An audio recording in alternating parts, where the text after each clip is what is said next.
Hello, everyone, and welcome back to VALORANT Challengers North America for our Stage 3 playoffs. 8 teams entering for the next few days to participate in our double elimination bracket, and by the end of it, one walking away with a bunch of cash, and of course, to be ending off the year strong. My name is Sierra Dawn. I'll be your host for today, and joining me on the desk, as well as being your top-notch casters for the day, I have none other than Uber and Wyatt. Hello, you guys. Also, happy Thanksgiving. Wyatt, how was it? Are you ready for some Valorant today? Thanksgiving was fun. In fact, maybe too much fun was had. You look great, bro. You look great. Just had a nice, reasonable night with the friends, you know? A reasonable amount of wine, and I'm ready to cast Valorant. I feel great. Hey, you're ready for some Valorant. That's all I'm hearing. That's all I care about. Uber, how about yourself? I mean, Challengers Stage 3. It's going to be a fun couple of days ahead.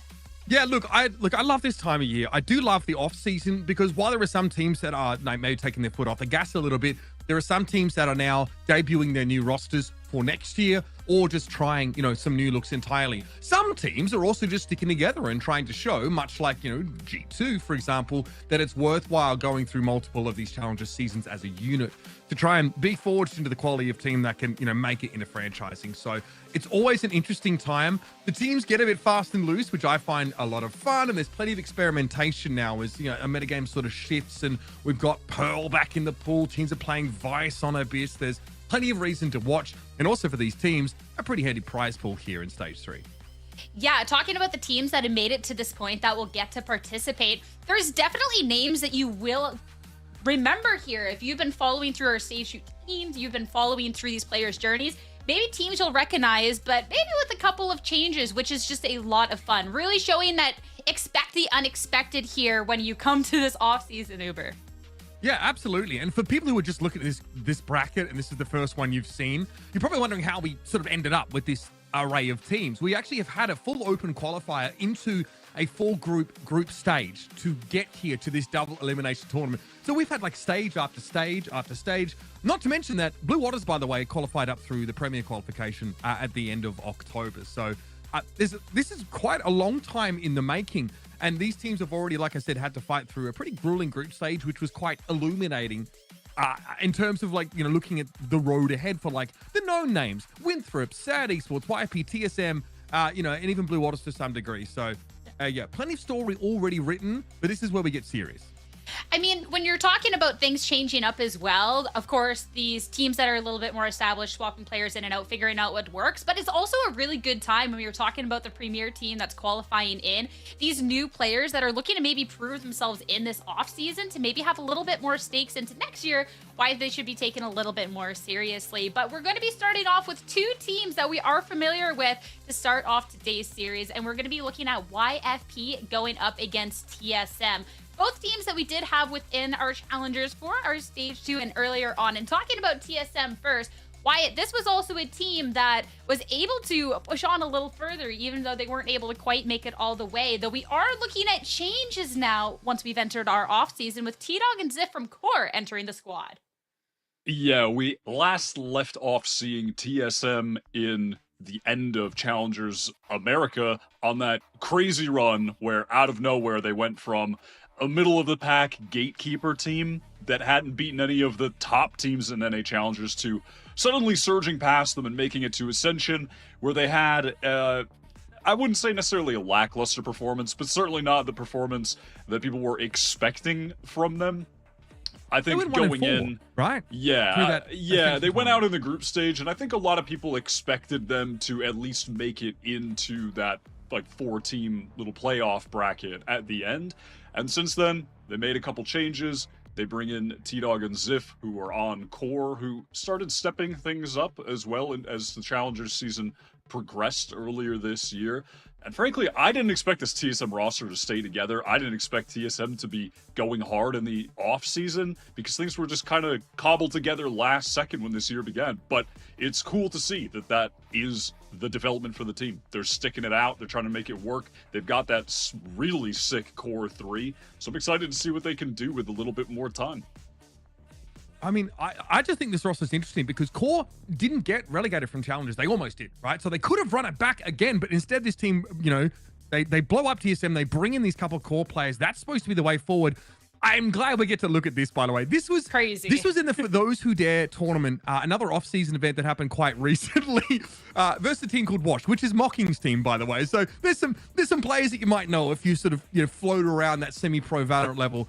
And Sim just drops 39 in regulation. Thoughts, feelings, emotions? I tried to triple check that this was just for one game. I couldn't believe it. I mean, Sim was the player too when we have this crazy off season. I've heard people talking about how he should be playing at higher teams, playing at higher levels, and like Wyatt, if he's showing up here in this type of form today, I mean, YFP have a load of trouble on the horizon.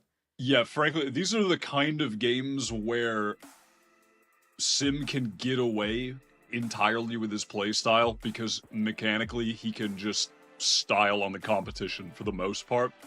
What I really do want to see from TSM though, and the integration of these two players from Core, is raining back on the devil on Sim's shoulder that just has him like constantly go for every fight over peak. Like, if they can rein him back, he is a weapon. He is so good. But if he could just remove those tendencies, he will level up so much. And that's really what I'm looking for in this tournament.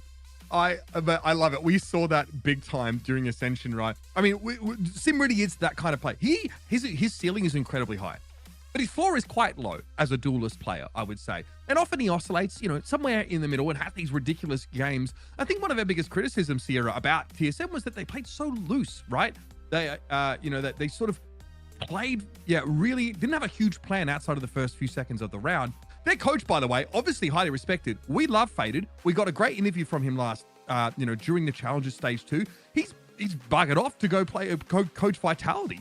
And then TSM says, okay, well, we still need a coach. They bring in, I think, NBS, which is Ascent's coach for like the last God knows how many years. So I'm surprised as why it said, like, TSM are definitely spending on trying to create a great roster, and not at the start of next year's Challengers, but right now in Stage 3.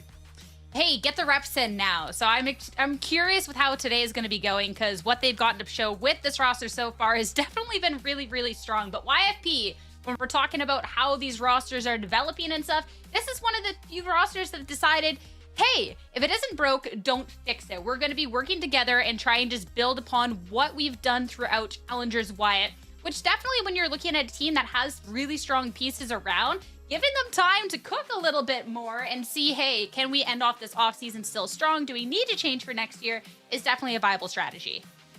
I'm excited to see more of this YFP team. They were low-key really good the second stage of Challengers earlier this year, but in stage 1 were just performing so poorly that they couldn't make up for it in time. But they left off being one of the best teams that we had, at least in that, stage 2 kind of regular season period of time.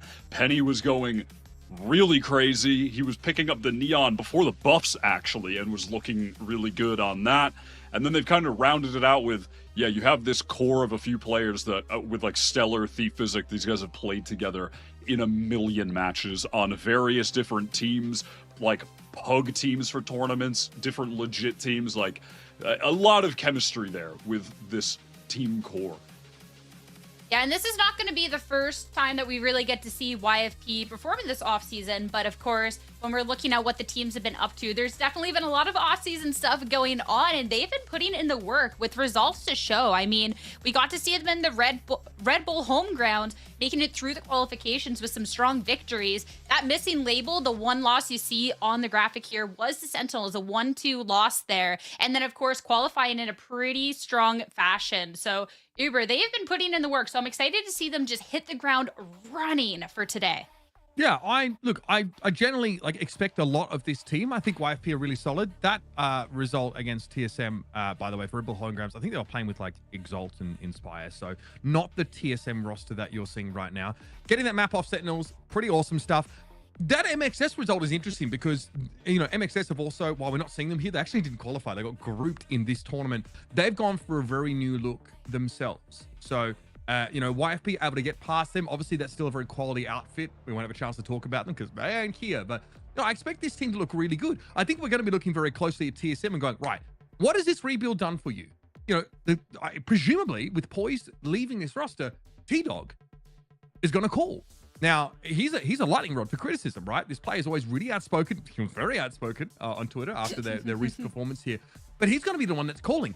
Is, you know, the new coach addition plus T-Dog, is that going to add that maybe structure to TSM that they were lacking? Or is it like a different direction they're looking to go in? And maybe we're just hyper-fixating on like a lack of structure because they had this loose puggy style, even at Ascension. Maybe it's something else that they've really looked to try and drill down on, but they've got the same things that have made them good and allowed them to make that run at the end of stage 2 into playoffs, into relegations. So 7 still here, Sim still here. The core is very, very solid.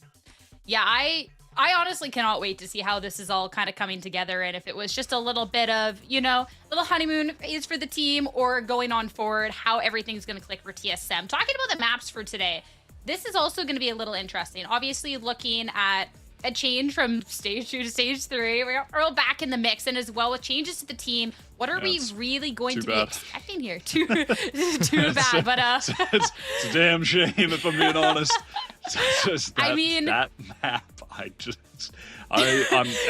TSM, they've done us all a favor. It's gone. Thank you, TSM. No, the first map pick, getting on Sunset, that should be a banger. That's the map that YFP beat Sentinels on, and that's the map where Sim dropped 39 kills in regular time on that stat sheet that we just showed during the qualification to get into this playoff stage. So I think that already sets us up a nice stage to see both teams at their best. This is basically both teams getting what they want out of this draft entirely. TSM always ban Abyss. They always want to try and pick Haven, so I guess they don't get that. YFP are actually like banning out a good map for TSM. YFP have just been banning. They've banned a different map almost every series we've seen from them, like in the last 3 or 4. So I don't actually know what their permaban is. I just know they want to play Ascent. So they get Ascent. They managed to take Haven away from TSM. They get Sunset, which feels like it could be a coin flip here, and a split map that we've already seen them beat MXS on. That's YFP I'm talking about. So I feel like that's gone pretty well for them there. A lot is going to come down to the sim effect on Ascent. We know how jet-centric that map can be, right? We know how important it is to really get rolling and have a great defense side, and how you can, springboard off that into trying to finish out the map. So I'm happy with this. If you want the best way to assess these two teams at their best right now, we've pretty much got it. Hey, what better way to be kicking off the quarterfinals here of Challengers Stage 3? That's what I'm talking about. In the Sunset, I wish this was a decider map because I feel like this is going to be absolutely crazy. But we'll talk a little bit more about this one because it's really interesting with the, hey, obviously we know what Sim's capable of this map. That's what we highlighted at the top of show with the crazy stats we had to triple check. But the fact that YFP also proficient on it, Uber, I think that's kind of really interesting. And I think maybe a little bit of momentum going into this because YFP, I mean, they've built up for a while, and we're now going to see this TSM that with this little rebuild, like how much they can push ahead against a team that maybe the mental won't be shaken. And honestly, the comps are very different between these two teams on Sunset, at least what we saw most recently from YFP. We know TSM want to play like Fade Bridge plus the Neon. Like that is the look they've been really pushing for here. Whereas on the YFP side, they're still playing Raze on this map. They're playing like the Breach Sova still, right? Which to me feels like a little bit more standard, right? So we've seen Raze players still find great success here. There's no reason, no one saying you have to play the Neon. For Raze, it feels like you can do a little bit more in these early rounds than just make space and get traded. It also gives you like the contingency of being able to blast pack out of fault lines and like have an answer to sometimes to the trap plays. You can get out of jail free, and obviously opening these sites up with Showstopper is very good. When you're trying to hit that A site, force the defenders back in towards spawn, smoke it off, and then force them into a full retake, something that Neon can't necessarily do on her own. So something worth keeping an eye on here. I'm very happy to see this here. I want to see what TSM have done. How quickly are they developing with this new look? We already talked about it here, but I think a lot of people wondered like what the idea is with the T-Dog and Ziff pickup. Ziff, by the way, with the most disgusting clutch I've ever seen in Challengers on this very map, when he's in like a 1v3 over on the B side, he's playing from lobby and he just swings and kills all 3 defusing players from the defense side. So it was like stage 1. I'm thinking way back here, but it's still stuck in my mind. The guy was absolutely cracked that series. The dusty tomes. Ziff is a pretty underrated player. Ziff is a pretty underrated player. He has been low-key very good in tier 2 for years at this point.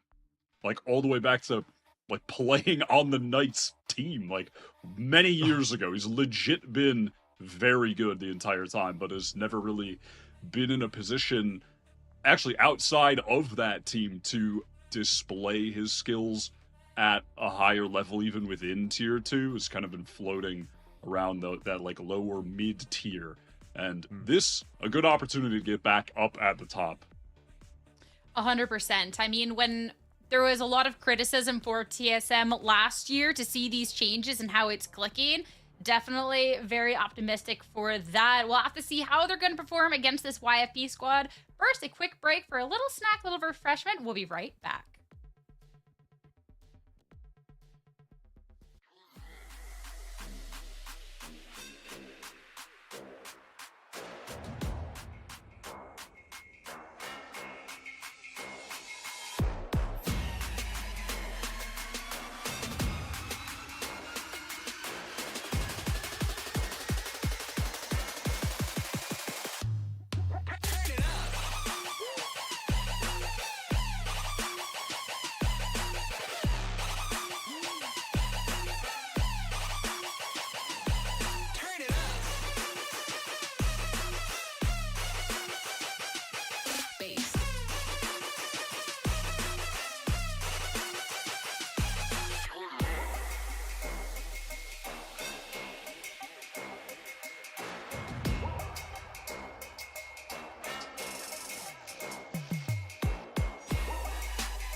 came through with it again. They know that I got spirit with a pen. Don't know why they try to compete when they know that in victory it's never gonna end. Them and a week, that's why they could never speak. They ain't like me, I take it to the peak. Different type of steeds that I breed. Wheel up on the mic, they won't get one of these. Please, I don't wanna hear no talk from them. I don't wanna see nothing at all from them. They can't do it like me. So all I wanna see really is a round of applause from them. Vibes in the air, we caused it again. Life isn't fair, but we rode it again. All of my teams being ready for the war, there's no warning for them. Tell them again, I ain't here to make up no friends. I just came through yet again. Wheel up, you never got one of them. Top of the pound yet again. They can't stop this child not again. Reigning champ, I won't lose it. So you know I'm gonna win that again. Tell them again. Tell them again.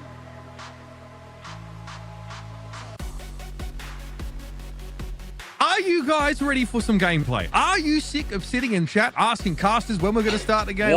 One more timer. One more. Exactly. The people are begging and pleading, please. Yeah, the shoulder devil, just like Sim's shoulder devil, the one that wants to set thrusters to warp feed, definitely gave me the idea to run another timer. But we're back. We're jumping into Sunset here. And again, we've got the kind of comps that we talked about. So not huge difference. It's really just the Sova and Fade difference between scan agents. Interestingly, though, Penny's actually on the Neon. We usually saw YFP up until this point mostly play Raze on this map. So they are making some adjustments. I'm curious to see how it plays out. Yeah, it is just taking one step closer to the standard meta right now because Neon, broken agent. So I've heard. So I've heard rumblings about that recently. And Penny, I had mentioned this in the pre-show, but Penny was playing Neon, one of the few people doing it in Challengers, back in Stage 2 before the buffs even. And that YFP team, they were really good at just deathballing up, playing around him, giving him a ton of breach util. So I pretty much expect him to be even better coming into this, honestly. But that being said, we are coming off of the Sim dropping 39 kills in a regular time game on this map. So I'll see if that's actually going to be the case. Stiff competition on the other end from the TSM duelist. Yeah, the economy and birth rate on Sunset is still not recovered from that absolute disaster that we witnessed. So, see how it plays out. TSM start on defense here. And of course, just some probing. One way here is Sim is going to try and play off that fault line, and YFP look to respect that as well. You notice the spikes starting to drift in that B direction here. Obviously, a new look B main, less of that sort of post-plant spam down available to you.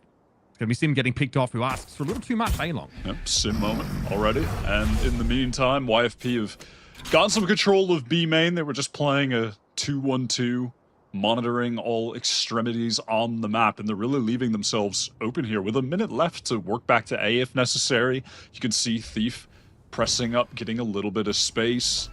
Physic was down mid as well. Oh, okay. Thief goes for an explore here. Ziff actually takes up that position previously left clear by Sim.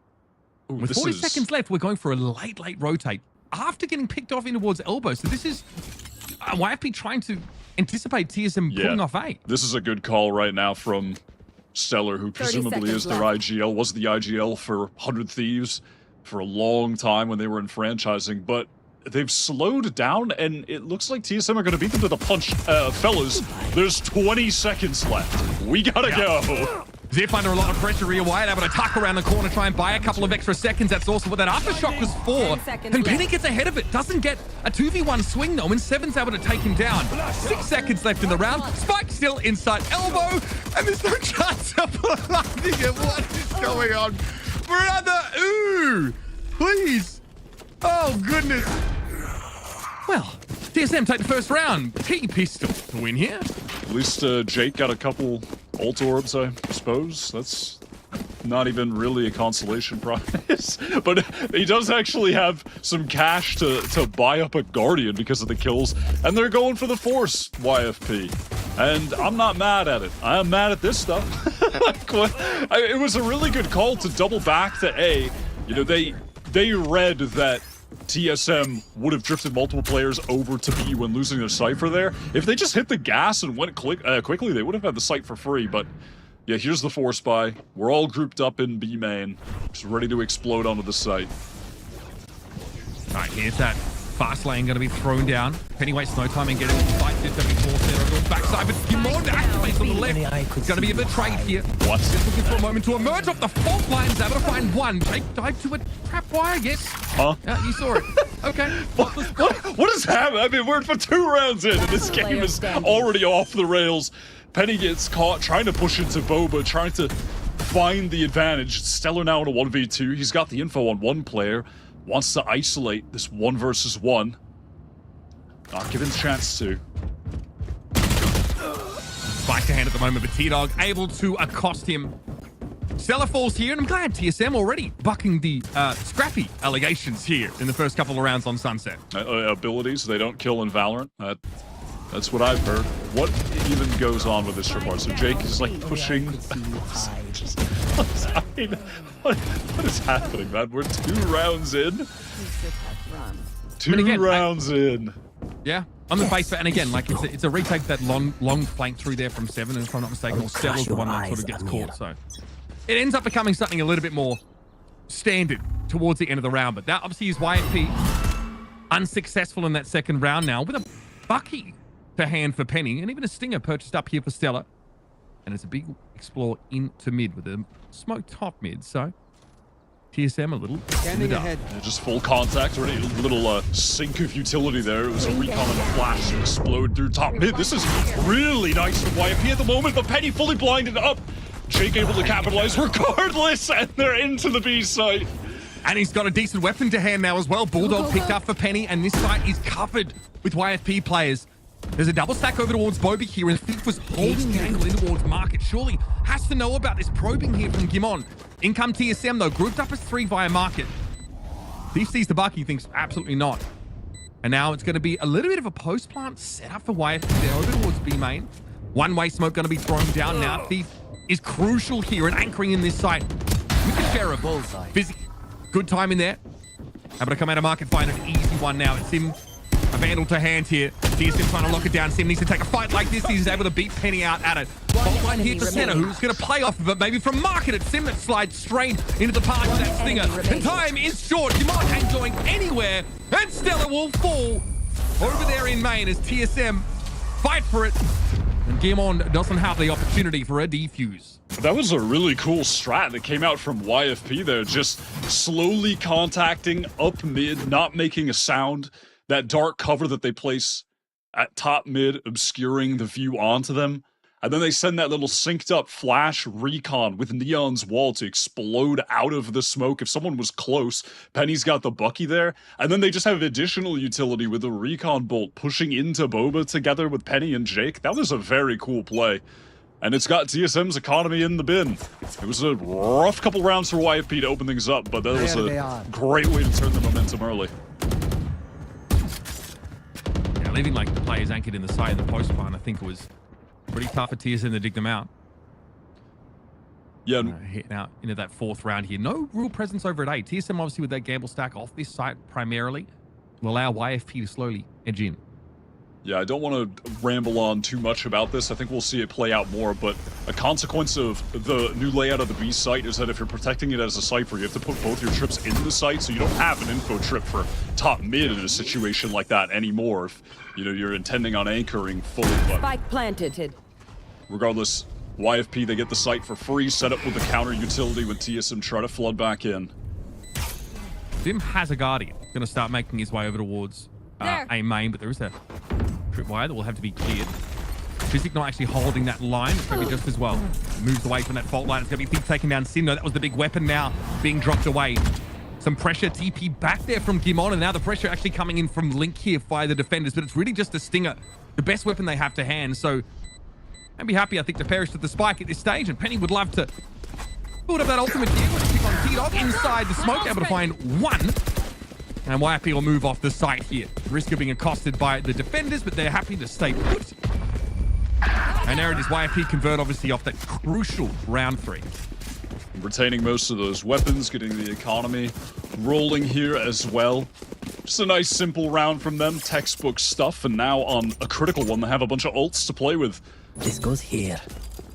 Stellar probably going to try to fight for one of these orbs to get the Rolling Thunder, in addition to the few that they've already got. Ooh. This is how obviously that round went down. TSM were looking to go for it. I think as soon as they lose Sim, though, they realize it's not worth it. T-Dog just gets an exit out of that smoke, and then that's basically all there is to write home about in that round. Yeah, and listen, Thief can definitely shoot, but we're right back into it. Penny going so fast, all the way into the smoke. Oh my God. Maybe Sim put pressure on should have gone down. So able to get away at least though from that recon bolt. It will be Jake falling. Now TSM able to maintain this presence over towards the link direction. Penny is going to be allowed into the site here, but takes his corner, and 7 gets melted down. Yvonne's in spawn here. Neural Theft might be something to play off of here, and Penny with a big old overheat trying to get control of that part of the map. TSM already setting up for this retake. T-Dog chomping at the bit to get in, and he challenges the Cypher Cage. See him at least get one off that tray, but it's a little bit ugly. Now fast lane thrown up, Sin says, okay, I'm ready to throw down with my ultimate. Standing. Oh, it's had a rough couple of rounds, I won't lie. What can Zip do here? We've got players obviously with the crossfire, and Thief is eventually able to challenge it. Oh, buddy, YFP, we'll take it away. That was a really nice utility at the end there from Stellar, just supporting his teammates, playing back in A main. Nicely done, and then Thief playing from elbow. If there's one thing Thief can do, it's definitely shoot. And a lot of people, if you remember, way at the beginning of the year, were wondering why this guy was getting dropped from MXS, because mechanically, individually, he's pretty goddamn sick. I mean, he comes up really big here. Has that good support again from Stellar. Shuts down Sim again. YP looking really good. TSM back on the eco.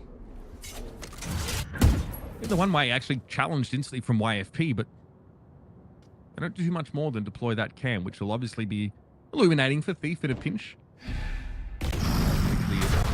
Gonna tell him all he needs to know for the time being, though. Now, my ult's ready. T-Dog to set off towards market. No actual anchoring presence here for TSM on B. The weaponry is a little bit suspect as well.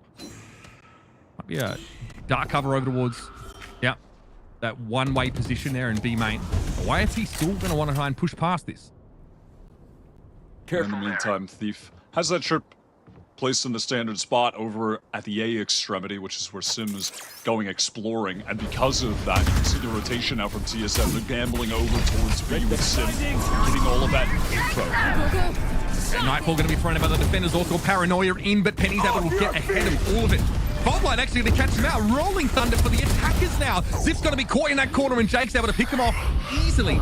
So much invested against a weaker buy from TSM, and it's maybe just as well. 7 did get a Vandal to hand and is able to use it to find one. Spike is loose. Rolling Thunder from the defenders here. A chance to capitalize, but he's got his way up mid early in the round, Wyatt, and now TSM only have Sim to work with the Sheriff from B main. We're still pre-plant here, but there's really nothing TSM can do. Thief is going off right now. He's playing very well.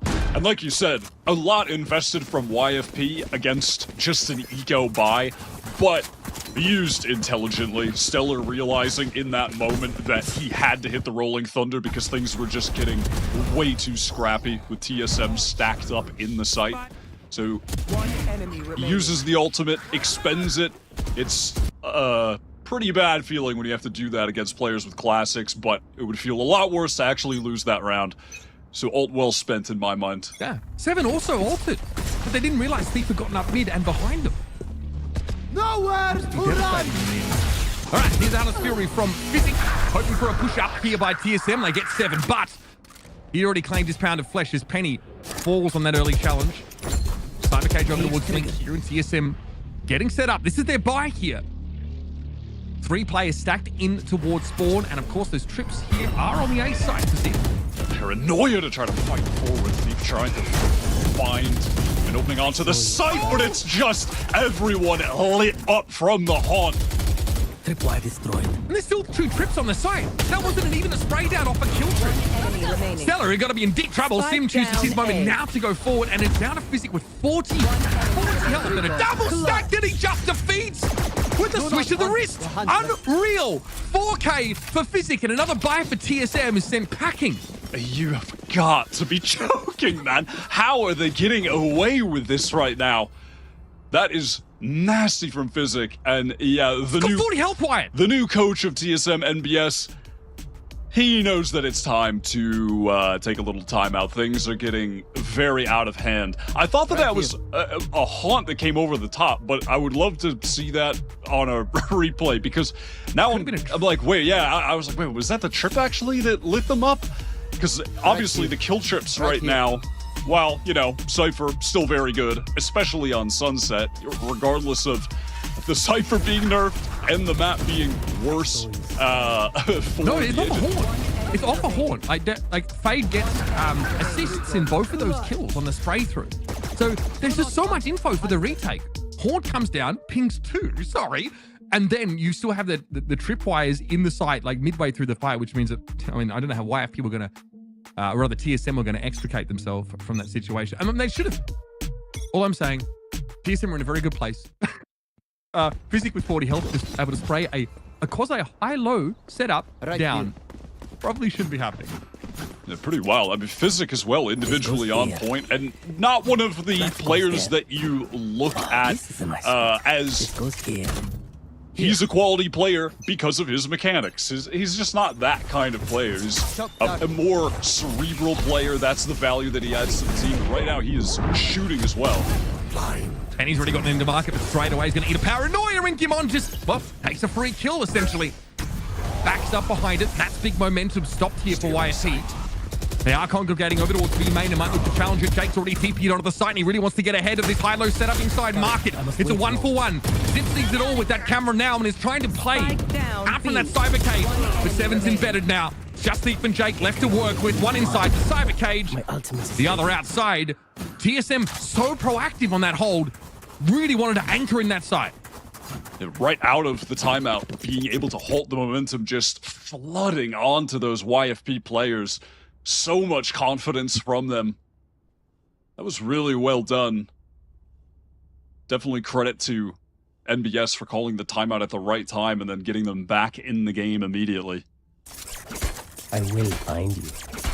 And again, the economy here is in the balance for YFP.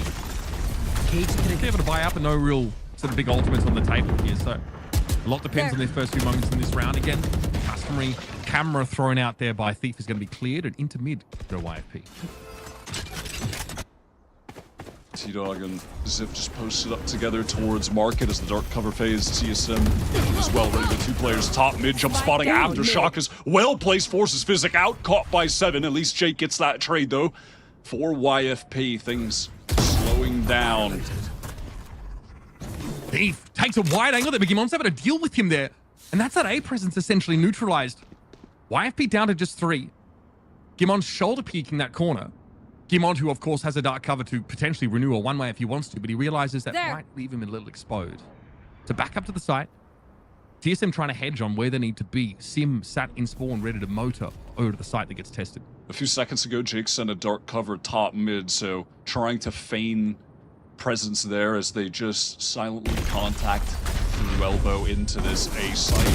Gimon might have an opportunity to get one stunned up though. What in the hell? What? How does he hit that? That's a nasty shot. Able to reposition now as well, but doesn't have a TP to get away from that aftershock, so he does get caught. Great util here from Stella. Jake goes able to punish, been put under pressure multiple times this round. Looking to try and make something happen, and Stella gets that plant down, but it's going to be in a 1 versus 3. TSM get yet another. They just play to the advantage, having more players for the retake. But that shot from Gimon was crazy. That was well set up from the remaining YFP players to actually find a kill. Even the numbers 3-3. The stun onto him, Penny sliding in. That is a 99% chance guaranteed kill for a Neon. I can't believe that Gimon hit that. That was a just sickening shot. TSM have been able to claw this game back pretty drastically after YFP put 5 rounds down in a row. Come on. It's so good here. I mean, this is always kind of what we expect from this player. Very, very clutch. He's hit there by a fault line and he's still able to take Penny down, who should have an inherent advantage sliding through for the kill. But it was not to be. We'll get headed to round number 10 now with the game that is starting to approach parity. TSM with the better weapons as well. YFP at least have to get 1 Vandal and a shot for Penny.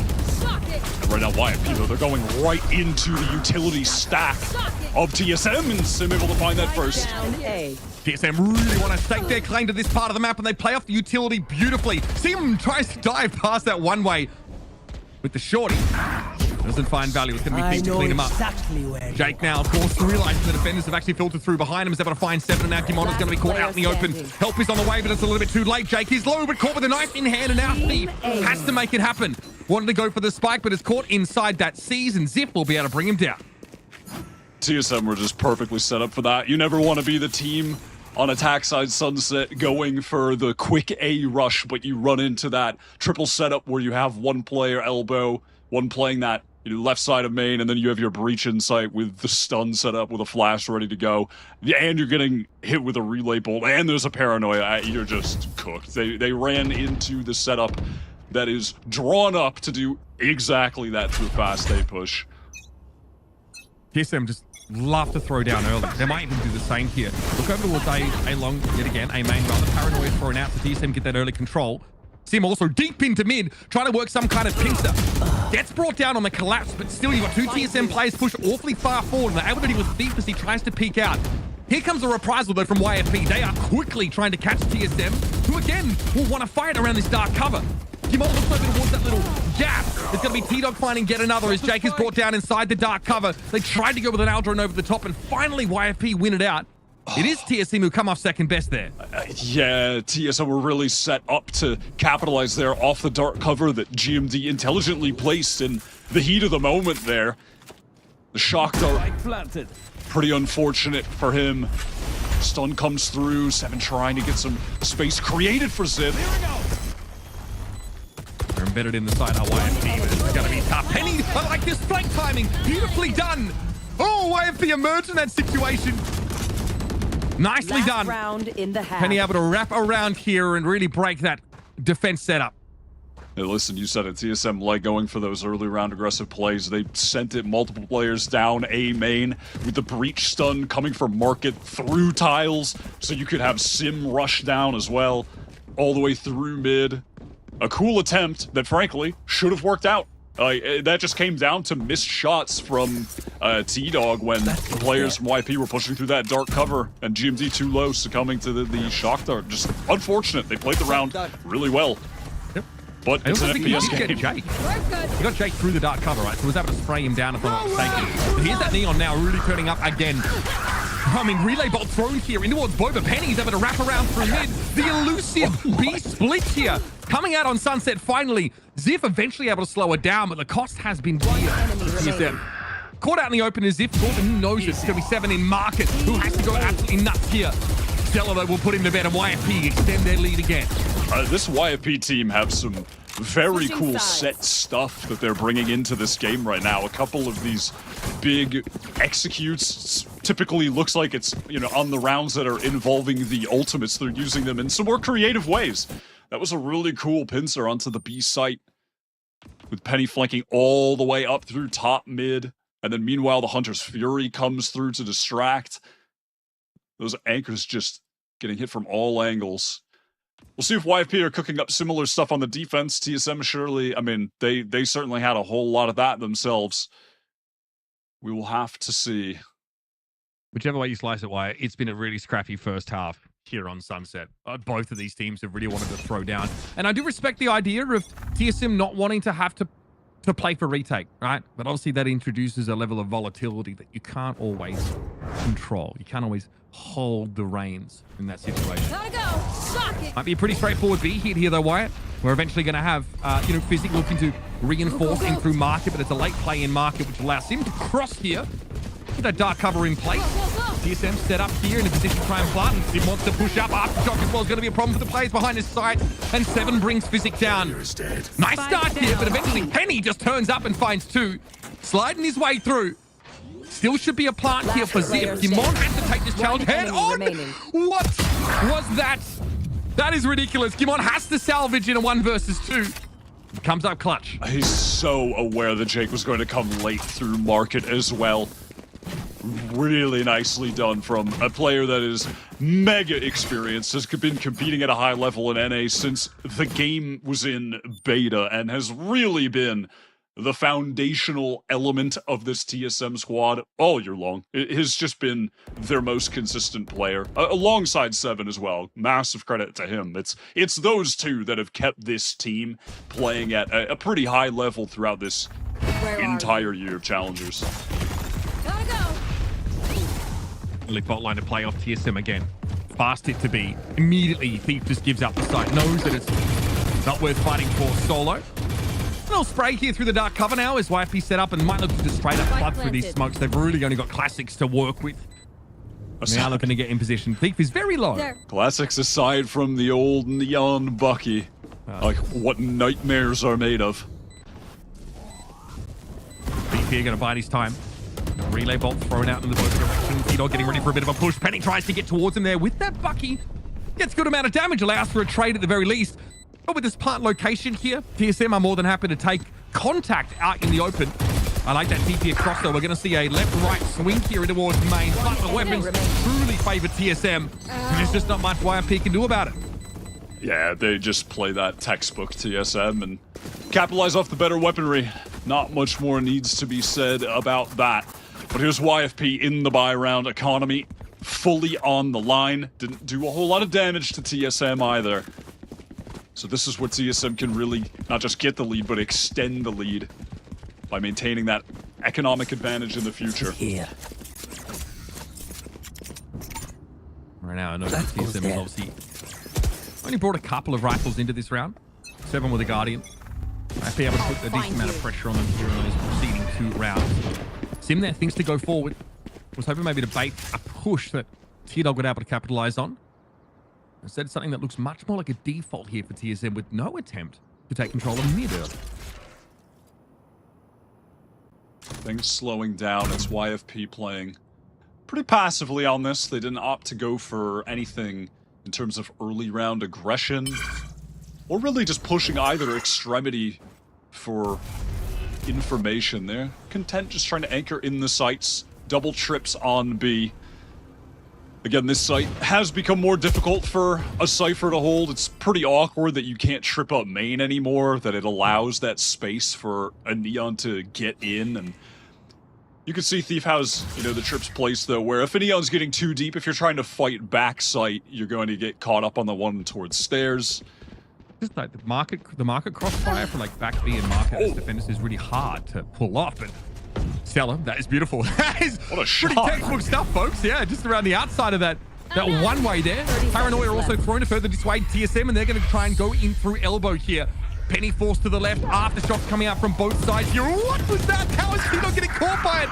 Maybe he doesn't see it. Stella, though, falls back to the site, and they're ready for it. Kimon tries to make his way through, and now it's up to 7, and Zip grouped up here in elbow, who have no choice but to step out and face the music.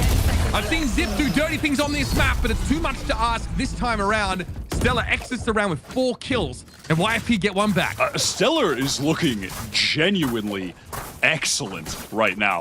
I wanted to point it out prior, even before he just steps up, gets a 4K, hits that sick first blood shot onto Sim.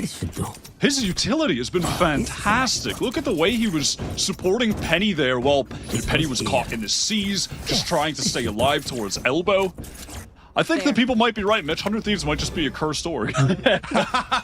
they may just be right. The Redditors are right.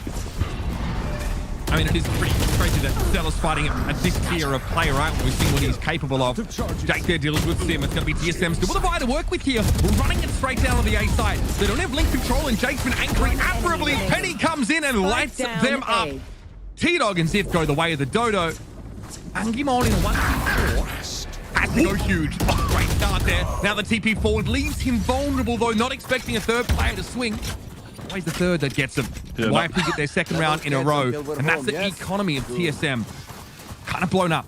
I can't be certain that he was trying to get that second shot onto Penny. Don't think he was, but happy to collect it. A valiant effort. YFP do a nice job just finding the moment to hit the button of aggression. Penny with the ultimate popped. The classic Neon loadout. Just running around with the lightning gun, and then you also have the Bucky. Just the state of the game is really summarized by a round like that. I mean, it does wonders for your personal economy. Yeah. Having to purchase such a expensive weapon into a round like this. Kind of similar to Jet's Blade Storm, I guess, except Neon's a little bit more busted overall. Should be easy. There's fast lane here, but obviously Sim to get into the site. It's hard to hold. As I was saying before, hard to hold from Market in a crossfire now. So Stellar and Thief not hovering with it. Set up in the back side for Thief. Well, there's no chance for Stellar to capitalize. The spacing is just a second off there for YFP. If the GSM get in, that aftershock though is going to make it hard to push further into Boba. 7 definitely takes a bit of a tickle here. He doesn't have much of a weapon to work with. And Physics brings Sim down. YFP now pull off the side a little bit outside of Jake, who's in there and amongst it. Puts the attackers at a player advantage now until Stella equalizes things with that market control. See if has the timing here. Physic doesn't know about it. He sees Stella just get blown up, and now he knows he's good for one here, surely. The defuse hanging in the balance. And there it is. Physic and Penny still put it to bed. Find that defuse, but that round was looking a little sassy for YFP. Civ just couldn't find the timing there. He was so close to it. You could see in moments Penny was aware that someone definitely could be trying to flank from top mid. But then eventually just outpaced Ziff, who didn't want to reveal himself by making any noise running behind them. A lot of these rounds, frankly, are just coming down to gun duels. Like, YFP are just shooting better right now. I mean, actual basic berry analysis, elementary school analysis. But like in situations like that, there are just too many duels that are going the way of YFP. Like T-Dog fighting Penny there when Neon's wall is up. Like, yeah, it's just situations like that where YFP are getting kills where they're not favored, but the players are in very good form. Yeah. We saw Jake there as well. I think he's like the only player in the site for YFP during that hit. The rest of them playing out towards Market Boba, and you know, he runs into a dark cover, try and take a fight, ends up sort of losing it out. Really volatile. This is what we were saying beforehand. And honestly, look at the streak of rounds won and lost. I think that also speaks to it. Not many of these defense rounds won by defuse. Very few of them obviously have sort of ended in such a fashion. So yeah, these post plants, both teams are really trying to get ahead of them, avoid them entirely.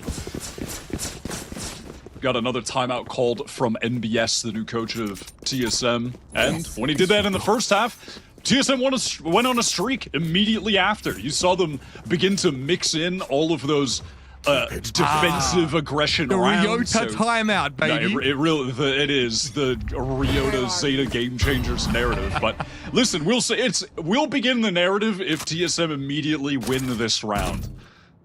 Bro, I will editorialize. My moral fiber is not that strong. I'm more than happy to walk that path with you in terms of the narrative. Leap into the narrative. Oh, well, wow, it's actually YFP that say, whatever they're planning out of that timeout, we're just going to throw a wrench in the works, go for the mid-round Hunter's Fury, but ends up going awry. Yeah, Sim got into Market. That's the big difference maker here. Throws up a fast lane and won't actually be visible. The only player here is being caught by that fault line, but no opportunity to capitalize on it. Thief, though, not bothered about Market for the time being. Apparently, just takes both fights in B main. Now the spike is loose and it's up to Sim, who was in a great spot early in the round. Now that it's looking a little bit more questionable, and this is where you start to fear that YFP run away with the game. Yeah, the why did MXS drop Thief posters are thriving right now. Vindication. He's actually going crazy. He plays that situation so well, has the cage pop behind him so Sim can't shoot him in the back from Market. 30 seconds left. Just beats the timing on the stun to take the second duel. He's really on point. Has outright won maybe 3 rounds at the moment for YFP. Go, go, go. And they've been crucial ones, especially as we had a 7-5 half with TSM winning the pistol. Sim's out of here, of course. 10 he himself seconds left. just really doesn't have, or they themselves rather, doesn't really have any money to be going on with. The rest of his teammates can sort of buy. 250 credits is a little bit of a grim sign, so see the round end here. YFP able to once again look at where the red X's are, folks. TSM gets stopped in their tracks, and then Hunter's Fury off the rip is a big part of it. The TSM do, temporarily at least nullify that aggression from YFP. Sim caught a player top mid as well while that was going on. But I think it was a cool call to do something mid-round, highly disruptive to whatever TSM were intending on doing out of the timeout. It's just a good way to, throw some disarray in their camp. Yes, this should do. Can we get to a post-game without talking about, or YFP just being better shooters? I don't think we can. No, I don't think we can. Because but they're just taking they're just taking challenges like up on the map in the A and B sides respectively, anchoring 3 players there and just fighting. And it's worked brilliantly for them here. It's really tested TSM's protocols, I think, to the very limit. They've lost 4 rounds in a row here. I like how YFP have opted to play the mid part of the map on this round. They were set up for a big trap play if TSM were there. They weren't. So then Jake just walks down mid, able to get into Petra. I think we're calling it that, right? I believe we're calling that Petra, right? All right, I am so GC pilled, it's not funny. No, it really is. Yeah, that is a dirty spot. Petra with 2 back-to-back rounds, or rather, like, I think like 2 3Ks in the space of 3 rounds from that spot. She was a nuisance in that game. So, tentatively here for TSM. On the A side, and this is actually a rare moment where YFP won't be able to fight ahead of this util. Thief has been incredible. In that last round, he anchored the B side and got 2 kills in lane. I think he'll have to give this up. And the Rolling Thunder might also incentivize a backup here from the defending Cypher. Trapwire, no chance to really play off of it either. Demon's TPing up onto those boxes. Yeah, no real ultimates. I mean, no ultimates from YFP to get back into this. A lot of it will come down to this flank fight. If Ziff can hold off Jake and Physic right now, does get the first and just lives. That's all he needed to do. Yeah, elsewhere though, Thief able to bring Sim down. Penny now starting to get a little bit busy with it. Gimond on that side properly. Penny does get marked out though. Awkward timing there. And yep, Flash is going to claim Stella. Nice setup there by 7. Puts us in a 2 versus 2. A T-Dog very, very low. Penny's going to come forward now. And Physic, though, was watching the whole time over towards Spawn. And YFP with yet another shutdown. That felt like one of TSM's best chances to try and slow the roll of YFP running away with it. And bear in mind, this is a TSM map pick. YFP got what they wanted with Ascent coming up next. Absolutely. YFP have been, they've just been fantastic on this map. This is the map they beat Sentinels on recently, and it's been really good for TSM. So, totally understand why they picked it. But YFP are just damn good. And TSM are, frankly, they're playing well. Like, they played that entire situation on A well. They had the spike planted where they could reposition players over towards defenders' spawn and still fight the spike from there. They did that. But again, they're like, at the end of the day, they're just not winning out the duels at the end. It's 2v2, 2 fights taken, 2 fights lost. YFP win another round, and now they're just 1 away from winning the map. And maybe YFP just start to think about retaking here, but look at the cyber cages here that have been deployed by Thief. They want to actually get into the site as the hit comes in behind those. Sim checks market, gets up in that cyber cage. This is buying time though for YFP to get into the backside and maybe fight for a little bit. Sim with the overdrive going. Of course, this is TSM's last chance to stay alive in this map. Gimon with a TP now. Set up that off angle as Sim gets tucked as well towards his left-hand side. Flashpoint thrown up. Thief has been so good this map, and that was no exception that moment. Penny has an overdrive of his own, but it's going to be Physic yet again. Thief chilling in the smoke. Bides his time, swings out. Seven's going to deal with him, but the trade is going to be there now. 1-for-1s across the map, leaves us in a 2 versus 2. But Jake has the timing to shut the door on TSM. And ultimately, this is going to be a dominant 13-7 win for YFP. Yeah, YFP have had Jake on a couple of those rounds. Just this late lurk kind of presence coming in during the retake pays off there.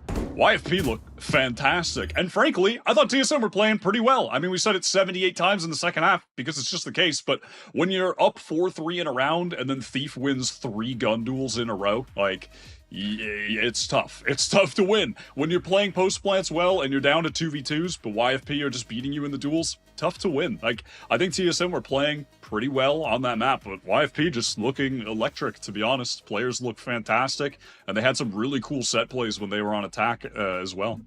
Yeah, really impressed by that. YFP showing if they need to play post plant, they can do that extremely well. Great start to the series here. That was a TSM map pick, so that's not a great sign. Again, for this more new-look TSM team, we'll see if they can take enough of a breather in the break to have a better showing in our second map. We'll be back after this with more, of course, of our first game of the day.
We had talked a lot about this rebuilding of TSM, but the first game of the series, what's old is gold. YFP coming out with not just a victory, but a pretty strong one at that. 13-7 on TSM's map pick. I mean, Uber, we've got to see throughout Challengers that YFP was definitely a strong squad, definitely a team to contend with, and coming out strong today, they've just improved. I was really impressed.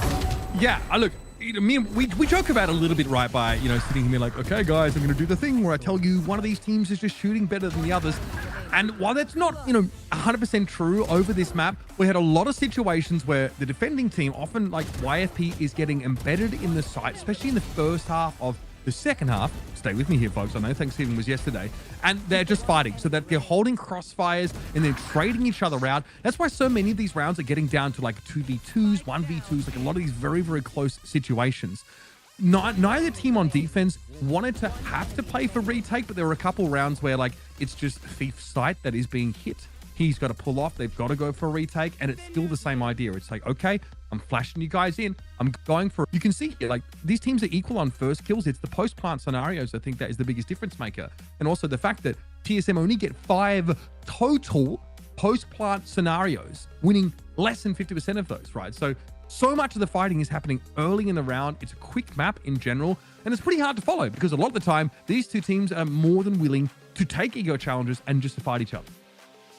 And something that you two were talking about too was it wasn't a TSM that was necessarily playing bad either. It was just when you looked at these gunfights, you looked at what was happening here, Wyatt. It was just a YFP that was coming out of head, whether it was clutch situations, whether they were able to take that first kill in a 1v1. And I think that's really interesting too, looking at this. A lot of the rounds where they were clutching up, like the one that Physic won, or some of those rounds where it just came down to 2v2s that they were winning out, were also economy swing rounds. TSM were on far more eco rounds in that game than YFP. Like, it wasn't even close. So I think that's the main reason why YFP's lead, or just one of the reasons why YFP's lead, I don't think, or not lead, sorry, but just final result of the 13-7 feels a little inflated to some extent, sure, given how TSM played, which I do think was still a very competent Sunset showing. Yeah, just at the end of the day, we're outclassed in those post plants, as we were saying. Yeah, volatile. It's just a volatile game when, like, you're not seeing these teams necessarily play for set plays. We're also not seeing like a ton of like early exploration, like not a lot of push-pull either. TSM, or YFP rather, tried that on their pistol. If you remember, way back in that first round, they really tried to like slow the game down, pull rotates, and they ran out of time. And I wonder if at some point they sort of even subconsciously realized like, hey, let's just not do this. Let's just group up. Let's just try and take these fights. And TSM were happy to give them to them. So many fights happening in B lobby, out in A main, where both teams are like throwing 3 players at each other, like pushing smokes, disrespecting one ways, constantly trying to take fights here. So is it both teams disrespecting each other? Maybe, but I also it felt like they really felt they could win out if they took these early fights. Both teams had that belief, but I think TSM probably won 2 out of 10 of those coin flip rounds, right? Those all in fight ones. And yeah, sometimes you're not favored in those scenarios. See, what I was missing from this match, we had talked about before the series, was the crazy performance Sim got to have last time we saw him on Sunset. It wasn't bad performance, but when we look at these two duelists, this head-to-head, Penny was someone that swapped from the Raze over into this Neon. We had talked about that different utility that each of these 2 different agents could bring. Penny, coming over to the dark side. We're going to see the Neon, and I mean, Wyatt, he had a really nice showing onto this Neon as well, which honestly, when you have this team that's all firing on all cylinders, this was really just a nice addition to the squad. Yeah, they had a lot of really cool moments in mid-rounds where they would find a nice timing to have Stellar give him a fault line or a flash, etc. And, he was just being set up very well in those moments to find kills. I want to very quickly point out, this is a bit of an odd map where neither team's Neons are actually very effective at doing what they need to do. Penny is 0-4, first kill, first death. Sim is 2-6. So both these Neon players are making space and trading themselves out, or getting traded out. It is essentially like how this game has sort of gone. They're very involved in the early parts of the round, but games where Sim is going to run away with it, it's like he gets in, he's the one that finds that first kill, he snowballs it, he's on a wrap, he's able to pincer, there's like the crunches are working really well when like Neon is running down mid, the rest of your team running down A long as defenders, right?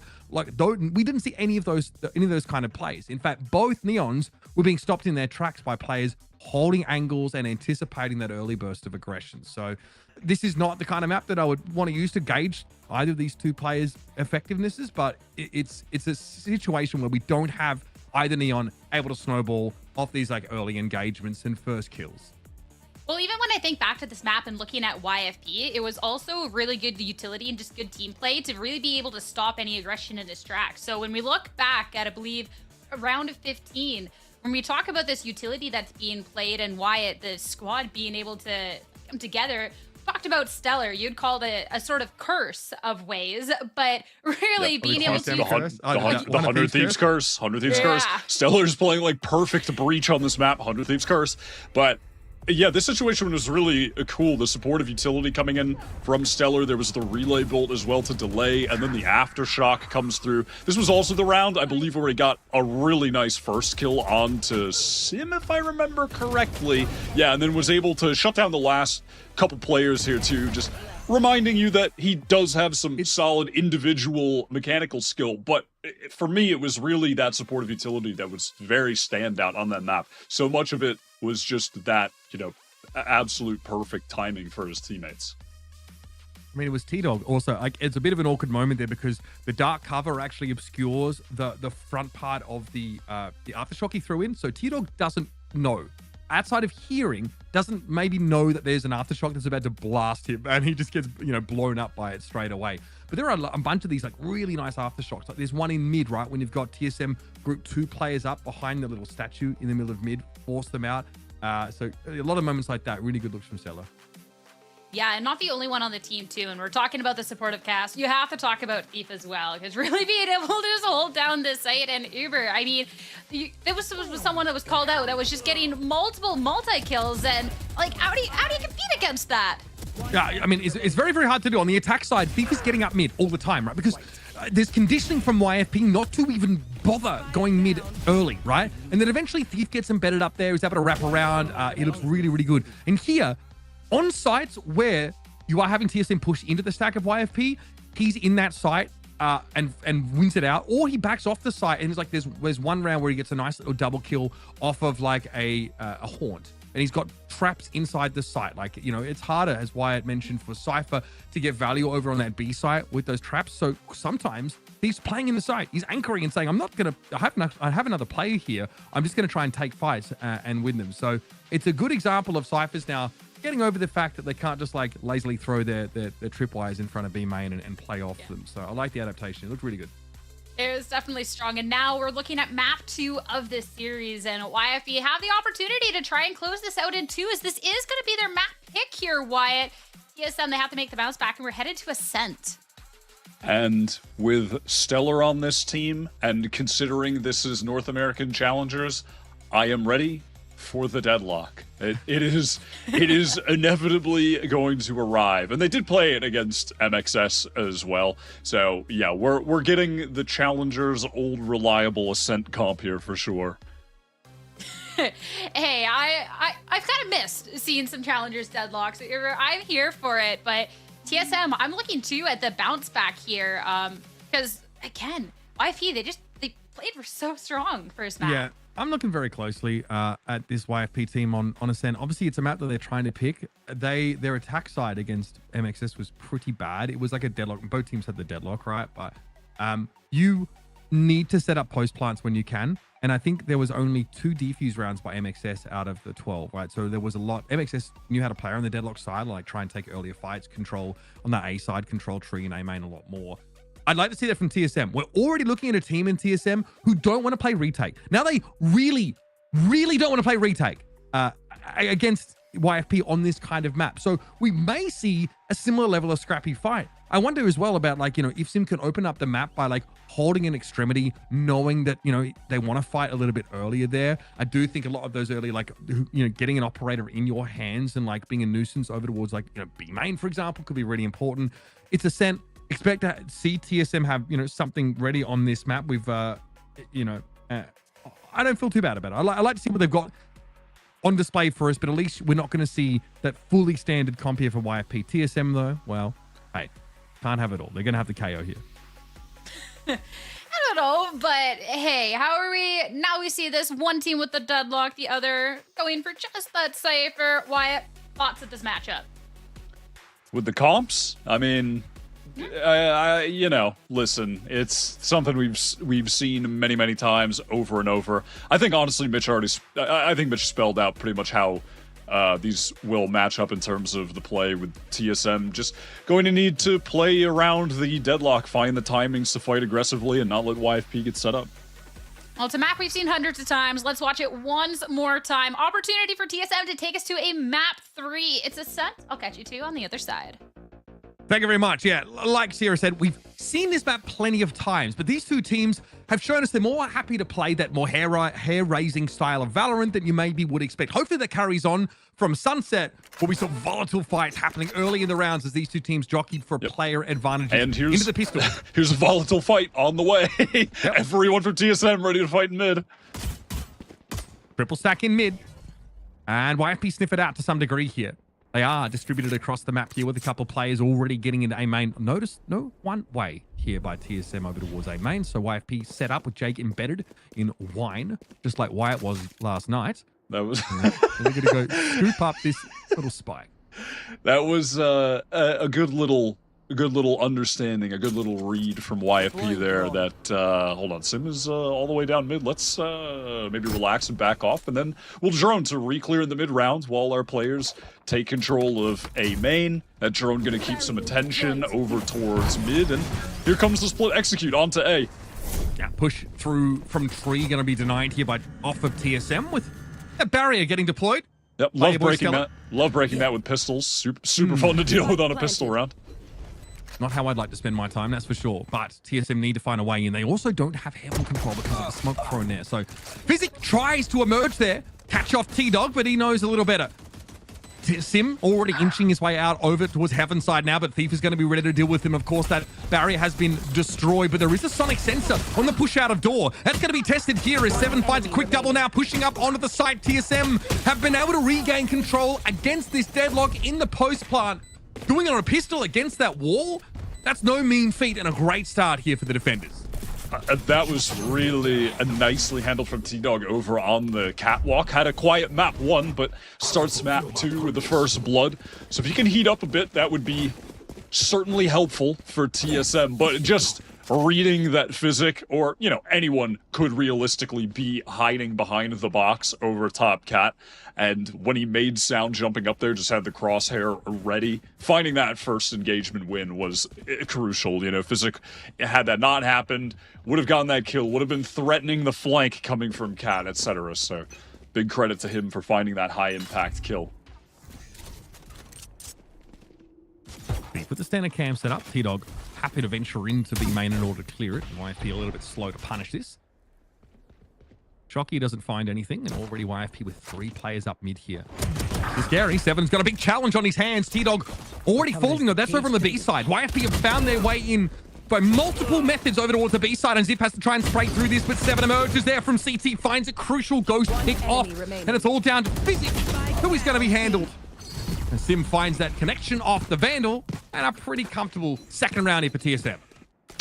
Ziff, some solid anchoring there, just kind of biding his time, staying alive over towards the stairs. Not sure how Thief got that first kill onto T-Dog. Must have caught some kind of weird timing. And then for Speedway. Yeah, and then for Seven as well, he was able to get in super fast to help Ziff.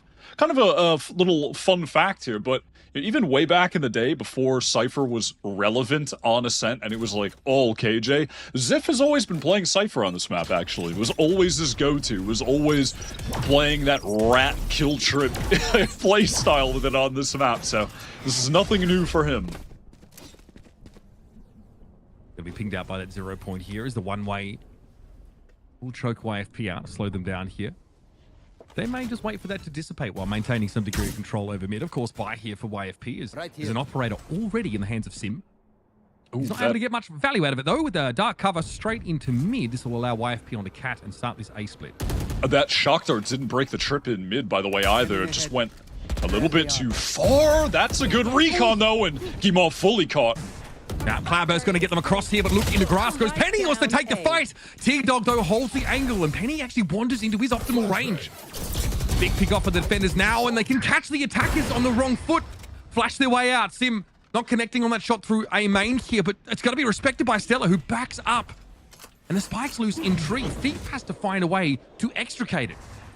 One enemy remaining. Oh, good shot from Sim on the peak, and now, listen, Thief made some magic happen on map 1, but probably not going to happen here. That was a good little right-click flash from Seven, instant double swing as well. Things just got very decoupled for YFP on that A split. Players just not in positions to trade for each other, not scaling at the same time, right? And so it just crumbles to pieces, losing out duels, and not just losing out duels, but, you know, losing duels in situations where they're walking into crosshairs, walking into crossfires, right? So TSM looking good there. YFP a little bit lost, which is certainly not something characteristic of the performance we've seen from them today. I'm just saying it's giving him the MXS vibes where they really struggle on that attack side. Let's see what they can do here now, of course, with a few stingers to leverage. Looks like, yeah, already TSM watching that recon location. What a ping, my God! T-Dog wants to come forward now, throws the Shocky. One-way Cybercade's in play, and he's heard that Jake has TP'd over towards the logs. Can't quite find the aim correction, though, and it's just going to be one for T-Dog. Zip might have to play this one a little bit more conservatively. Through that Cybercade, gets his way over the switch. Okay. Thief gonna look to challenge this now, is trying to get some information what the post plant's going to look like here. Sim also peering over towards stairs. A lot of this deadlock util set up over on the site here. Sim likes to play from a distance, of course, but eventually he's going to have to start to take some ground. Inching forward with the up. Great correction. Stella's going to be brought down, and Physic now. Not a whole lot to do there. Deadlock util looking a little awkward as Sim eventually puts into bed, and here it is. The duality of Sim, folks, once again in full swing. It really is just classic Sim to have one map where he's struggling and then the next map completely taking over, which of note is in large part due to getting this operator. Everybody knows how strong that weapon is on Ascent, and because they win the pistol round, they are able to invest into it early, and he's already gotten, what, like 4 kills with it, 5 kills with it, and just the 4 kills, I believe, in the last 2 rounds. So He is they're all- already on point. Goes there. They're all happening in retake scenarios as well, Wyatt. I mean, YFP are using their control util to make it hard for Sim to do anything early in these rounds. Sim's able to just push into sites in retakes and find these big operator kills. Buy here for YFP, though. Ahead. And again, an attempt to control the extremity with the operator there for Sim as he's doubled up with Gimond over at the B side. Thief has tried to explore into B main. Check as well for the deep cameras that Zip likes to place in that area of the map. But the intention of his setup is just giving some assistance to anchor A for 7. Maybe someone will wander into this trip before getting to door and he can find a free kill. Yeah, 7 is going to bide his time here, hoping this smoke dissipates and there's an easy shot for him to fall back from. Just a spray, speculating is 7 now as he backs away as the door comes down. Full retake now for TSM. All right, Annihilation going to be thrown out. No catch off of that though, and back towards Raft as TSM are able to group up. Now the wall is down by a door. Zip with a bit of spray down. Physic also giving as good as he gets there. It's going to be Sim called upon here to come forward now, and Penny's able to bring him down. This is pretty scary. YFP with positions embedded on the side. It's going to be 7 that unravels them one after another. Thief with the dark cover that comes up. Stella's able to get there though. Quick double. Still awkward. Thief has to make it happen now. Against 2 players with rifles. Good for 1, and T-Dog though will shut him down. The closest YFP have gotten to winning a round so far in this map. And they pull up short. What a 3-piece from 7. Mentioned it on the prior map, but 7 and GMD, they have been the 2 players that have really kept TSM at a high level this year. They have been mega consistent. And 7 is really, for his individual story, is in his most thriving point, to be honest, in 2024, playing this initiator role full time. He's really come into his own. It's lovely to see because he was this upcoming player that was touted as one of the duelists of tomorrow for like a long time in the first couple of years. Had that stint where he was like a sub with 100 Thieves. Again, the curse. Now he's goated. It's the curse. But playing this initiator now, he has looked really fantastic. Like genuinely one of the kind of breakout players in my mind for 2024. Even though, yeah, he's a name that's been around, but he's clearly hit a different level. Absolutely. This is huge for TSM. They are on the defense side, so obviously there is an expectation that they really start to lump together a lot of these defense side rounds, but they've looked really good. 3 of them is the result of defusers. 3 of them is the result of retakes of some kind. And that's, again, with Sim getting 0 early action on the operator, he just doesn't have to. That goes there. Backed up by his teammates here to come in through some of This these is a nice spot. pretty volatile retake scenarios. So heading into round number 6 here, YFP have to try and find the answers with, well, not a lot to work with weaponry-wise. Physic with the Hunter's Fury, that's really the only notable part of their arsenal here. So 7 has this pop flash ready for a swing out of the smoke with GMD in wine. This is a really cool setup from TSM. They're going to try to double swing this together. Oh, doesn't come out off the paranoia. Okay, nothing there. Sim asking for a little bit more backs up there. Okay, Crouchnet would have done him in. Just a ping there out on the attackers, so YFP looking to give it up. Very standard 0 point there from 7, albeit off a slightly later timing. And without that KO, it is a bit more problematic to clear someone out of wine. You don't have... Okay, well, T-Dog just gets a nice little free kill to get his, I believe, second first blood of the game now. Thief gets ahead of that spray, but there's always someone else there to hold M1 and cause you some pain. Penny's gotten into the site here. Okay, questing here with this Bucky. T-Dog turns around and gives him the brrr, that's 4. For T-Dog, as TSM are... They're pretty scary on this. It's a silly children's game that we play here. It's a silly game. Just spraying away with the Odin? Sure. Running around with the Bucky? Sure. Why not? This has been really tough for YFP. I mean, they have not been able to get anything started whatsoever. T-Dog, I believe, already has 3 more kills on this map than he had in the entirety of map 1, which is obviously good for TSM. He's turned it around. I mean, this was also the go-to map for Core, right? Whether it was Zeldris running around early in the round and T-Dog just holding the open over at the B side. So he's feeling at home, I think. Against TSM, that Sim takes that early challenge through the one way and again just opts out of it. So again, no early action for Sim. T-Dog is definitely at his best when he's playing the Sova. That's something that we've seen all this year. When this dark cover fades, Visit could be in trouble. Don't you dare, Sim. Oh, goodness. Penny tries to pull out a mid, but the timing. The dark cover already. Okay, buddy. Jake used to be an adventurer until he took a shot to the knee. That's Sim with 2 this round. And what? We got Physics set up in mid here with a spike. Maybe Stella makes something happen from A main, but they know he's there. They've just smoked it out. This is a disastrous round for YFP. Thief as well. Now you can see, oh my god, Stellar just finds the perfect timing to just simply walk out of the dark cover. Okay, cool. Door getting closed in Seven's face. Access to the site. And in the blink of an eye, everything Sim did early round erased. YFP have this A side, but they're actually going to pull out of it instead. They've drawn TSM here. So much so that Thief is able to claim 7.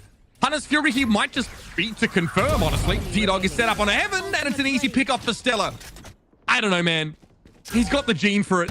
Just walks up through that dark cover, finds 2 kills, and sets up a very unlikely round win for YFP. I mean, yeah, they've taken this round and thrown it right into the dumpster. YFP should be closing this out with ease. Double posted up right now to face towards main, and yeah, Zip spotted out. It's like the dark cover towards A main is a formality for TSM, and they just don't want to check that spot at all after the fact. No one's watching it. They just think that's enough to hold someone like Stella at bay. Ziff. Again, the money, very good for TSM. This is what you expect. So many of these defense side rounds put together back to back, but YFP have gotten a foothold here and managed to keep 3 rifles at that. A round they definitely did not, I'm not going to say they didn't deserve to win. I mean, Stellar just finds the timing to make a goddamn miracle happen in the mid-round, but it's around the TSM field they don't deserve to win, that's for sure. After Sim catches Penny just pretty haphazardly jumping through mid, they're definitely, you know, should be fully aware that someone could be posted up on that angle. Hits that second crazy flick. YFP don't even have smokes to get into the site. That's just crazy. I mean, that is just... Stellar steps up, finds the window to go for that swing. Yeah, it's beautiful. Oh, we might look back on that round as a bit of an inflection point here, but YFP have a little bit more to do than just that. Perhaps winning a round by the more conventional methods would give us some more confidence. YFP straight on in here. T-Dog. Oh, he's caught them inside B main here. Okay, Penny though in and onto the side. No way T-Dog was ready for that, but no one's there to back Penny up, so Ziff's able to trade that kill. And then the Annihilation comes in. That will be Ziff taken for free here. Nobody able to really intervene as Kimon tried to get in position, but he telegraphed it, I think, pretty heavily. Oh my god. Yeah, that was a little bit risky. Listen, the economy's good. Maybe go for a bold play. Sim just trying to go for the predictive shot. Was pretty close. Why not throw the knives out? It's not like you're going to save them for the next round, so just give it a shot. Okay, odd. Yeah, Gimon, I think, is maybe unaware of just how fast YFP are getting over to the B side. I think if he sort of feels like he has a couple more seconds, he maybe imagines a scenario where he, you know, busts his teammate Ziff out of the cocoon and they make something happen, but yeah, doesn't quite have a feel for how blisteringly fast YFP are here. Wouldn't this be One enemy remaining. Oh, Sim's operator gets dropped, and that really, that's going to hurt the hip pocket for TSM. Yeah, Thief had both players spotted there. Seven just kind of peeked around, exposed his shoulder at Generator too. But really, the crucial aspect of that round is YFP, they're grouped up in B main. Their Sova on site has the ultimate out. All right, we're inting. Time to run him down, and they just hit the gas, go in, Penny over the top. Ziff can't get the kill in time. And now this is the economy on the line, to some extent for TSM. A couple players still with good money, and they want to go for an aggressive play down mid, pop flash into tiles. But they didn't care to pick up the operator. Sim dropped either. Okay, Sim straight into mid. Yep, Sim I moment. guess the spacing of the players there from Catwalk wasn't really available. T-Dog at least gets one for Cubby, backs up on it. What? Okay, Seven's going to flash himself into this. This is absolutely mental, but we kind of talked about it earlier before this map started. A lot of this early fighting. Dimon and Sim are down, and TSM are forced to play from the extremities here of this A site. I mean, YFP get a plant down, and the Seven just, Sorry, down what? A. What? Physic just exposes himself there through that dark cover, gives up the spike. Thief has got to go in and recover it. And now T-Dog and Zip are set up through tree. Door in their face at least. And they're just going to walk it, as you do. Par for the course here, I'm afraid, folks, as T-Dog now fully healthy. Jake down to 13 and has to guess where his assailant could come from. And T-Dog holds it down. Not only his crouch key, but M1 for the boys. And gets a key defuse. And it's simply pandemonium in the server. I mean, what was that occurring in mid there was shocking to the retinas. I mean, the jump through the smoke from Sim, ambitious. But you know what? I have to say, to some extent, listen, Sim, you want a duelist like that just has the confidence no matter what. And I do respect that, even though that play is wild. And he's not beating the feed allegations with that one, but I respect the unwavering confidence in a duelist, you know? And Seven still has that gene, apparently. This time. Yeah, he does. I mean, him as well. Like, what can you even say? Uncharacteristically well behaved here. Jake does put some pressure on him though. Drops down to 56. After that round, they put him on the leash like a parent with their unruly child at the mall. They had him.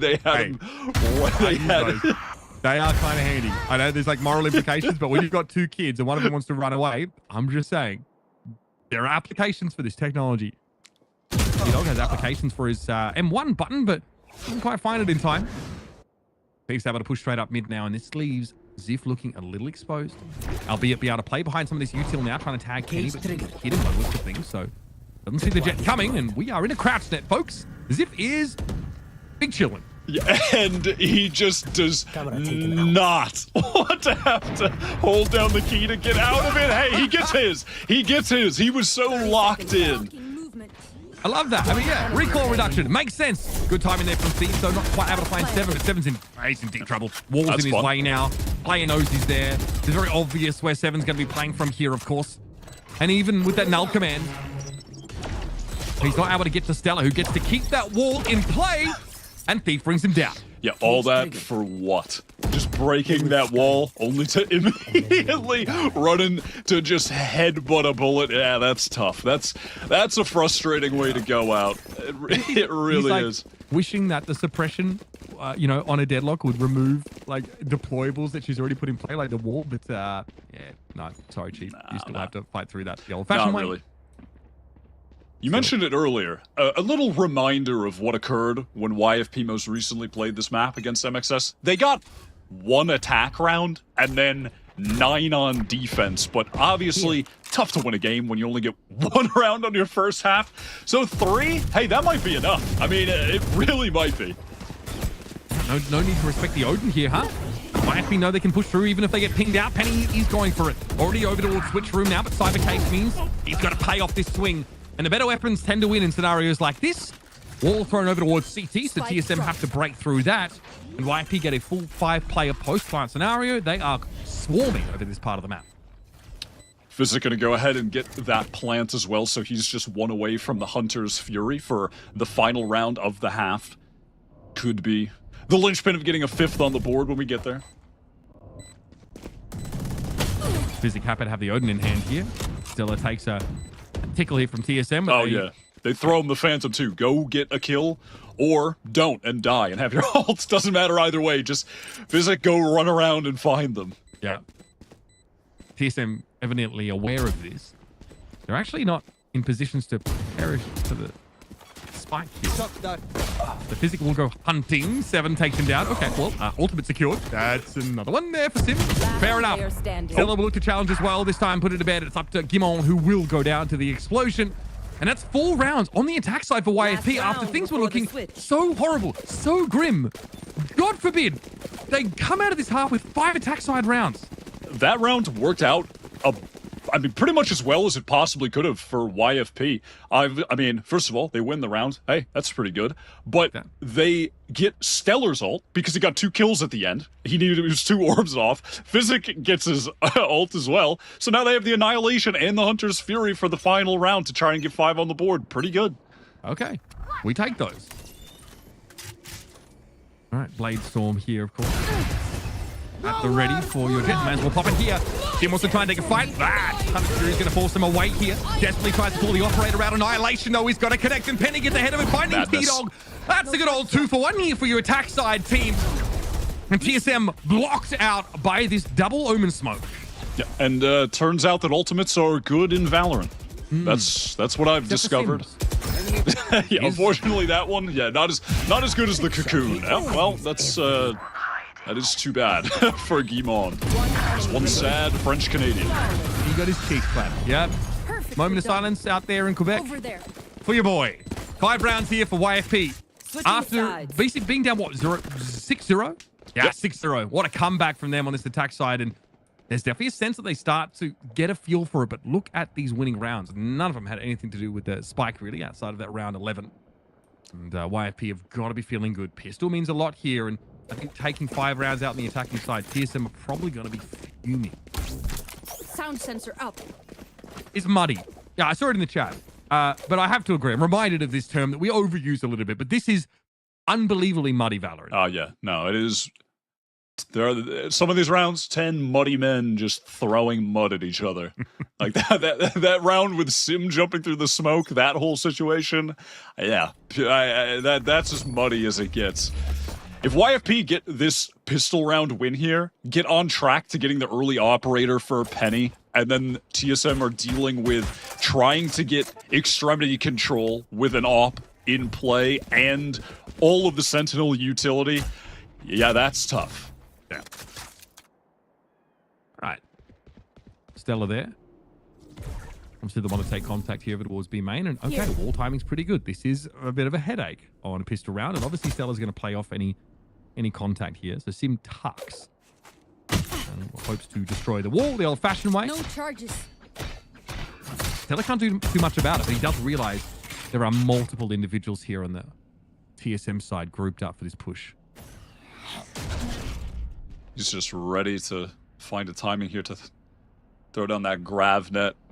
Has Thief to assist as well, and then Penny can try to get into market. So, set up a bit of a crossfire. Players will definitely be smoked off when it does happen, but it's still going to be pretty oppressive for TSM to try to get through the choke. Time going to look here for Stella. Okay. 30 seconds left. Back on that one. Sim not caught by it. I don't know if he's going to be ready for this speedway, but Stella does have another player who plays off angles here. And now Penny is going to be an issue. Cybercage comes a little bit too late, and he's able to find a freebie. TSM are down to 3, and YFP say, okay, now we can group up 2 on either side. Spike planted. Ooh, shocky action there. T-Dog getting more than the tickle that he bargained for as Physic brings him down. Just 2 to work with here for TSM, and Guimond has definitely seen better days. Quebec's favorite song, once again, languishing at 21 health. 1 enemy remaining. And Sim in one-shot range. Sheriff to the body. We'll deal with him. I wonder where GMD is. Perhaps in the dark cover. No. Perhaps. Process of elimination, my dear Watson. YFP here loves some muddy Valorant. It's exfoliating, and they get that crucial pistol here to start this defense side off with a bang. Yeah, this is about to be the whole Sisyphus and the boulder situation for TSM on this attack, if I'm being honest. Penny's got the Outlaw in hands, and Physic, I mean, just alpha energy, glass cannon Odin over towards B. Love to see that. Well, he knows full well that there's nothing particularly inspirational that will come from TSM direction this round. There's a bit of risk associated with this play style, but we've seen plenty of those risks taken over the course of this series already. The gravy train towards mid. Penny! Spike down take a scoop. Little spike delivery. Yeah, the spike got delivered to that exact patch of grass, aka nowhere in particular, aka Albuquerque, New Mexico. And now Penny can fall back, of course, off that first shot and wait for some aggression over towards market. I mean, that's a very deep smoke. TSM really telegraphing a B pinch here. And they'll refresh that dark cover. So Penny's just caught on the outside looking in, but Kimon is trying to skirt around the edge of it and catch him out. And you do have Physic picking up that angle top mid from the spawn side of P and is now rotating back in damage on Sim. I mean, this is scary for Physic. He doesn't have armor. No damage there. He is healthy and gets to finish off Sim. Okay. Righto. Straight to the upper with TSM. I am concerned for the prospects of map 3. I am I can imagine you concerned. steepling your fingers right now as you say this and pushing your hands out in front of you like do. I mean, at this point, we've got, all right, the Outlaw, not going to get a ton of value. It was a full classic buy for, and by buy, I mean, you get those for playing Valorant, so it's not so much of a buy as it is just a little handout from the game. Are we out of practice? There's, so point being, that's not going to be a kill, but it will be when Physic swings off of the contact from the Outlaw. And then gets a nice little and picks up the angle where Sim is just walking in. And yeah, once again, I don't think we're going to split, if I'm being honest. This is devastating. This is the buy round for TSM. Stellar play off the crouch net. 7 is, well, start squatting, but he's able to win it out. The wall in front of him, though, is a problem, especially while he's already caught. So Jake brings him down. T-Dog, try your luck here. My goodness. 2 shots, 2 kills there for Jake. Nicely done. And Kimon falls. And that was a very inauspicious chopping spree there for TSM. Yeah, YFP on the cusp of being a part of the 1%. The wealth out of control. Benny does not need to get rid of this Outlaw and upgrade to the AWP anytime soon. Can just hang on to that again. Physic still just chilling with that Odin. Everybody's got 5k. Things are looking pretty good for YFP. No heroics. Start you want now. 6 rounds in a row for YFP. TSM gonna have to wait a little bit on their next buy opportunity. That one went past awfully quickly. Paranoia, good play off that. Jake has to back up a little bit. Sim will be allowed in. The Owl drone obviously playing low to the ground. Standard dark cover, so TSM will be allowed Wyatt to take some real estate and then get the heck out. Yeah, YFP were pretty fast on that rotate if they had committed as well. Penny was able to pick up the angle from heaven onto main with the Outlaw really swiftly, so set up for it. And TSM wisely back off, try and readjust into the mid-round. Stellar obviously has that barrier here. Yep. And again, this is a little dangerous. what nightmares are made of? Breaking a barrier when you have pistols. Very fun. Thrilling really gameplay. Really awkward to do from that angle as well. That wall is set up. Oh, God! He gets 3. That's pretty dirty. And the right click action. Thanks for coming. While he's stunned up, but no less. Beautifully done. Stellar with 4. And TSM only have T-Dog to work with. He is in wine, and Stellar gets the ace here. I respect that T-Dog did not care at all about Jake jumping around. He was just ready for Stellar to try to deny the ace. I appreciate the fine details of what's going on through the minds of the player. We stand a petty king. That's what yeah, that is some petty behavior. I mean, have a look at this from Stellar. Yeah, swings on out. Obviously, there's a sonic sensor that he's able to play off of. He looks like he's affected by it as well.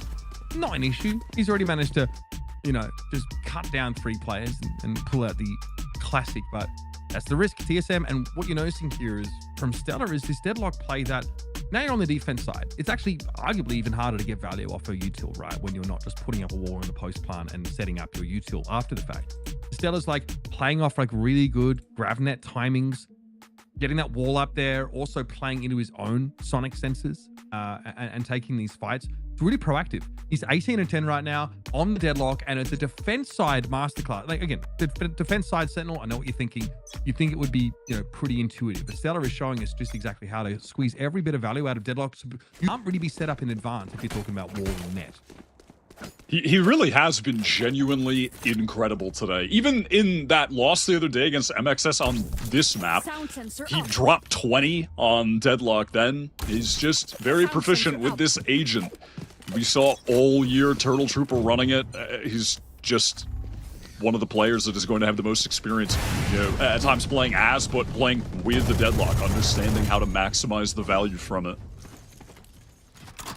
All right, so TSM here again, the group up around the one way. Yield an opportunity here for Stella to be a nuisance, but they've actually moved him over to the B side of the map. Sim backs away here. He did throw a cloudburst over towards grass, so he's starting to put the fear of God in Penny. He's unsure about where to put himself here. Heaven's side, great pick though, and of course the Tailwind was available. That one though was a little bit of a riskier peak. Okay, a little bit of a nerdy lineup there with the Annihilation. I gotta respect it, but there was no catch off that for Stella. TSM in a post plant with 4 players. His gun round looking a bit better. Oh, pop flash a little bit short, or rather Sim's jumper might have been a tad early. Regardless, though, 4 versus 3, this should be all but over. GMD finds Physic off the recon dart. Stellar would have to go pretty crazy again. They might as well go for this. They're rich. Yeah. It is. Thief has a look. Anyone watching? First. Yeah, no one, again, watching. I think TSM are allergic, actually, to watching A main. That's how Stella got through and had that ridiculous round. Still, time is short. Stella eventually going to lose out there, but Thief finds it. Another one. At least able to trade off of it here. Keep a lid on the economy is the name of the game here for Thief. And 7 backs away with his rifle at 45 HP. He doesn't fancy the challenge. The TSM crucially, though, get a big round back. Just as YFP looks to be running away. Pretty significant damage done, to be honest. Nothing to scoff at. This is now really awkward for TSM. They're going to have to fully invest, and now, you know, they're not going to have the round loss bonus, obviously, in the future. So their economy is in the danger zone, despite getting this attack round on the board. This goes here. Yeah, it's a little awkward. All light armors for everybody here. Wow, they actually, yeah, they got the op for Sim as well. Okay. I don't hate this, but against an Odin, I'll be a little afraid of running into B main at the moment. Sim challenging, or holding rather, against a push-up. We have not seen that from YFP yet. They do have Jake set up in wine, so ready for a double swing if we get aggression from TSM here at A main, which is entirely plausible. But right now, Stella's not in position to play off this. Okay. Jake sees it all, and there it is. He's going to go straight on in here. Dark cover thrown up. A little bit of damage there on Sim as Jake trying to spray desperately. It's a little awkward for him now. Stella can't help him that much. He's sat back off the angle, so Jake's just DP's into main. Yeah, dark cover just does enough for him to stay alive. There were a lot of bullets coming his way. Some Matrix activity. Somehow stayed alive. Like 3 players spamming at him in wine. That's pretty wild, to be honest. He is fortunate to have not even really taken much damage. He got good damage done too. Yeah, pretty wild. I mean, there obviously on this round a little bit of aggression from YFP, but opping against the double sentinel comp when you're on attack, it's not like they're going to be pushing into you very much, right? Like, he'll be able to find, Sim will be able to find some opportunities maybe to try to kill Penny in an op battle, but, you know, not going to be as frequent as against the standard comp. Nice shot. Yeah, considering he's under pressure from the Hunter's Fury, by the way, he's had to re-pick against that. That is wild. Physic here on the spray down. We talked about this. 7 obviously down right now. And there they go, run into the crosshairs of the light armor. Doesn't exactly do them any favors either, and Penny will finish the job. And I want to quickly circle back to what you mentioned about Sim getting the op in hand. Penny did not bother Wyatt. On that attack side, even when they got Sim to drop his op, Penny did not pick it up. He didn't want to try and challenge it again against, even against a comp that doesn't have a deadlock.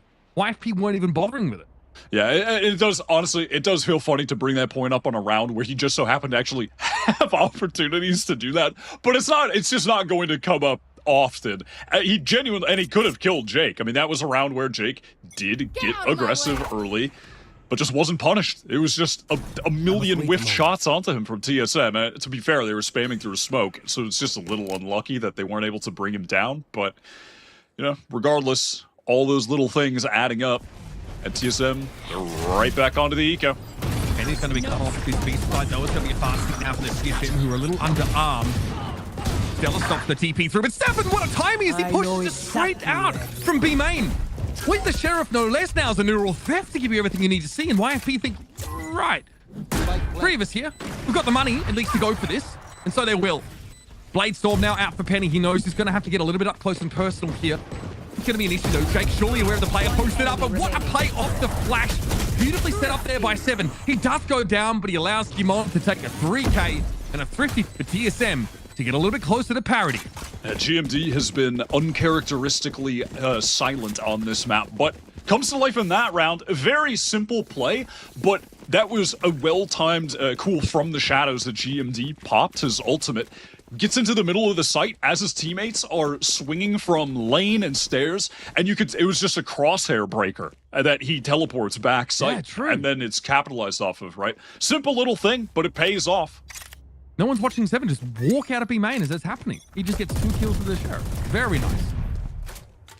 All right. And he on the extremity. Sims able to win it out. Okay. Nice Yeah. take his advantage. That is the duel that he's looking for. T-Dog as well onto Stellar with the spam. That's huge. YFP in shambles after that. Little from the shadows there. Spot out. Maybe did get to see T-Dog there over towards Tiles. Now we slow the pace down. TSM look to re-clear mid. And do take note of Physic there set up towards market. Yeah, and that really is the situation that Sim is hunting for with that attack off to try and shut down Penny. Thief just finds a nice timing to at least to bring one back, make things reasonable. As YFP, they're trying to beat TSM to the punch. They're getting to this A site. They're ready to anchor, fight together. That is their win con. Jake can play off this paranoia here. Okay, 0 point. That's beautiful. No paranoia available for the defenders now. TSM, though, they're back out. Still 40 seconds to play with. And not a lot set up on B for YFP. We might get a bit of contact here in the middle of the map to see him. Oh, God! He's not looking over towards Cubby. Swing there for Thief. Drops the spike now. 30 seconds left. An extra player set up at Cubby now. And there will be a crossfire. But that cyber cage gives enough time for TSM to cross over to B. He's only being watched by Physic from market. Yeah, has the dark cover as well. This should be a free one at least. Sim gets the trade, and it's all the while. Oh, God. Kimon was chilling over on A. 10 seconds left.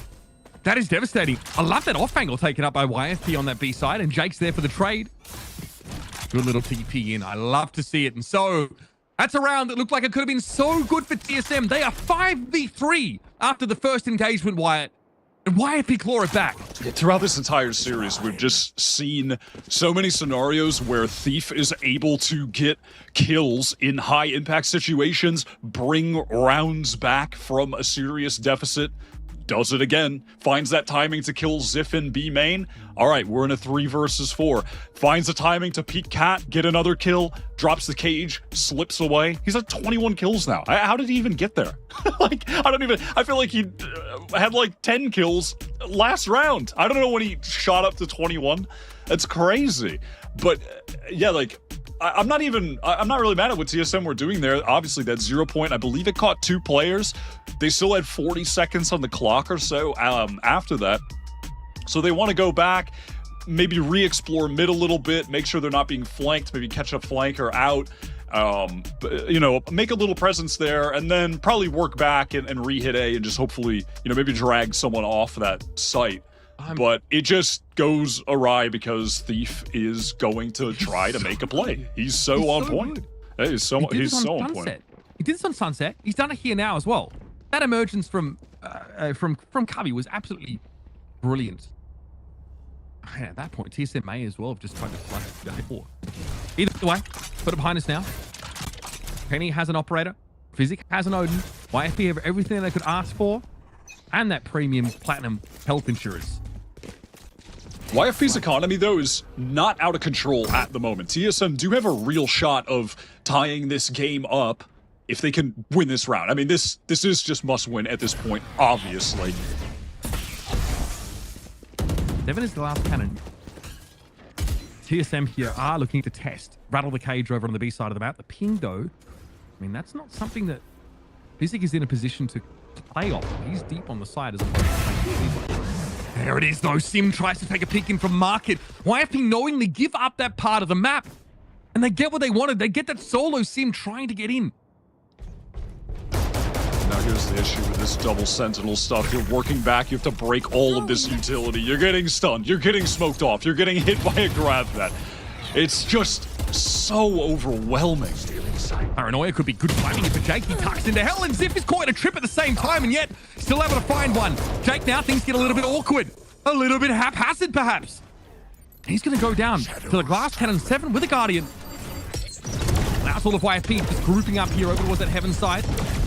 7 will slow them down, of course, with a fragment. And in through tree, it might end up having to be Thief to be the difference maker again. Physic does have a recon to try to get back in there. Penny, he's going in for a penny, in for a pound. That's what they say, right? Caught out, able to be traded at the very least. 70 from Hildo, still a problem. Physic can't get it done, and 7 exits the round with 3. Huge round for TSM. A lifeline extended and a chance to even up the series. Seven's playing very well on this map, but specifically around the A site multiple times now. Has found those multi-kills in post-plant situations, did that on attack, and, attack now, and was doing that on defense as well. Been pretty keen playing in that area of the map, but now, again, checking back in on the economy for YFP, and it is in the danger zone. There was a must-win round for TSM.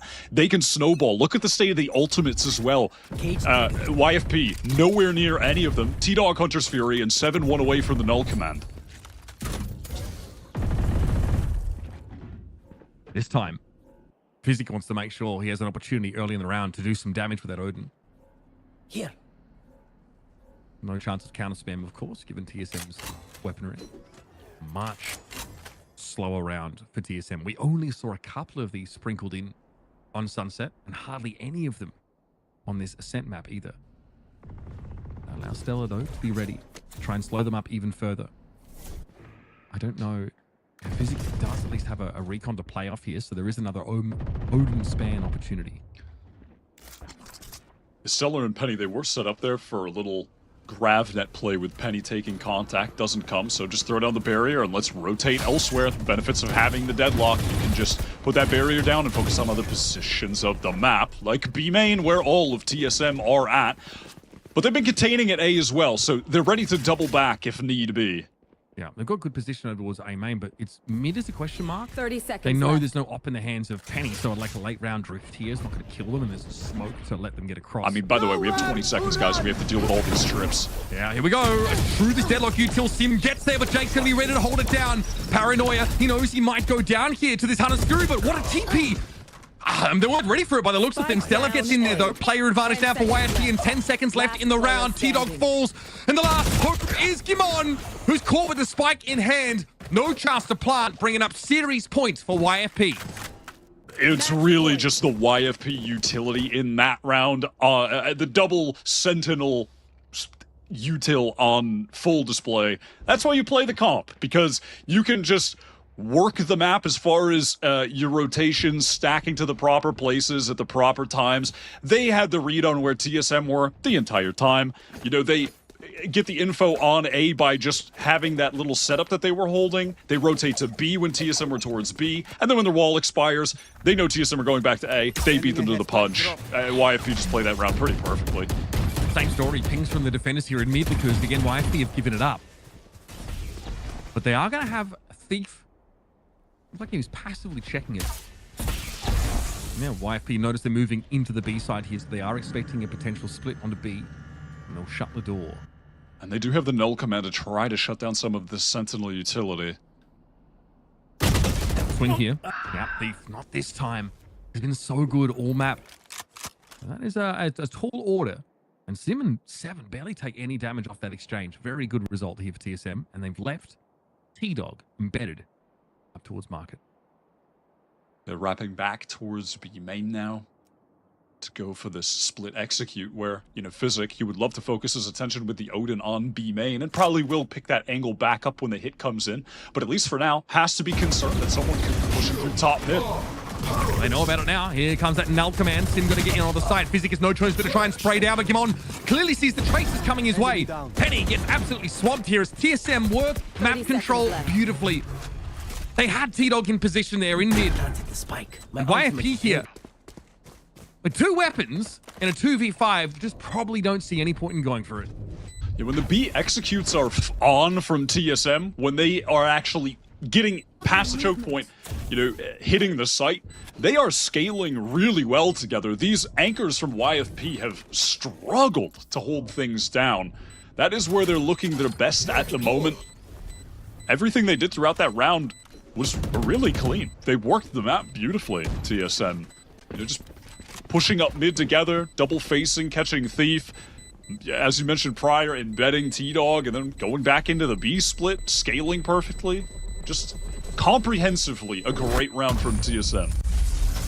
Big fan of that. Especially we just saw a slow round from TSM where they eventually make a thrust into B, get forced back, and then they, virtually run out of time. It's nice to see them look decisive, gain control of mid.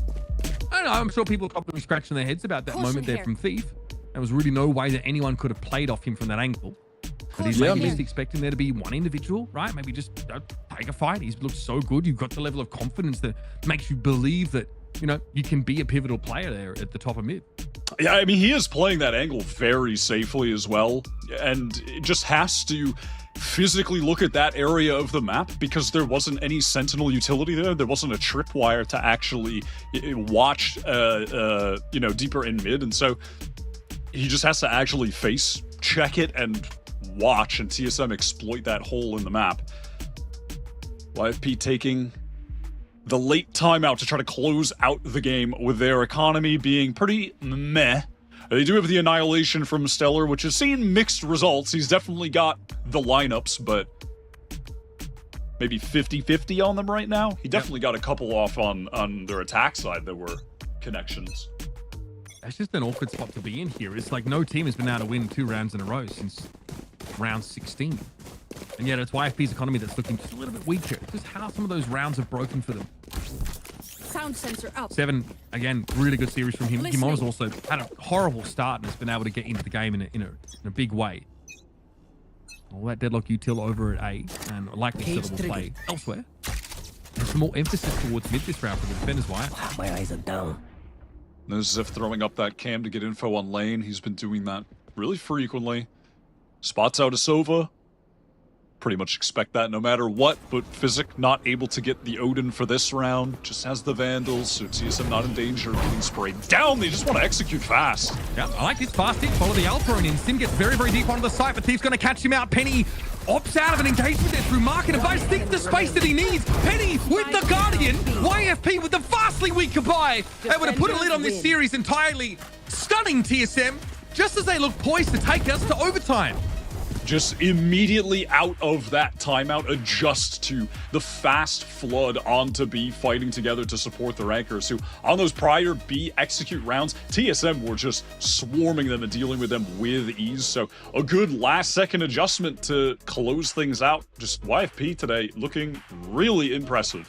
And Sierra, let's bring her back in. I mean, I would start this off by saying this is the merit, of course, of having a team that has stayed together, even through a bit of a disappointing Challengers campaign, up against a more newer look here from TSM. But I'm loving what I'm seeing from YFP. And this was a team that were pretty mid, I think, through stage 1 and stage 2 of Challengers. Like the perennial 3-3 team, right? They're looking very, very good here in the postseason. All I know is I blinked and I missed that final round. That was absolutely crazy. But no, I'm really impressed with the step up that we've gotten to see from YFP because, yeah, they were never bad. We had some really good teams in Challengers, but being able to see where they were in comparison to now, especially with some of these step ups, I think was just super, super impressive. This was pretty back and forth for a map, but YFP really being able to hold their nerve when it mattered the most. Yeah, individually today, they were very on point. I think all the players showed up where there was more variance to me with the TSM performances across the 2 maps. YFP, a level of consistency there that definitely, put them, or rather just gave them the edge. Stellar with this ace was nasty. His individual performance was great. And Thief across both maps. Again, it's like, I don't even remember Thief getting 20 kills on this map. I don't know when he did that, but he had like 20 plus kills. Yeah, he was just casually getting his every round. I mean, I loved it. I mean, and again, they were really important kills though. Like there's that one round where he's in B main and somehow like finds a kill, and then TSM are like dirtling, right? They're rotating from the A side back to the B side late in the round. Thief's gotten himself off this like crazy timing, swings from Cubby, finds another kill.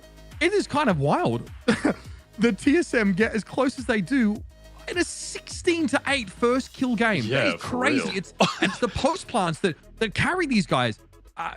It's pretty astonishing stuff considering YFP are the ones with the deadlock comp.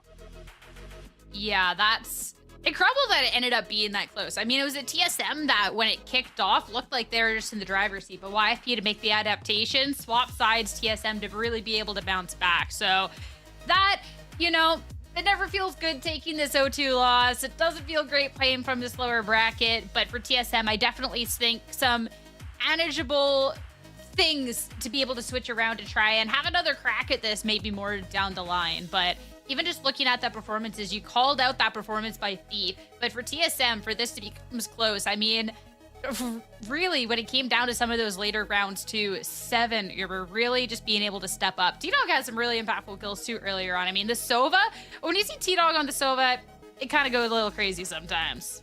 I mean, I think Seven's a big part of why TSM are 4 out of 5 in post-plant rounds, right? Like, when we're like in post-plants on the attack side, Seven's like carked in hell or something like that. Coming out with like, you know, these 3 and 4K rounds is massive. And also, Null Command's so crucial because quite often Jake is anchoring, right? That A side, and he's ready with the paranoia, and then Seven just turns it off straight away and is able to get in, you know, past a lot of that other that you two would otherwise delay. It's also important to point out that this Deadlock comp doesn't have a KO molly to stop the rush into A, right? So that allows a team like TSM to actually get in there and fight for like a post-plant scenario. I think Seven looked great. We talked about it. He's got the duelist gene, taking some unreasonable fights, looking pretty crazy. When he like this push out in the mid, like flashing himself. This is great. I like to see this like aggressive type of play within a more structured shell, which is something that TSM have frankly lacked for quite a while. So I'm pretty bullish about this team. There's a whole lower bracket to run through, right? And I expect to see them be, you know, a team to be feared in that phase of play. With the team that was one of the ones that underwent some changes, you know, just a couple more games with the server to really, you know, get everything going. But for YFE, this is comfortable. It's going to be a win. And looking forward to seeing them play in that upper finals. Next is going to be an interview, a quick break, and after we'll have Stellar on the line.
Defenders.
All right, it's going to be a strong victory for YFP here in the upper quarters, 2-0 over TSM to be advancing on in that upper bracket. And on the line for our post-match interview, we have none other than Stellar. I have to say, first off, congratulations. Not just the win, we got to see a cheeky little ace in there too.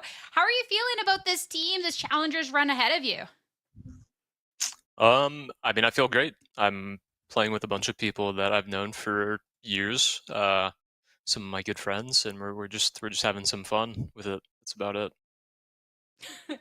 I mean, no better way to have some fun with it than to be starting off with a strong win. So I want to talk a little bit more about what we got to see from the maps. First off, looking at this very first map in the series, Sunset, because when we last got to see TSM here, Sim dropped like 39 kills. It was a crazy match. And then for YFP, we were kind of expecting maybe we would see a little bit of a different duelist coming out from Penny here, maybe see that raise. But we get to see the swap up. We get to see a strong victory there. So I want to talk about that duelist swap and if you think that was the key or what was the key to overcoming that Sunset.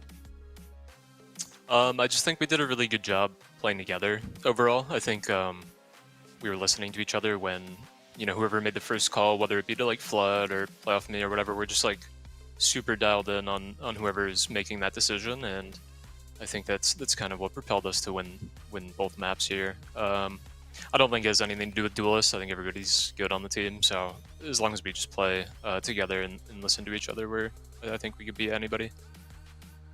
We definitely got to see everybody step up at a different point, so it was really, really nice to see. Then talking about Ascent, that was one that we saw come right down to the wire and coming down to a final timeout before being able to close it out at that 13-11.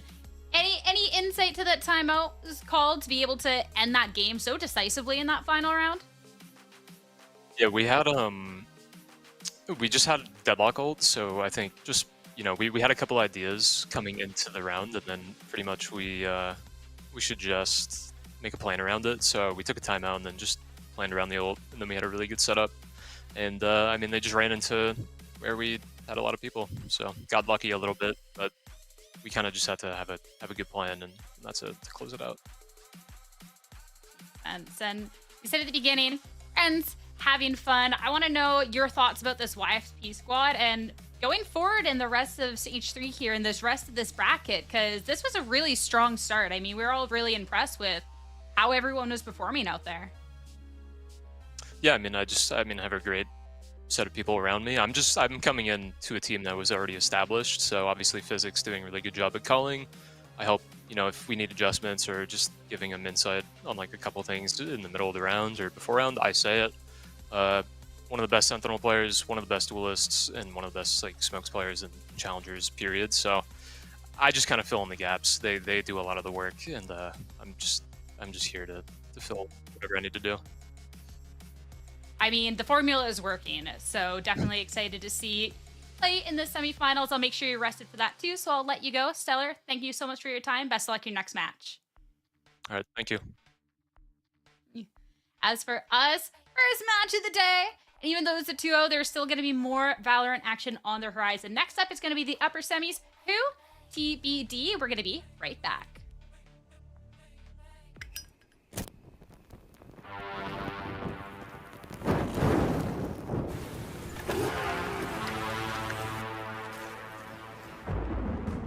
They say in life, there are no guarantees.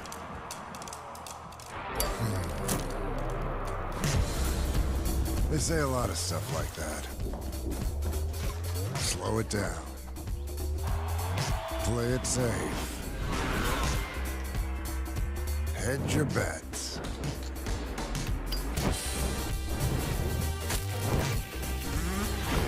So what? You gonna listen to that? You gonna stop because they can't guarantee you'll pull this off? No guarantee you'll win? No guarantee everything's gonna be fine?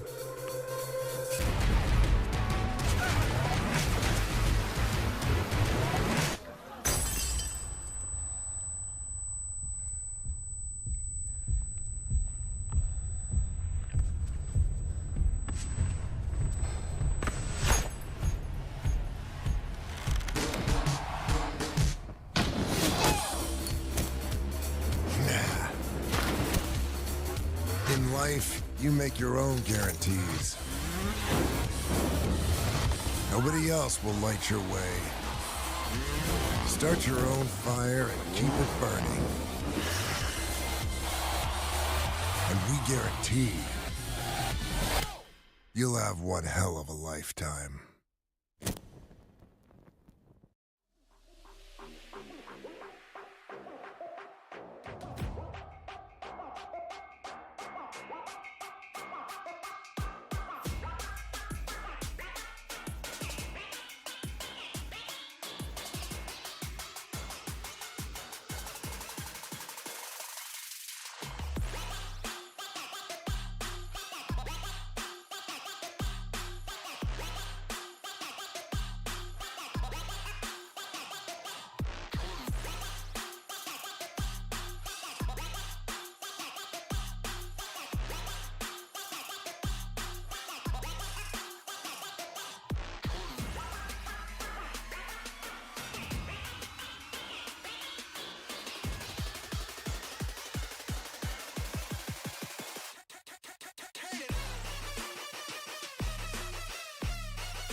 Let's ruin their day.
through with it again. They know that I got spirit with a pen. Don't know why they try to compete when they know that in victory it's never gonna end. Them and a week, that's why they could never speak. They ain't like me, I take it to the peak. Different type of steeds that I breed. Wheel up on the mic, they won't get one of these. Please, I don't wanna hear no talk from them. I don't wanna see nothing at all from them. They can't do it like me. So all I wanna see really is a round of applause from them. Vibes in the air, we caused it again. Life isn't fair, but we rode it again. All of my teams being ready for the war, there's no warning for them. Tell them again, I ain't here to make up no friends. I just came through yet again.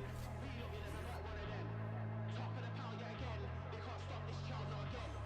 Made in trap, I'm gonna lose it. So you know I'm gonna win that again. Tell them again. Tell them again. Tell them again.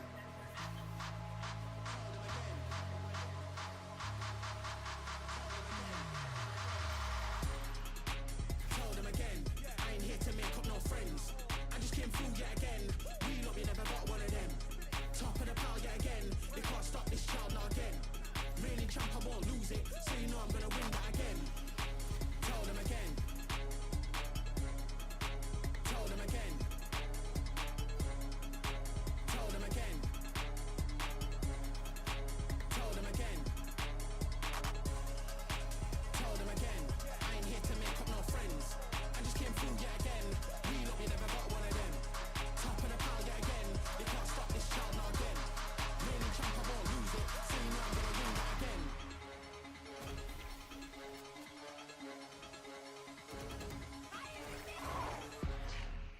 My territory. Over there. No.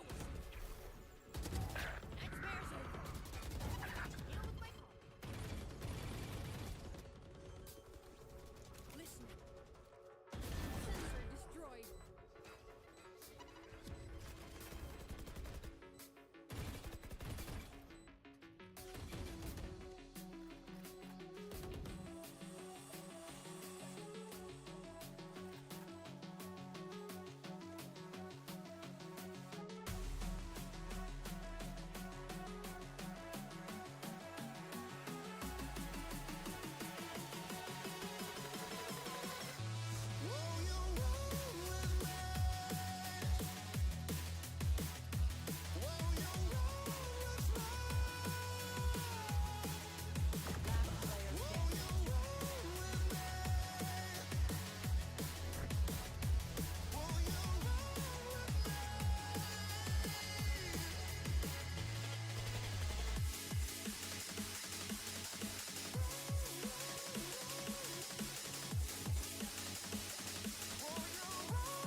was taught to hustle through the pain. My body and soul, without each what will I gain? So many try to use me when I help pave a way. But man, that's just life, there ain't really much to say. I'm the one, I know I'm the one, everybody follow me. The one they all trying to beat, I know that I gotta be. I've been training hard, I'm ready for any rivalry. I lost it all but kept the fight in me. Now look, I've been laying low but speak on me and I'ma show up. My squad full of bosses, can't let anybody hoe us. Yeah, my life is sweet, I got the whipping doing donuts. Wanna live like me, well here's the contract you ain't know of. I signed up to grind, I signed up to be the best, man. Chin up when I hustle, I can't focus on the next, man. They said that I gotta work, I said, oh yeah, I'm on it. Cause when it's said and done, we gon' see who really want it. Yeah, who really want it? Who really want it? Yeah, I'm getting better and better and only focus on cheddar. Who really want it? Yeah, who really want it?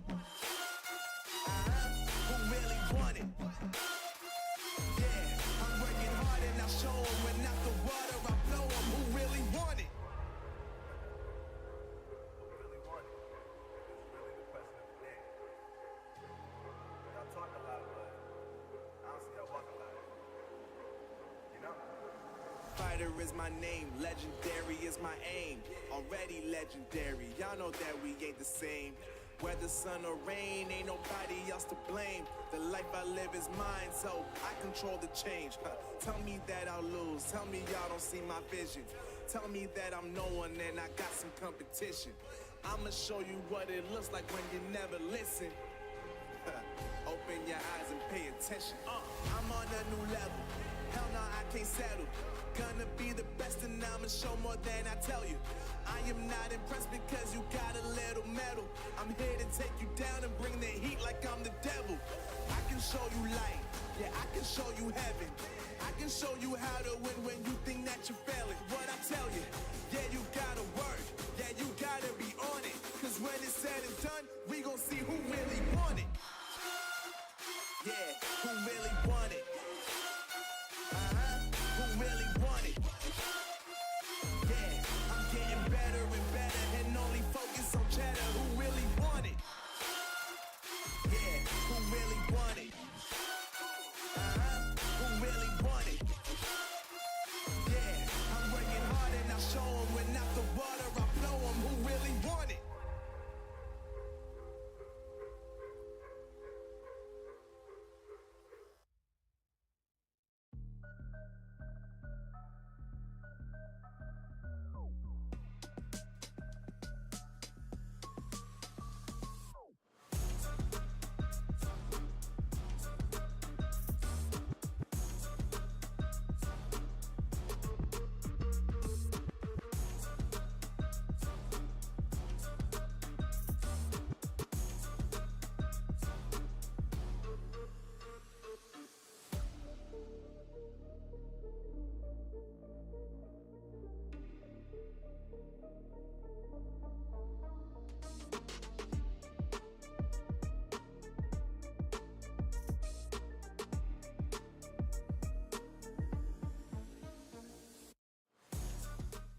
Hello, everyone. Welcome back to VALORANT Challengers North America. We got to see our first match of the day, a 2-0 victory in way of YFP. Now, to be moving along into our semi-finals here, it's going to be Nightblood going up against Winthrop. We had to wait for the first match to be done, you know, but we're ready to dive back into this and take a little updated look at the bracket as well. I mean, we're going through this fast, or that definitely is for sure. Nightblood as well in their first game, managing to get a quick victory into the finals, and still waiting for one of the results there, Rankers and Blue Otter. Yeah, obviously with SAD Esports having some mild changes, the core of that team that sort of made them pretty scary in stage 2 are still present. So seeing Nightblood overcome them in a relatively comfortable fashion is pretty impressive. And I think if people haven't been watching Challengers this year, they probably see Winthrop University and go, okay, like what should we sort of expect from this game?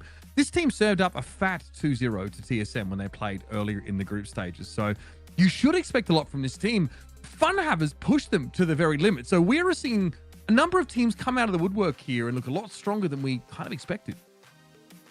And I think that's the fun of this too, Wyatt, when we're looking at these teams. Because, of course, there is teams that are familiar. There's some players that are familiar and team names that we don't quite know. But being able to see the work that people have been putting into this offseason and how things are kind of getting switched up here, I don't know. It's interesting.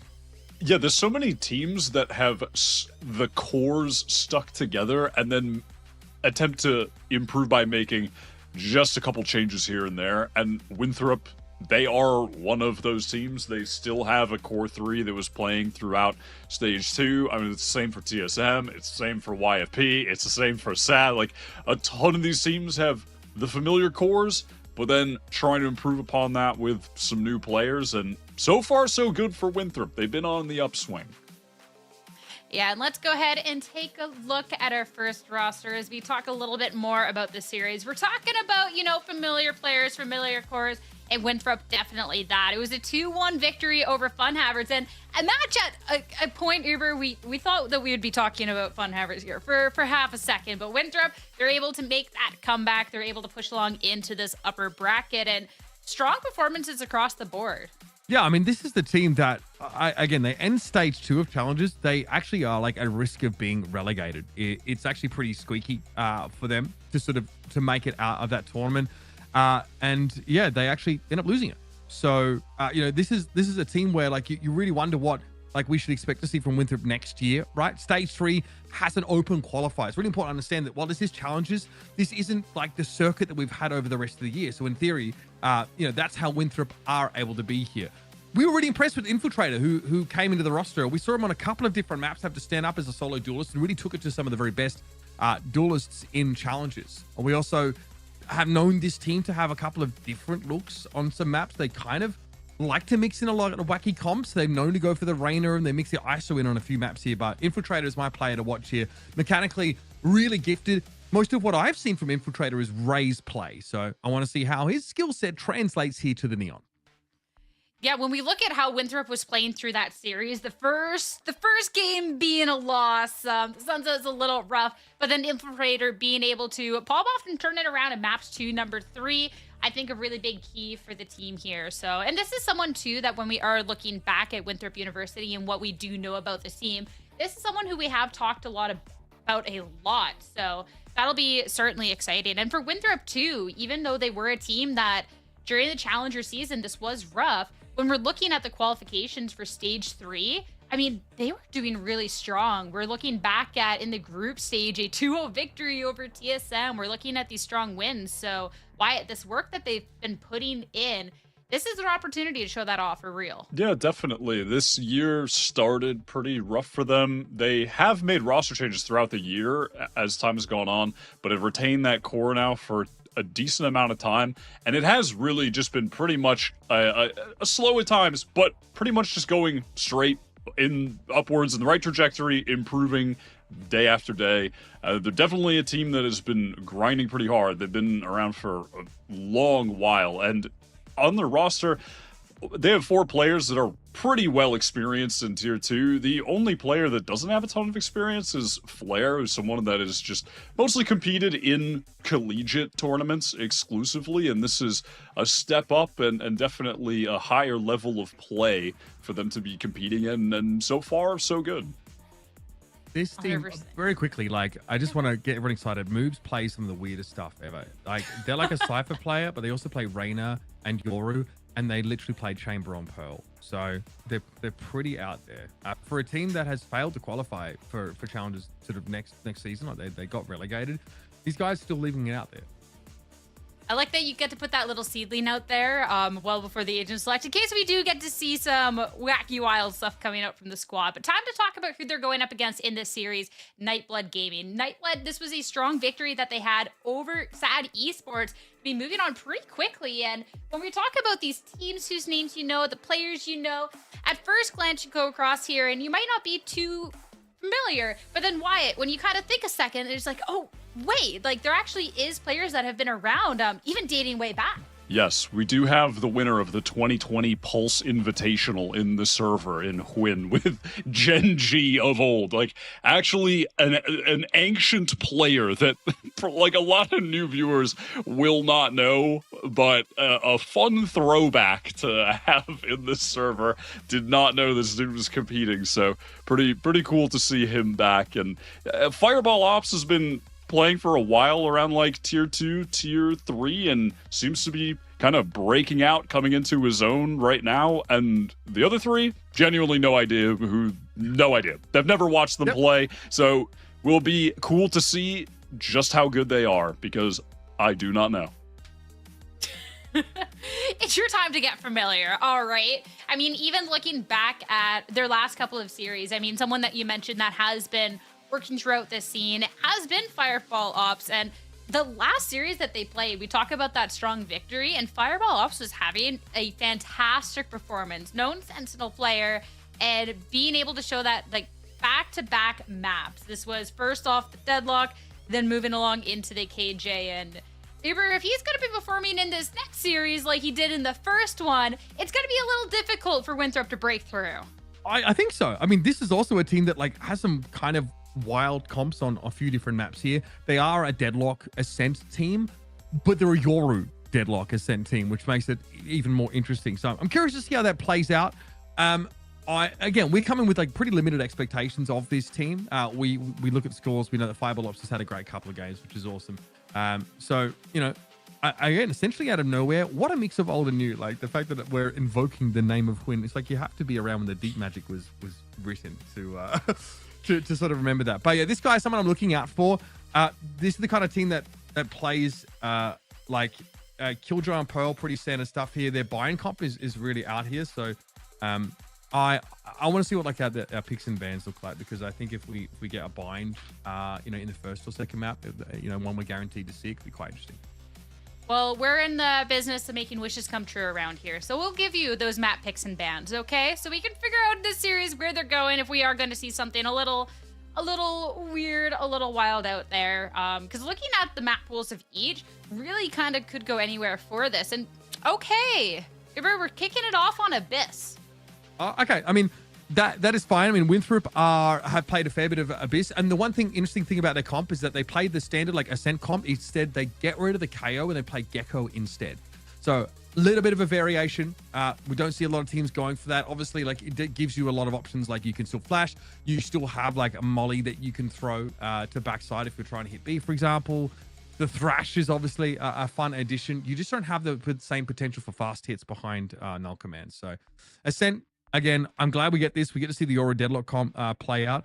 I'm pretty sure we've seen Winthrop play double duelist on Ascent, like an ISO Jet, which is kind of crazy. And I think if I look at my notes, which I'm obviously got in front of me, they've also played Reyna there before. So I don't really know what to expect from that map. This is Winthrop just doing Winthrop. Yeah, I remember when ISO originally got buffed, they just like hard forced ISO on everything, and that was when Neon got buffed. They were just sending it on those agents, like immediately. We're just going hard on those. So I don't know if that will continue, but we'll see. I'm a fan of ISO, and I actually think ISO is good on Ascent. So I'm down to see it if they want to bring out the rare pick. I'm down for a fun ISO pick. Cracked ISO players are so obnoxious to play up against, and it's such fun Valorant to watch. But I'm curious about this very first map pick, because when we're talking about a Nightblood Gaming that in their series was able to go off and have a great start, Abyss is definitely a little bit of a spoiler in that, considering the last time that, you know, the site records them being on Abyss, it was kind of a rough go of it, Uber. A little 13-0 against them. Yeah, That's tough. Up, I don't even look back that far. Like, as far as I'm concerned, this is not an Abyss team. It was 2 weeks ago. Okay, it's not okay. That's not that far back then. That's fine. That's I mean, yeah, that's tough. I wouldn't say that's like the most exciting prospect. I think that's pretty sussy.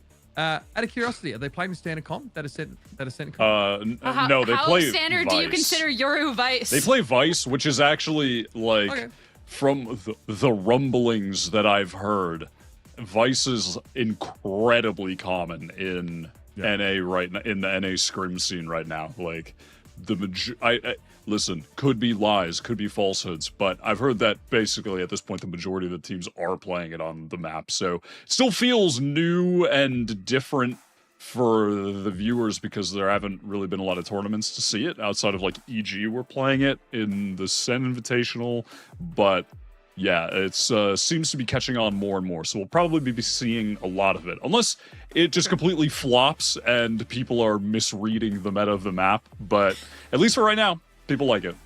I think we were like expecting out in Berlin, we were expecting to see a Game Changers, and the one team that we knew had like dabbled with it before stopped, like opted not to play it at that tournament. Yeah, so Shopify. We never ended up. Yeah, exactly. So we never actually ended up seeing it there. They'd like tinkered with it a little bit. So if we get to see it, we'll talk a little bit about some of Vice's kit and how it applies to parts of Abyss, because there's a good use case for it, but teams are still getting I will right now be Googling Vice Valorant ability names. Right, it's Razorvine, Sheer, Arc-Rose, equip Steel Garden, filaments of liquid metal, You could fire also to wait to place see a wall if you're trap. going Right, to yes. see it first, because if you're getting 013 when you have the Vice, Hey, and I'm just prepping. you know, I remember you just gotta make Arc-Rose. sure the live prep, Yeah. Right. Yes, the Look at him Steel pulling Garden. back the curtain. I mean, it's not as if people don't know that we have VLR like up here, just like everyone else at home does, especially for some of these teams that we have a little bit less information on. So also, we also didn't know if we'd be casting Winthrop or Funhavers here. So, you know, we have about as much prep as you guys have, but I'm excited for the Vice. I think that like, I honestly, I'm actually more excited to see like how the Gecko goes in the standard comp on this map. You know what I mean? That for me, Yeah. let me do a Wyatt thing. That for me is interesting. I think the Gecko is honestly all right. I think the Wingman gets really good value on the map for some of the easy plants that you can play spam off of, because we're playing the game of Valorant, which means there's going to be a giant choke point that you can put a dark cover on and then spam the spike. And Wingman is pretty good at getting the spike down in those positions. Kind of good. But hey, we got an agent select ahead of us to see for sure if Wyatt has to have the cheat sheet up in front of him for the first map in our series. So I can't wait to equip some Oh, filaments of we've liquid got metal, it. Sierra. We've got it. The liquid metal filaments will be attached to the walls. Let's go. Finally. I was getting so ready to cast Vice at the GCC when we were in Berlin, and then it wasn't picked. And so now I'm glad I have that knowledge stored up here for Fireball Ops playing it. Oh man, we're gonna jump into just a moment. Wyatt, turn down your noise gate on your voice activation, son, so I can hear 100% of what you say instead of 30%. That would be a Gucci. We're moments away from jumping in here. We've got the Astra, which we have seen a couple of teams pick up. Pretty sure like Flight Quest Red like to sort of bring this in as well. So again, definitely a lot of post plant applications. Can be really annoying to play against. Again in the post plant. all right, well, last time they saw Nightblood over on this map. It was a little bit of a rough one. An opportunity to rewrite that story. First map going up against Winthrop. Have fun, guys.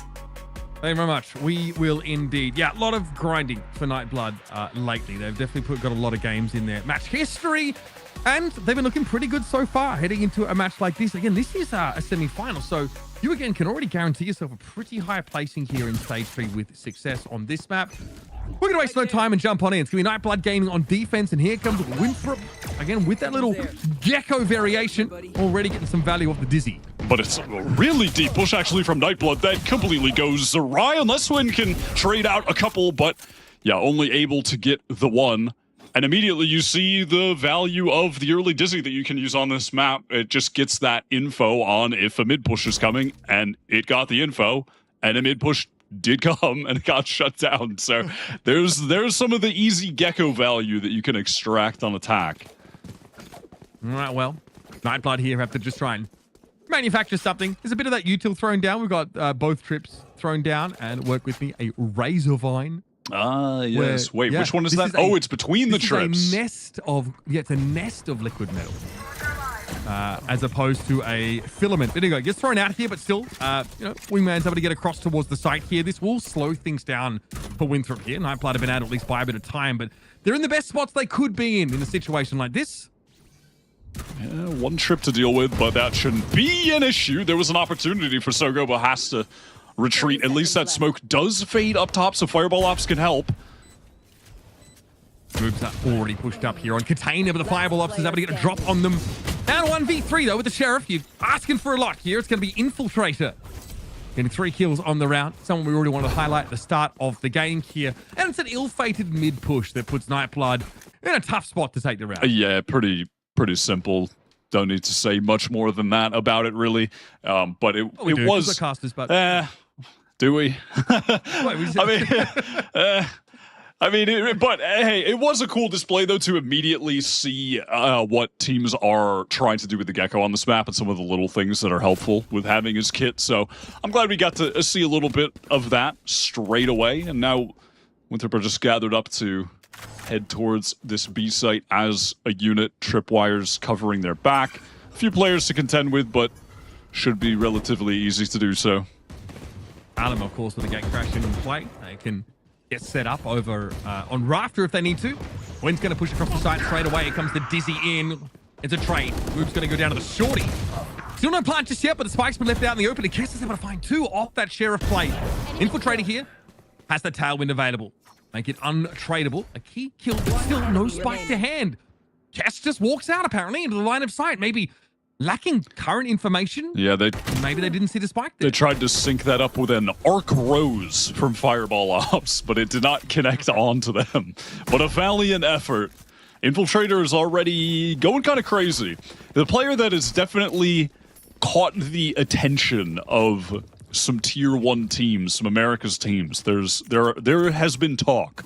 He's definitely he's definitely making a name for himself in the Challengers scene, and I think is certainly poised to have maybe a breakout year in terms of getting more people in the wider scene to know them, especially if Winthrop are going to be a quality team that's going to be contending, at least like in that mid-upper table in 2025. And I hope they're in Challengers at all, right? I mean, looks like they'll be good enough. Okay, let's they walk lose the forward. promo relegation for stage 2, right? Does that mean they play next? Do they play next year in Challengers? Stage 1? That's a question for another time. You know what? Yeah, let's just, we'll revisit that one later. TBD. Here comes Infiltrator here. Triple stack up on this angle. Rather double, excuse me. Alum looking elsewhere. Tailwind gets him out with just 10 HP. And Infiltrator's asking for more. They actually get across and... All right. Cloudburst gets thrown down. Infiltrator is very, very deep, albeit a little bit low here. You see that sheer wall set up in advance by Fireball Ops, just in case they try to cross it. How has he done this, Wyatt? Infiltrator gets into the cookie jar. That was a pretty takes down Kess. Sick reaction time on that with just 10 HP. Insta delete with the headshot. Dark Cover's getting cycled though over towards A main. Infiltrator's going to have to make a lot of noise and really draw attention here. Oh my goodness! 2 kills with 10 HP. That's Infiltrator for you, but elsewhere things are going pretty bad for Winthrop. Down to Flare. Full 9er. Flare, I'm going to go with. Wingman gets across. Going to be a crossfire that Flare has to find a way to navigate without Dizzy, and it's a tough job.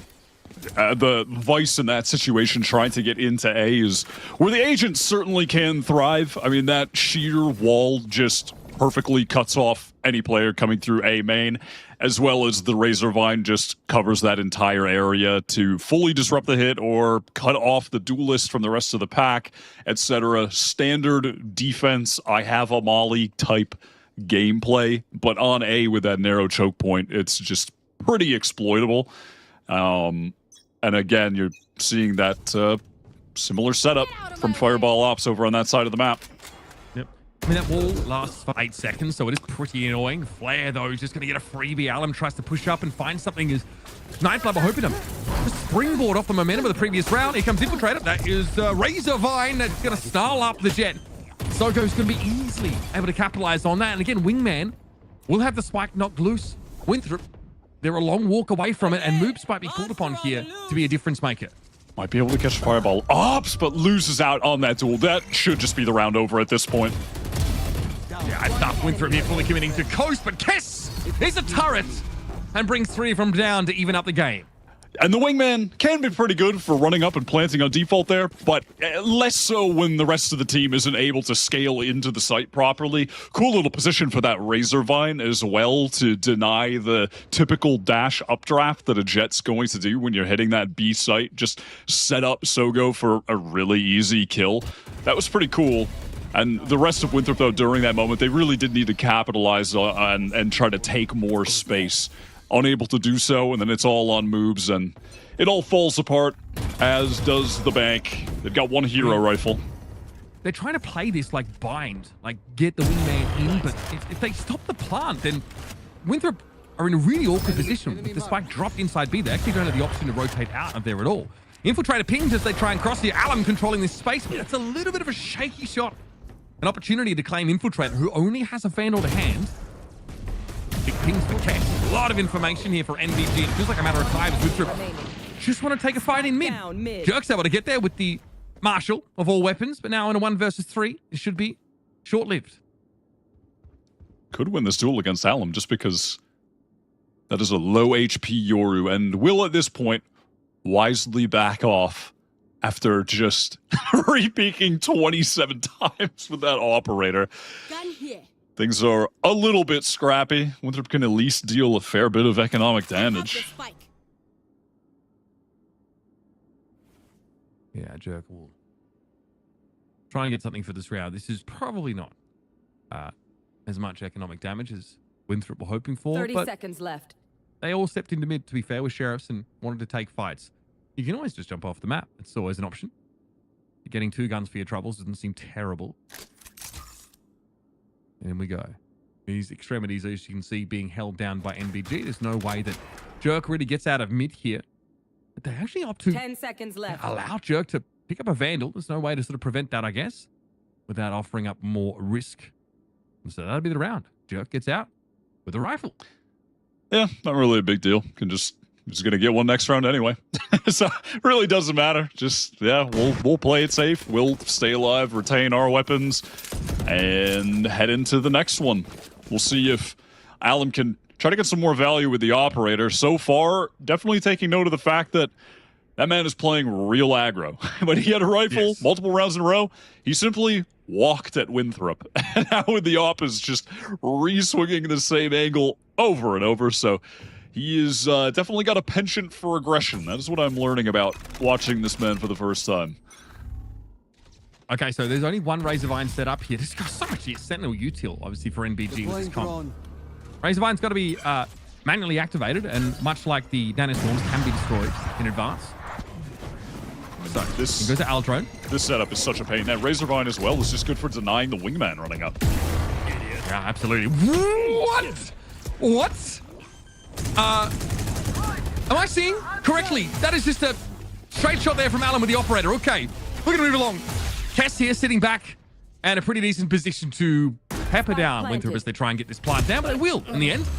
Full roster still remaining though for NBG. It would have been true until Sogo had pushed out into Narcy holding that corner. Quinn is very deep behind, and there is a pincer at play here as Fireball Ops again having a moment. Quinn rolling back the years, but Infiltrator is able to lock it down, but finds himself in a 1 versus 2. Post-plant, though, with Alum being very low, Infiltrator needs to guess this angle correctly. Alum is perched up on the corner, and they'll find their third. Nicely done with the operator. This is a cool defensive setup that Nightblood have on the B site, especially so for dealing with the Gecko. They can just stack up so much of the Sentinel utility there, because over on A, the only goal of the Vice there is to just delay so the rotates can come in. Maybe you get your one pick. You have the sheer close on main, one Razorvine. But then you can just focus everything else stacking up B. And it's so difficult for Winthrop to get past multiple tripwires. There's the Razorvine, the Arcros there, the cage. It's just too much. Yeah, no, listen, I already remember. I remember also I've got a tab open on my second monitor with the names, but... Yeah, you would have had me at just saying you remembered, but a lot of that coverage over at the B side here. I mean, Razorvine actually, like, it pierces through terrain as well, which can be relevant in some cases where, like, the map geometry, is a bit more awkward. However, NBG settling in after a bit of a slow start. Operator, Odin. Oh, nasty. Okay, gonna be a trade out though. Steel Garden Yep, popped there by Fireball Ops. And so, all of your primary weapons are jammed for 8 seconds, folks. Pretty decent amount of time, and it is going to stop Winthrop in their tracks. But eventually, they'll be able to shrug that off and go for it. Fireball Ops looking fantastic there. Able to pick moves off as they try and move in. And Atlam is now in position with this operator up on the corner. That'll gate crash to get out of trouble. It's an untradeable kill. And Fireball Ops stops the wingman plant. Now that Alum has the AWP in his hands, really taking over the game. That was a big kill from Flare, though. Try and get some control over this site. Time hasn't dwindled too much, but finding a moment to get the spike down and not get flooded is really tough. Great looks there for Alum. Knowing, really, that Winthrop kind of had to push up 30 and seconds left. get more. Trying to go for a plant here just feels a little unreasonable. Quinn eventually brings Flare down. And that'll be Nightblood stacking up these defense side of rounds. A very good side on the map of Abyss here. But this wingman go plant approach is often rather causing them to get cut off. And hey, they bought a good amount of time, Fireball Ops, with that ultimate. Currently, I'm wondering how Nightblood got 13-0'd on this map. The last time they played it. What happened? They also lost 12 rounds in a row on defense. What happened in that game? I mean, they're looking good so far. Yes. Did you see how relevant that sheer wall was there, by the way? I'm pretty sure it cut at least one of the Winthrop players off of hitting that A side as well. I'm enjoying this. This is, I mean, Fireball Ops on an individual level as well is playing pretty impactfully. This is if it ain't broke, don't fix it type setup. We still just have sheer wall on A, arc rows, all the other trips and mollies over on B. And then you're dealing with Alum running around with the operator, really heating up, hitting shots. This is a very potent defense right now from Nightblood. Well, it's also tough because there's so much util on B that needs to be broken that Nasty doesn't have enough shocks to do it. Like, you probably are going to walk into some of this Sentinel util if you try and fast hit that B side, which is kind of what they want to do with the wingman setup, right? There's two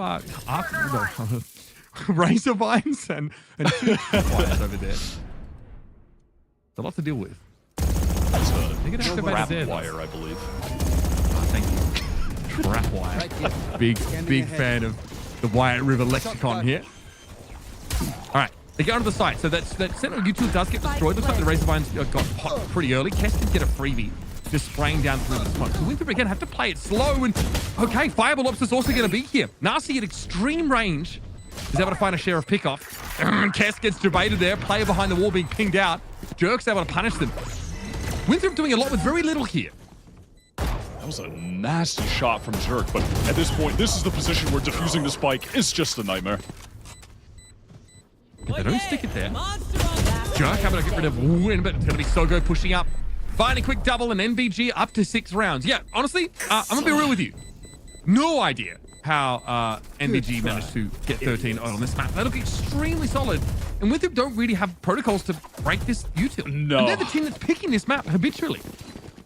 Yeah, this comp, these setups are also just looking really great at countering the Gecko. Yeah, at the end there, too, pretty unfortunate timing from Flare to try to get that thrash off of the 2v2. Definitely preferable to just keep the gun out. When you have the spike planted on coast, you can just swing and spam so easily. And now that's the thrash gone as well, by the way, because it did get popped just as Sogo swung. Like, perfect timing from the Cypher. This isn't the first time that Winthrop have had to play against a Vice comp on this map. Wait a moment.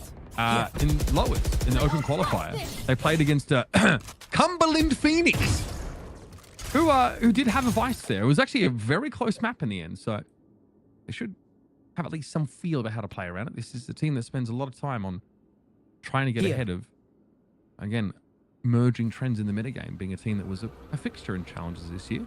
And perhaps this was a bit of a pool shark-esque move from Nightblood, just throwing this map away in the YFP lockdown arena number 3, only to let someone pick it into them in Challengers so they can cook them. Out of charges. Yes, very nice pre-planning. You know what I mean? Yep. Coming to stage 3 like this, being like, hey, there's 25k on the line. 7-dimensional underwater chess. Yeah, it's a 40 underwater mahjong going on. All right, a lot of razor vines. Infiltrator feeling the kiss of the thorns right now as they're able to move up. And we will have Winthrop in a position to go for a plant here. So obviously, not Cosmic Divide doing a lot of work, but Quinn's able to catch an individual. Nasty moving out, and Fireball Ops is going to be there. TP through it now. This is getting awkward. Oh, and he knows the old tricks, man. That was so cool. He's cunning. Oh, Cramps, he's still got it. The old man still got it. That was a really cool play. Just knowing the timing, the second the Cosmic Divide was dropping, suddenly you're setting up a crossfire on the two players with the teleport as it drops. That is so sick. That is wild. I mean, yeah. I mean, Win, I think he's 30. So, you know, I think for like a Valorant pro, rather, he's been around for a hot minute. I tell you what, got to get up early to beat this man when he's pulling tricks like that. Nice little TP through the divide. That was perfectly played. Little pins to put together. And hey, have a look at this. 7 rounds in a row for NBG. I mean, they still got everything they could ask for. Plus a dimensional drift here now for Alum. And once again, pretty much just the exact same setup from Nightblood. Economy on the line for Winthrop. They have struggled to string anything together to stave off any of these eco rounds up until this point. Oh, Kess in some danger, just trying to spray with the Odin. I mean, that position they've taken out the last few rounds in a row. This time they're ready to spray it down. All right, Razor Vines are dissipating now. Winthrop again being forced to play slow for that first part of the round. Able to get in there at least with 4 players. Hanatsuri here for Nasty. They backed right up being quite low, and they're going to let that one go now. Moves with a timing straight up mid, though. That wasn't being checked. Fireball Ops is going to be there. Can he get around this util, get the drop on Moves? Yes. I don't think Moves was ready for that at all. He just jumped over the trip. He just leapt over it, hurdled it.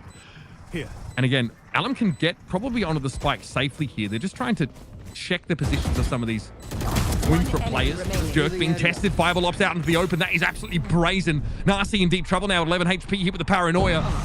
Man, MBG can see it all. They've got this on lock. They are playing a fantastic game right now. Winthrop, yeah, they're able to plant the spike on coast after the Razor Vines are popped, but I think that hopefully something has clicked in their mind with that, where it's like they gotta bait this utility out. Like overcommitting into it has just resulted in their demise on the site. Like if they can break that utility or bait those mollies out and then get in and scale off the back of the wingman, or just get a free plant at that point, sure, but they've got to actually deal with this utility. It's unchanged in its positions, and it's been just a brick wall. Steel Garden available here for Fireball Ops. Okay. Even with the Aldrone going, Alum knows they can take a peek. That's huge. We see Winthrop still want to try and push in a little bit here, but guess what? Yep, that's a Steel Garden. Guns jammed up here for Winthrop. And they are going to have to wait this out. I think for the most part, they were able to dodge it, actually. So they're trying to commit straight away. Here's the shear, though. Again, you can't back up the players through this. Moves had to go 1v2. 5 HP. Kess going to be pinged out there over towards Tower. So NBG have to respect this now. Kess and Sogo, last 2 to work with. Moves is low and fell. Oh my goodness. Yep, the spray through on towards the plant location. Still plenty of time in the round, but Winthrop definitely starting to feel this level of pressure. 1 enemy remaining. Oh, Kess was about to be ready for that flank, but Moves hits a shot so quick. And now, with 40 seconds left, see ya. we're just going to go to B. Zero reason to stay around here. And also, a lot of the Cypher util really only relevant if Cypher's playing from the top of that B site, not from the position that Sogo is about to come at it from. Yeah, the cam will definitely be useful, though. I must wait a moment. Yep, okay. Spots the player from upper. So Sogo's only seen 1. Spike planted. Jerk is going to get this plant down. Sogo plenty healthy right now, but yeah, so in this Astra util, smoke things off for Sogo. They hope to try and find an angle around the corner of that. Yeah, that's a good Nebula. And now the remaining 2 Winthrop players can double up. Sogo would have to do something crazy with the aim, something snappy to pull this off. Oops isn't in the best place to play off this. Oh, okay, Sogo gets onto the spike here. All right, only 8 bullets left in that Phantom. Keep an eye on that one, and yeah, they've got to go for it in the end. Nice job from Winthrop, keeping themselves out of sight mostly. And there's very little to band-aid the bullet wound of 8 defensive rounds here for NBG. That was a cool little movement, or sound bait rather, with the movement from Moves as well, just threatening, hey, I'm rotating to heaven, and then all of a sudden, Sogo has to watch both angles, doesn't know where to look, and just gets double swung. So pretty cool in the end. And honestly, Winthrop did a good job there playing around the shear over at A, though. Like, they allowed the wingman to go in, but were right there off the back of it, so they could fight off it breaking a crosshair. Multiple players swung past the wall at the same time. That was a pretty good round from them. Absolutely. They're going to push up into this line from Jerk here. Oh, Hunter Fury also going to chime in. Elsewhere, Alum's actually able to take down Nasty, who pushed all the way up mid. Moves does well to actually get onto the B site now, and Alum has a couple of angles that they need to watch. Razorvine, though, and that's going to be a stop of that plant. Alum, though, to repost on this angle could be risky, so they flash themselves back onto it and have a tighter angle. Now Alum opts to swing around. Camera spots them out. Okay, still active here for the Yoru. Not ready for Infiltrator, though, to get in their face. That's huge. Fireball able to take the fight. Infiltrator hoping to follow them up here. So I didn't see much off the back of Thrash there as Flares looks to hold the line, but sometimes the Bulldog doesn't give you what you're looking for. And that's going to be a 9 defensive round half for NBG. That Odin was getting a lot of value, and I feel like I haven't seen too much Odin play on this map, but there were definitely some spam angles that Kess was really abusing on defense. That was pretty cool. I wonder if that's, you know, another aspect of this map that's maybe being played out more and more behind the scenes in scrims, but we just haven't seen translate into games as much. But yeah, a lot of value to be had there actually from the Odin. That was pretty cool. Switching sides. Yeah, Kess honestly has been able to do quite a lot with it in general over the course of this game. See how this plays out here. This is Move just picking up their stones and moving on to the side. Yeah, Kess, yeah, nice little corner play. I mean, and that's exactly what Flair was trying to do to them, albeit with a far inferior weapon. It's the end of the pistol here on the second half, and even a pistol round win here for Winthrop doesn't do much to alleviate their concerns after a really lackluster attack side.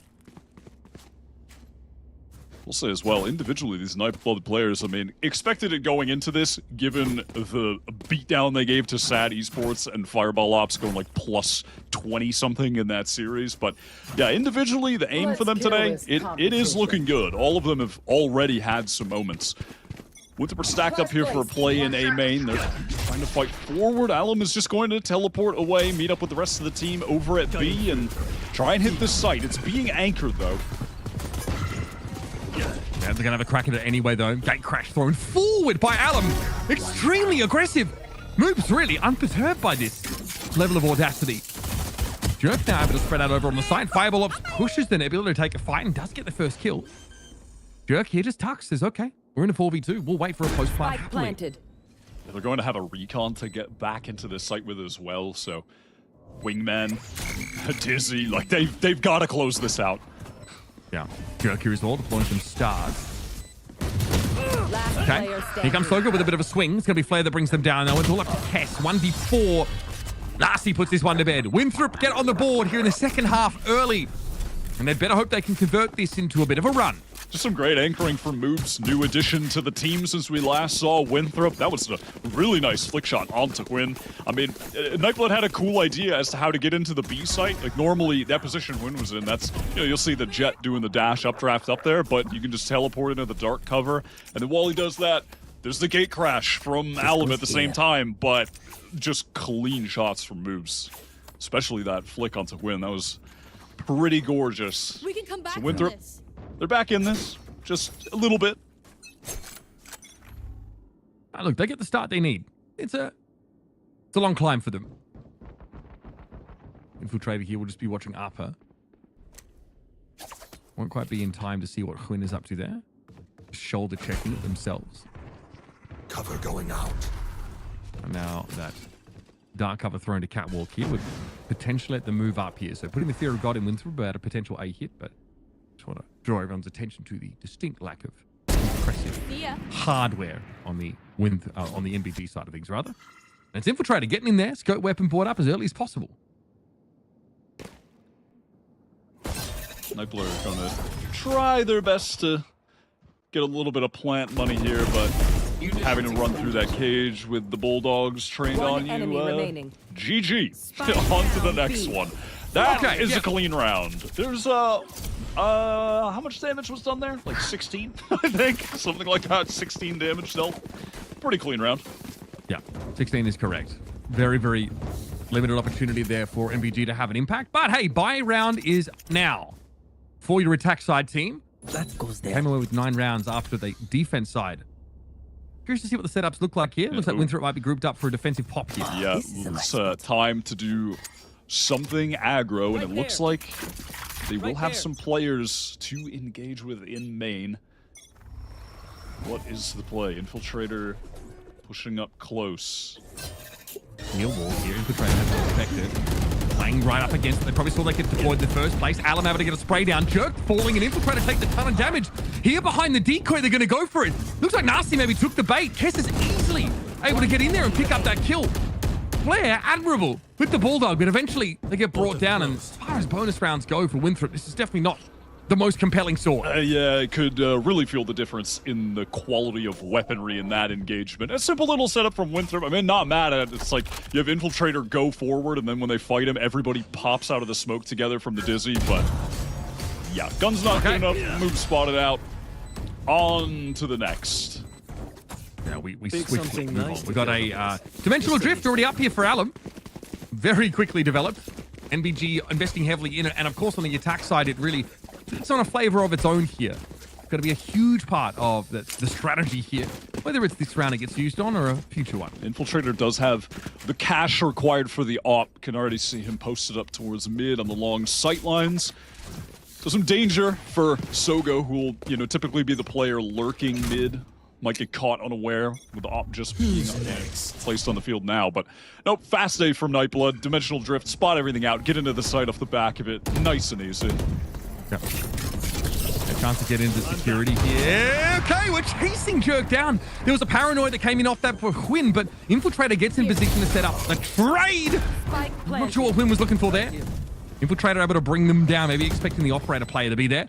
Either way, post-plant territory, we are in it. Flare, set up here in upper. There's a lot of defensive util outside of security that Razorvine also going to slow Winthrop down as they try and get out. Help Flare, who might need a little bit of an out. Fireball Ops doesn't really know where to put themselves. And they get brought down from that pinch. Sogo's very low. Be an awkward post-plant here as Kess has to get involved. Great little mosh pit though. Takes the low health Cypher out of the game. And it will be Winthrop able to get back in. Yeah, Nightblood, obviously they get the site for free because of that early dimensional drift in this half, but they really overplay their hand there. Like, at that juncture, you got the site, you have the spike down for free, you're playing double Senti, you have all of Vice's kit to play around on the spike. They had an Odin for spam as well. Like, you're so set up for the easy post-plant play. You have a Trip watching your flank. They're just doing too much. Like, they just tried to do too much in that situation. This should do. That goes there. Still though, because MBG's first gun round, they only actually lose 1 rifle there against the bonus. They buy it pretty quickly again.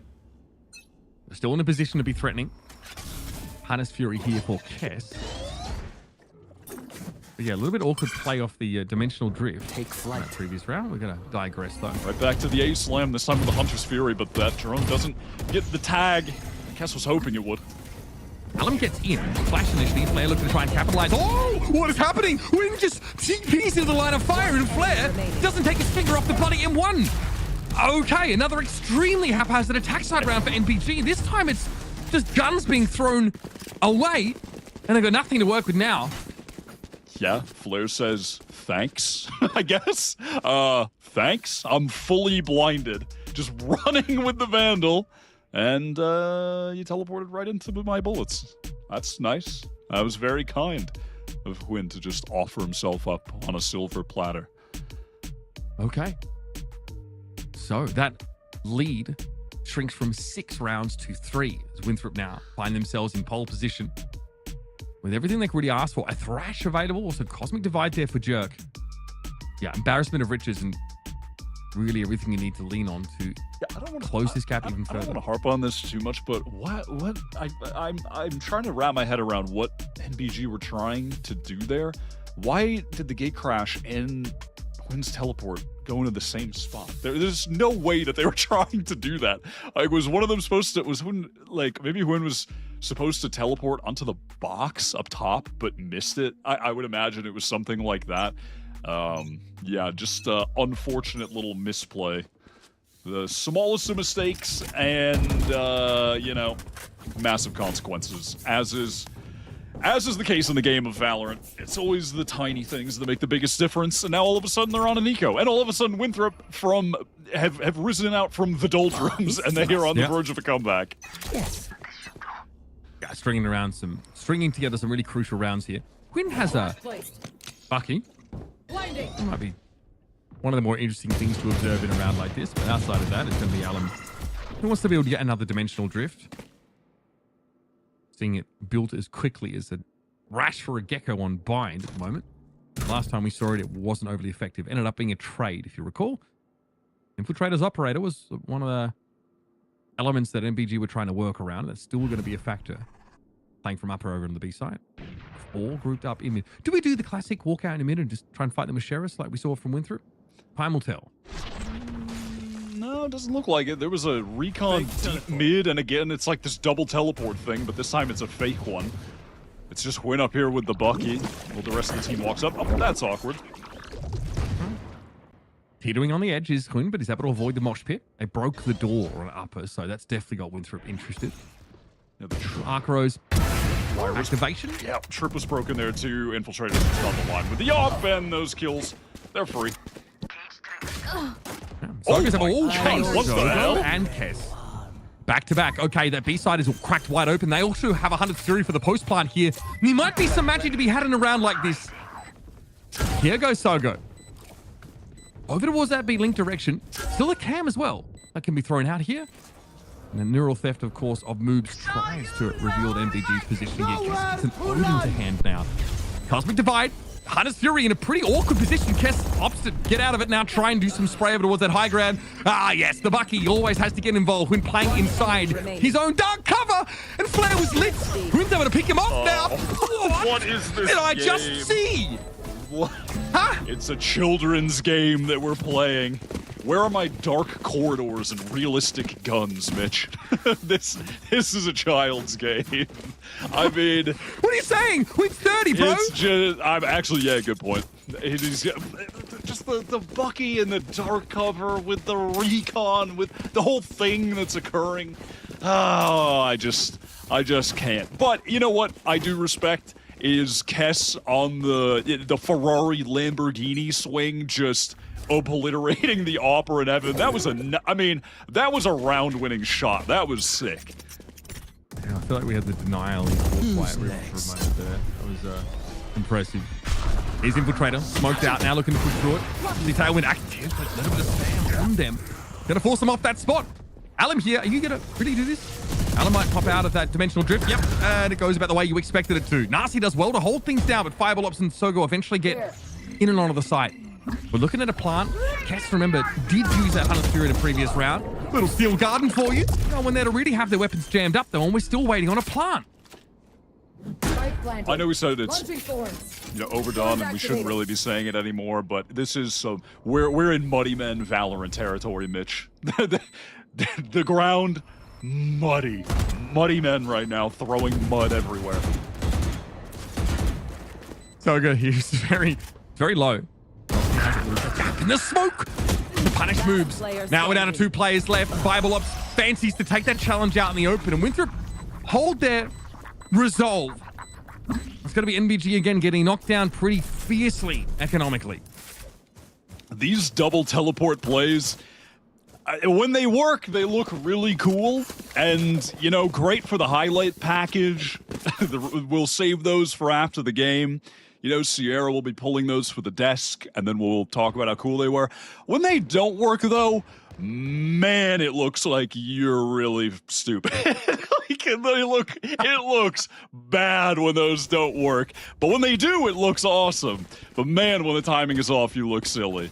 And, yeah, not working out perfectly for Nightblood at the moment, at least on the previous round. Did on some others, but, yeah, you swing and you miss sometimes. Upside being, NBG have 2 rifles to play with, as Kess and Quinn had a surplus in that last round. So again, that standard shear wall, probably really just being used as a trap wire in that situation. NBG want to just try and be aware of what's happening at the extremities as they group up for mid. Nasty went to clear it there. Doesn't see a whole lot, but Infiltrator can play against any sort of contact. Missing a shot on Kess. Remember, it's still 2 rifles at large here. Infiltrator has to respect the weaponry to some degree, and Quinn is going to find them. Infiltrator gets pushed into, though, and again, Alum just, my goodness, 0 self-preservation instinct to speak of. Eventually, they overwhelm Infiltrator's spot. But it's Kess all on their own, in no position to do anything about the weaponry that was dropped over there at top mid. In a 1v3, about to be shot in the face by Flair on this corner. Call out Civ next time. Yeah, Alum and Win, we are in the silly zone. They are going crazy. I mean, listen, it's a cool idea that can be brought out sometimes, but we're getting into hard force territory. The strategy is getting a little bit narrow right now. We might have to reel it back on the deep double teleports or try and fake it out a little bit more to draw attention. Because we might be taking this a little bit too far. But luckily for Nightblood, they've had such a massive lead in this game that they're still within touching distance of winning. They are so close. Really just have to string 2 rounds together and they are good. Infiltrator! Pretty crazy spot to be there. Out of the smoke, doesn't find anything. Tailwind away. There's never anything to be had there, as again, will just be a shield wall. Fireball Ops might look to play off that for now as 4 plays from NBG. Pressure that B side. Nasty with the Hunter's Fury here. Now going to pop that straight away now, and that is definitely going to send NBG scurrying away. The move catches out Kess, the spike carrier no less.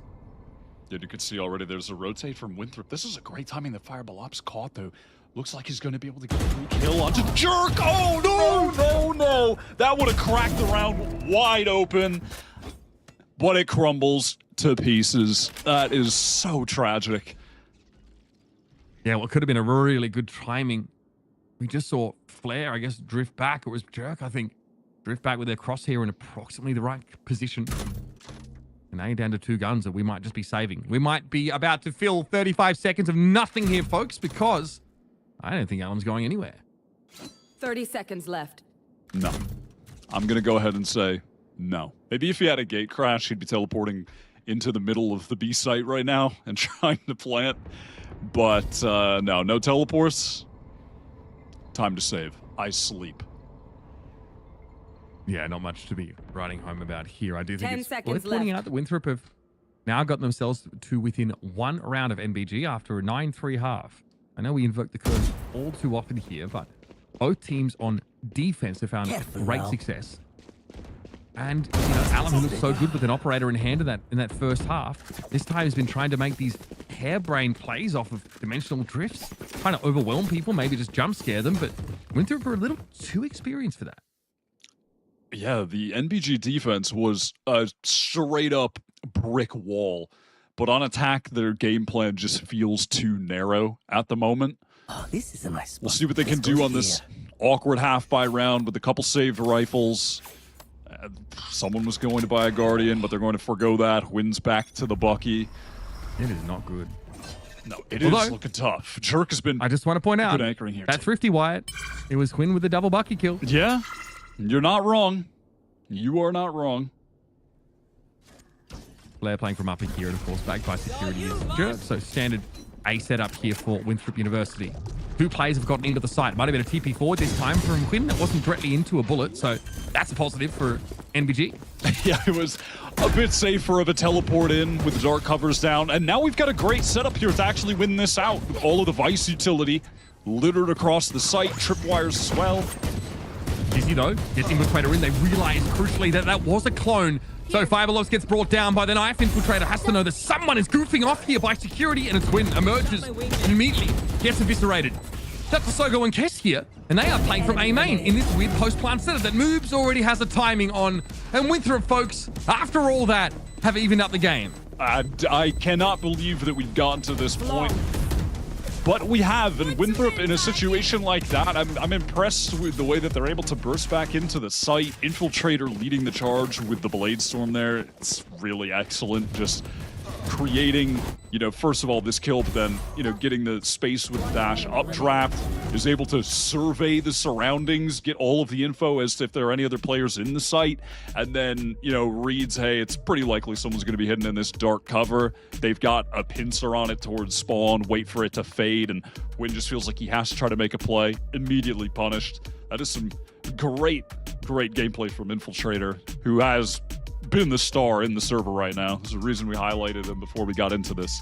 He is certainly the standout for the WU team.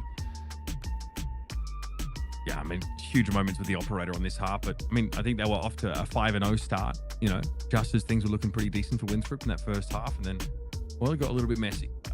In general, they've been kind of excellent. And I think Infiltrator was not full-time on this Winthrop roster this year, right? We definitely saw them here and there, but unless I'm forgetting, they did not play every game. I know they played every game in stage 2.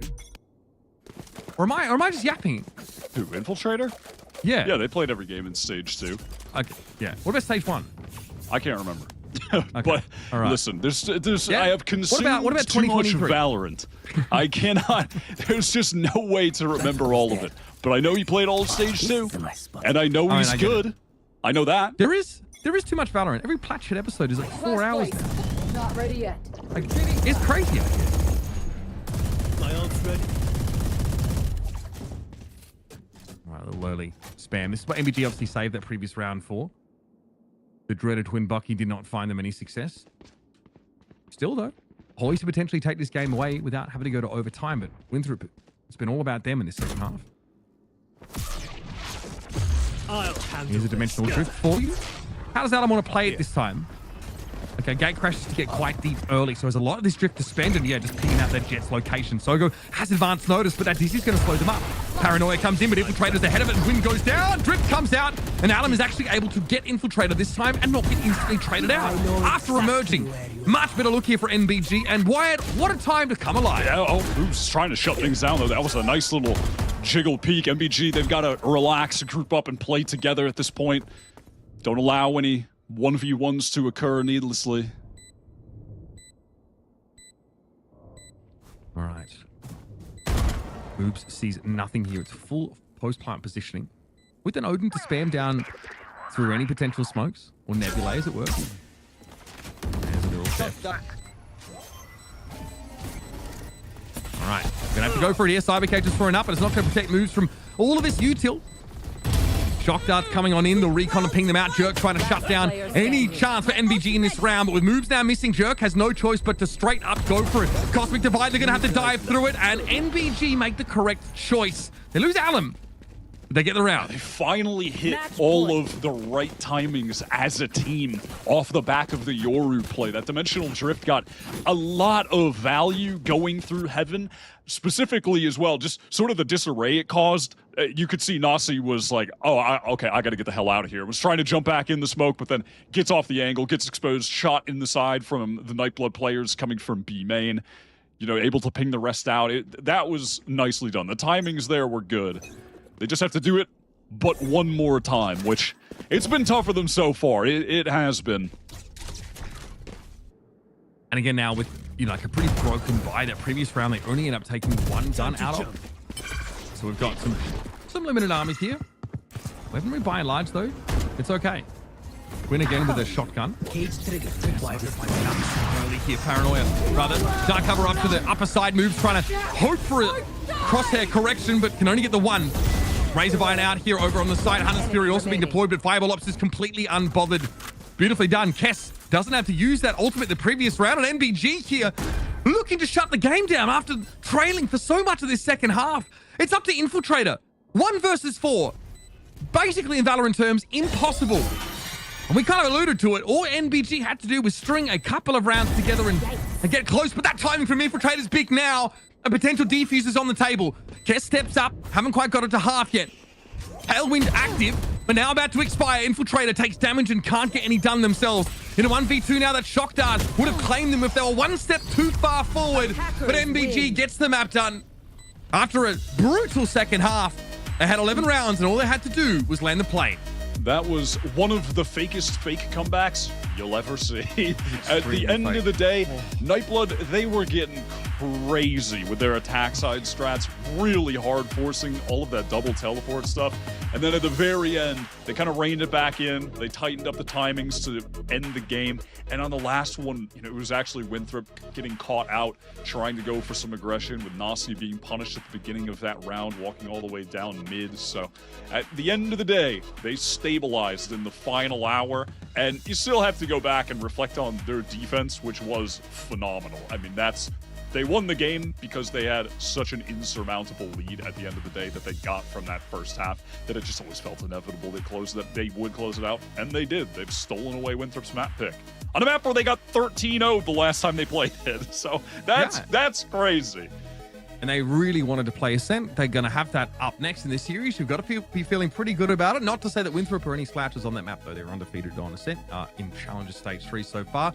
We'll talk about that when we get back after the break. 1-0 here to NBG as Winthrop fail to complete the comeback. Stick around. We'll be back after this.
coaster of a map for the first map of this semifinal series. In the end, Nightblood Gaming managed to come off with a win, though narrowly so. I mean, Wyatt, this was definitely a big change from the 13-0 the last time. They had a really, really strong start, but Winthrop, they definitely weren't just gonna roll over and die just like that.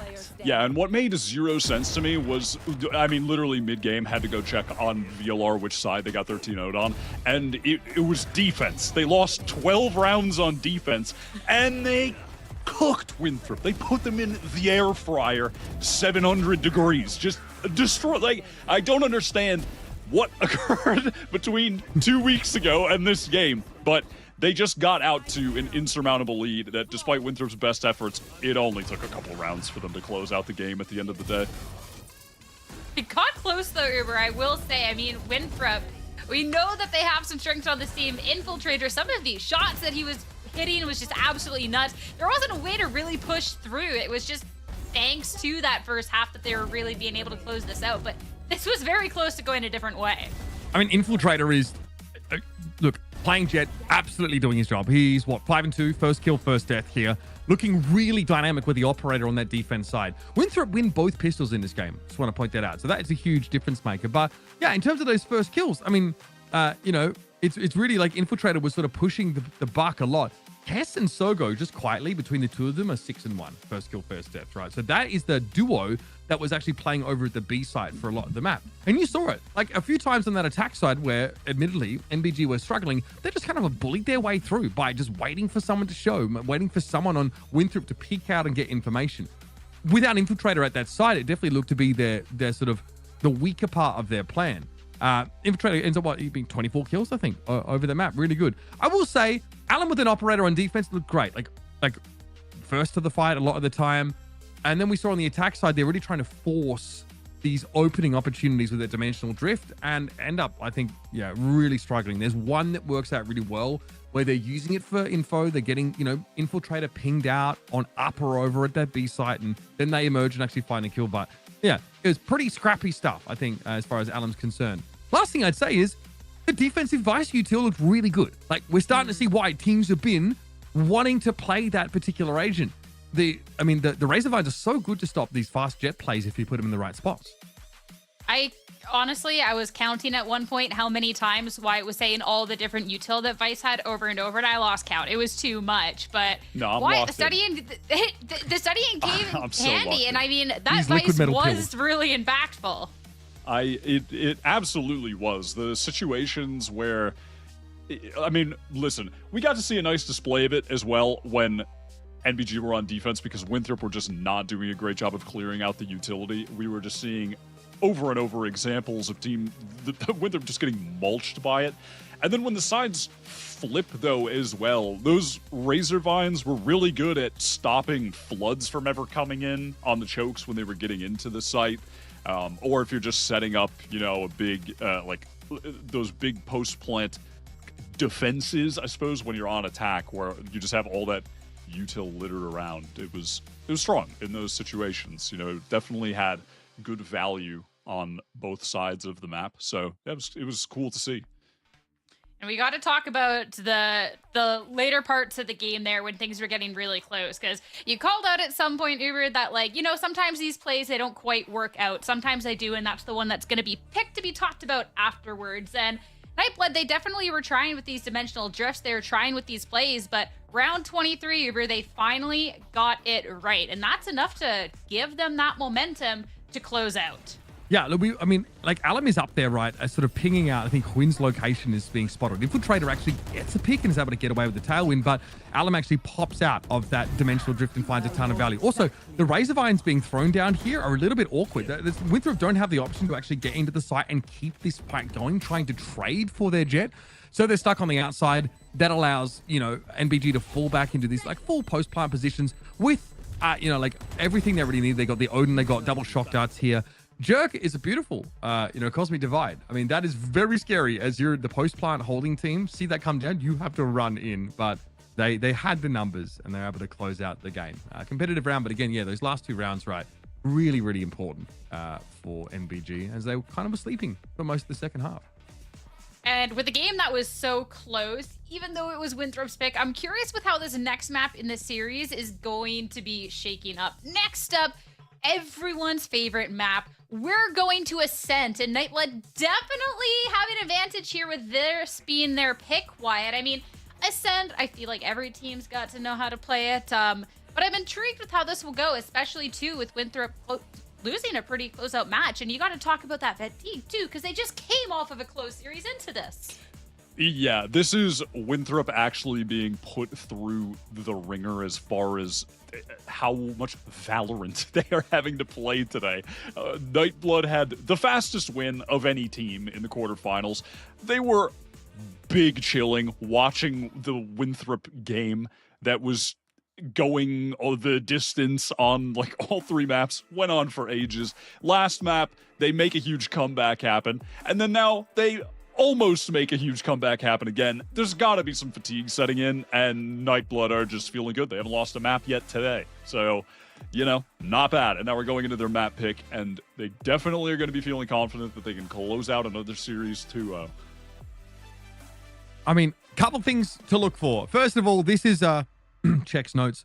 Moob's Reyna map. Yippee! We saw them on Reyna last time around. Moobs used to play Reyna on Breeze as well. Like, just the most bizarre maps you would see them sort of come out of the comp.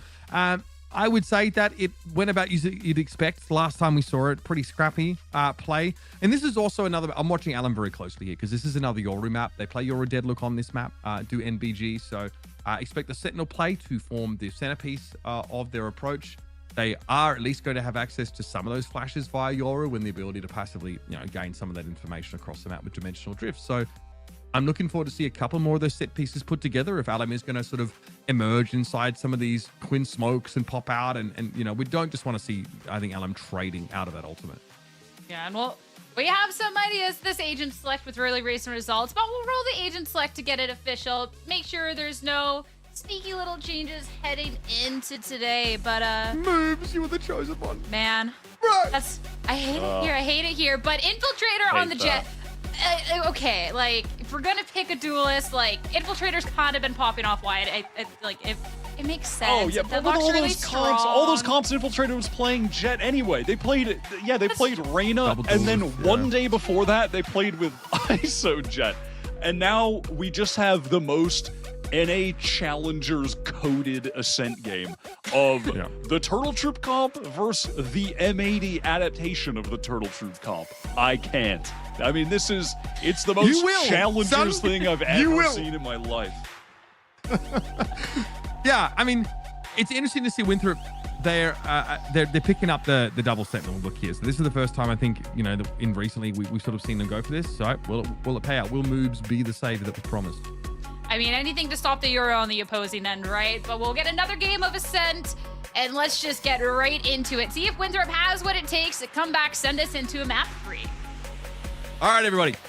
Look alive. We've got another Ascent map for you here, and it's obviously Winthrop trying to drag this series out to 3. That would send us, of course, to Bind, our decider. A map that both of these teams, should expect to sort of see them deliver on. I do feel like that's a good one for NBG, but hey, we'll cross that bridge when we get to it. First of all, we're looking at NBG on the attack side here, and Winthrop want to avoid the post plants. We'll see how much risk they take early, though. I want to also see if we re-enter turbo feed mode with some of this Omen Yoru gameplay. Infiltrator taking that first peek, had an opportunity that looked really close. Man, Infiltrator just a passenger in this round. Flare also caught in the crouch net. Nice easy pickings for NBG now over towards the B side. It's only going to be Jerk. And a couple of players coming in from CT. Jerk buys a little bit of time, but eventually they will fall after going 1 for 1. And that's a big old deadlock wall. Meaning that Moobs and Nasty need to navigate this. And yeah, in a 1vx situation, Moobs will collapse. And it's a pistol already for NBG on this attack side. Very important. Just a clean B split. GrabNet connects. Alum got a great first kill, that instant tap headshot, and then the second player in market just being forced to take a little seat, crouch over in the corner. Easy as hell to pick them off as well.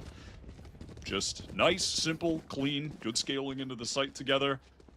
NBG feeling good. They've been doing it's been nothing but net for them today. They just keep winning. They haven't lost yet today, so no reason to let the confidence slip even an inch. Serves them well, said confidence. Albeit some sticky rounds on Abyss, but we can forgive those. They ended up taking the W. Quinn here with the Outlaw heading down mid. And Jerk. lest we forget, back in the Stone Age when Quinn was competing with Gen G, was an AWPer all the way back then. So this it's a throwback. We're returning to the times of 2020, the beta. Literally 4 years ago. Crazy to think. Allen here, trading up mid. Winthrop still with 3 players to work with. They are losing this war of attrition now as Fireball Ops gets that barrier in the way. And we'll see another slant over towards B. It's going to be Quinn a little bit slower. Posting up here in market, and we'll have early warning about a push through that barrier by the deadlock. This gets a little more awkward for Quinn here. You'll see the players over on the B side moving up to support. Easily done, though, with that Outlaw. Now, a fun little fact, actually. It was on Ascent where Quinn beat Tens to win the Pulse Invitational with Gen G in 2020. It's true. It's true. Okay, what? No. You weren't watching the 2020 Pulse Invitational? He beat Sentinels in that tournament too, and then beat Cloud9 in the finals with Tens. He beat Tens. That's crazy, dude. That is wild. This is, by the way, I mean, Quinn also won the first ever VALORANT tournament. It was the T1 X Nerd Street Games tournament. They won by beating Brax's team at that event. Had like AZK, Crashies, Skadoodles. Where is AZK? Where is he? Great question. Oh, good times. I mean, that's like Coach Effie's on that roster. Gimond, player 1. Oh, jeez. What a time to be alive, folks. We're back though here in the current year. And the map obviously is 2-0 right now for MBG, winning that attack side pistol. But this is a gun round here for Winthrop. Decent weaponry, to be fair, for MBG. Having some difficulty clearing that Cypher cam, though. Listening.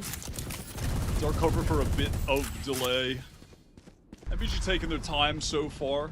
Throwing out their own dark cover now to get a bit more access to mid, some safety from any players that may have been considering swinging Cat, and the clone is just sent up to get info on that.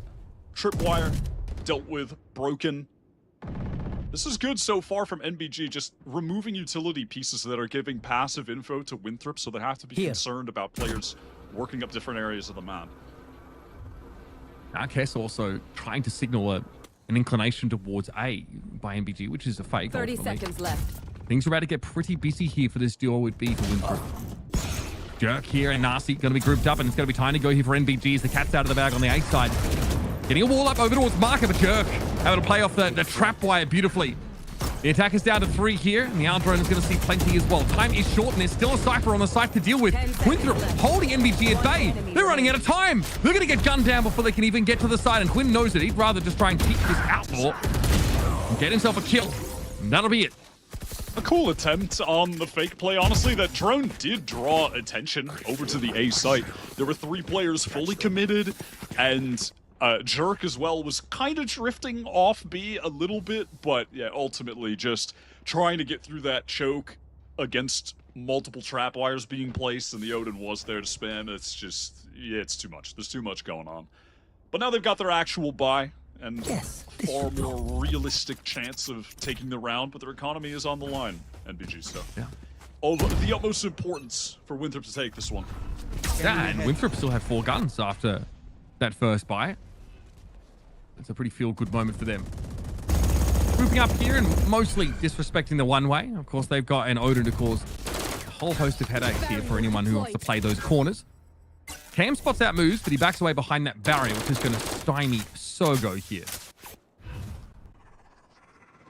So they've inserted Quinn all the way over towards A and Wine, and he has one of those deadlock trips to play off of, and he finds a pick.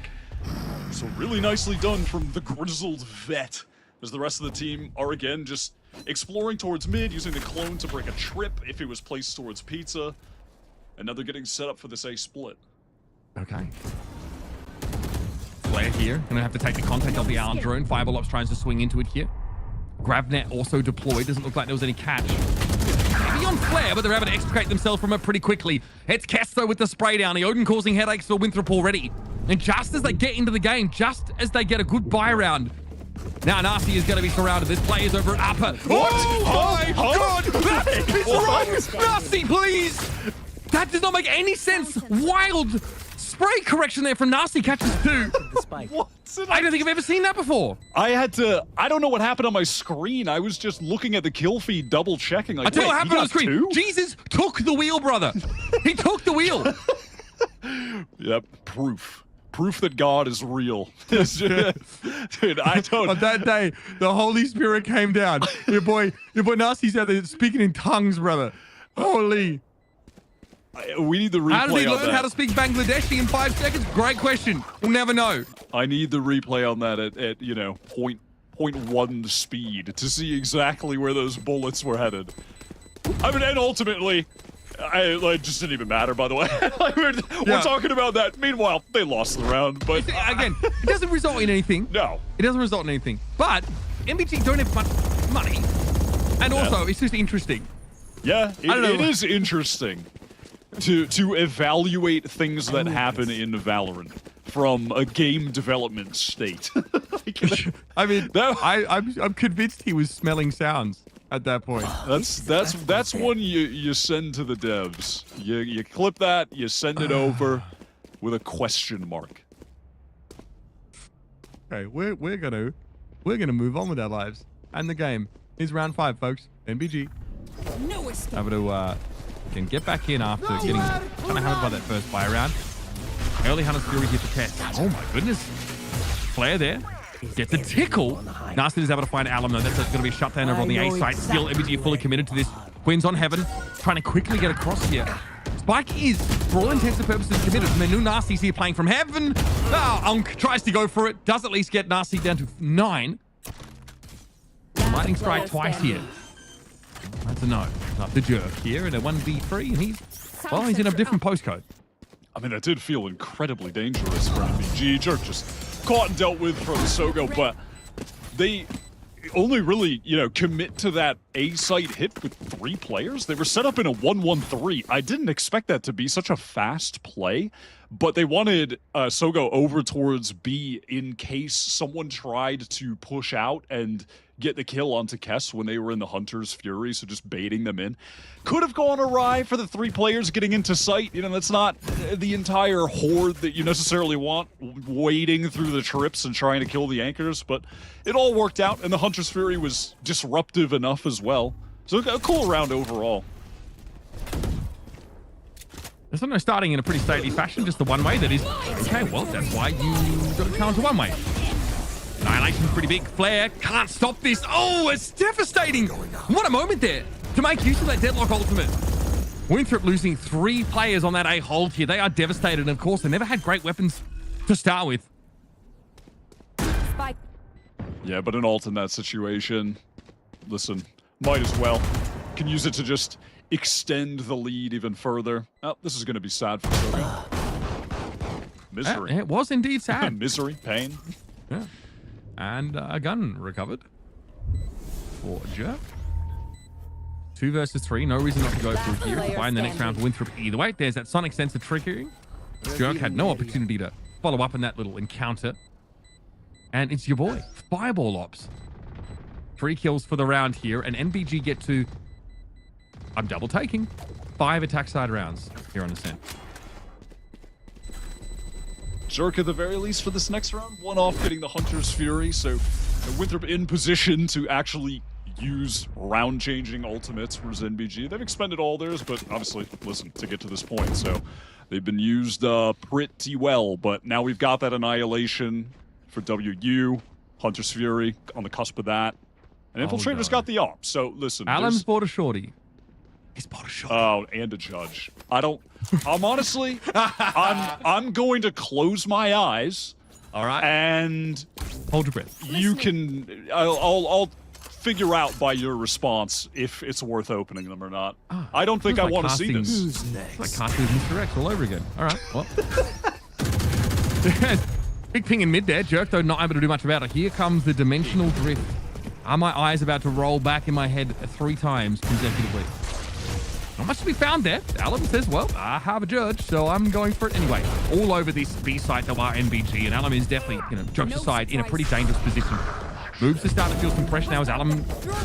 Well, that was fun. Casto able to spray him down through the corner. Infiltrator here catches him on the cross. The spike, though, does get across there on Speedway. Sogo still opts to challenge that, and Fireball Ops is in a 1 versus 2 with 30 kills.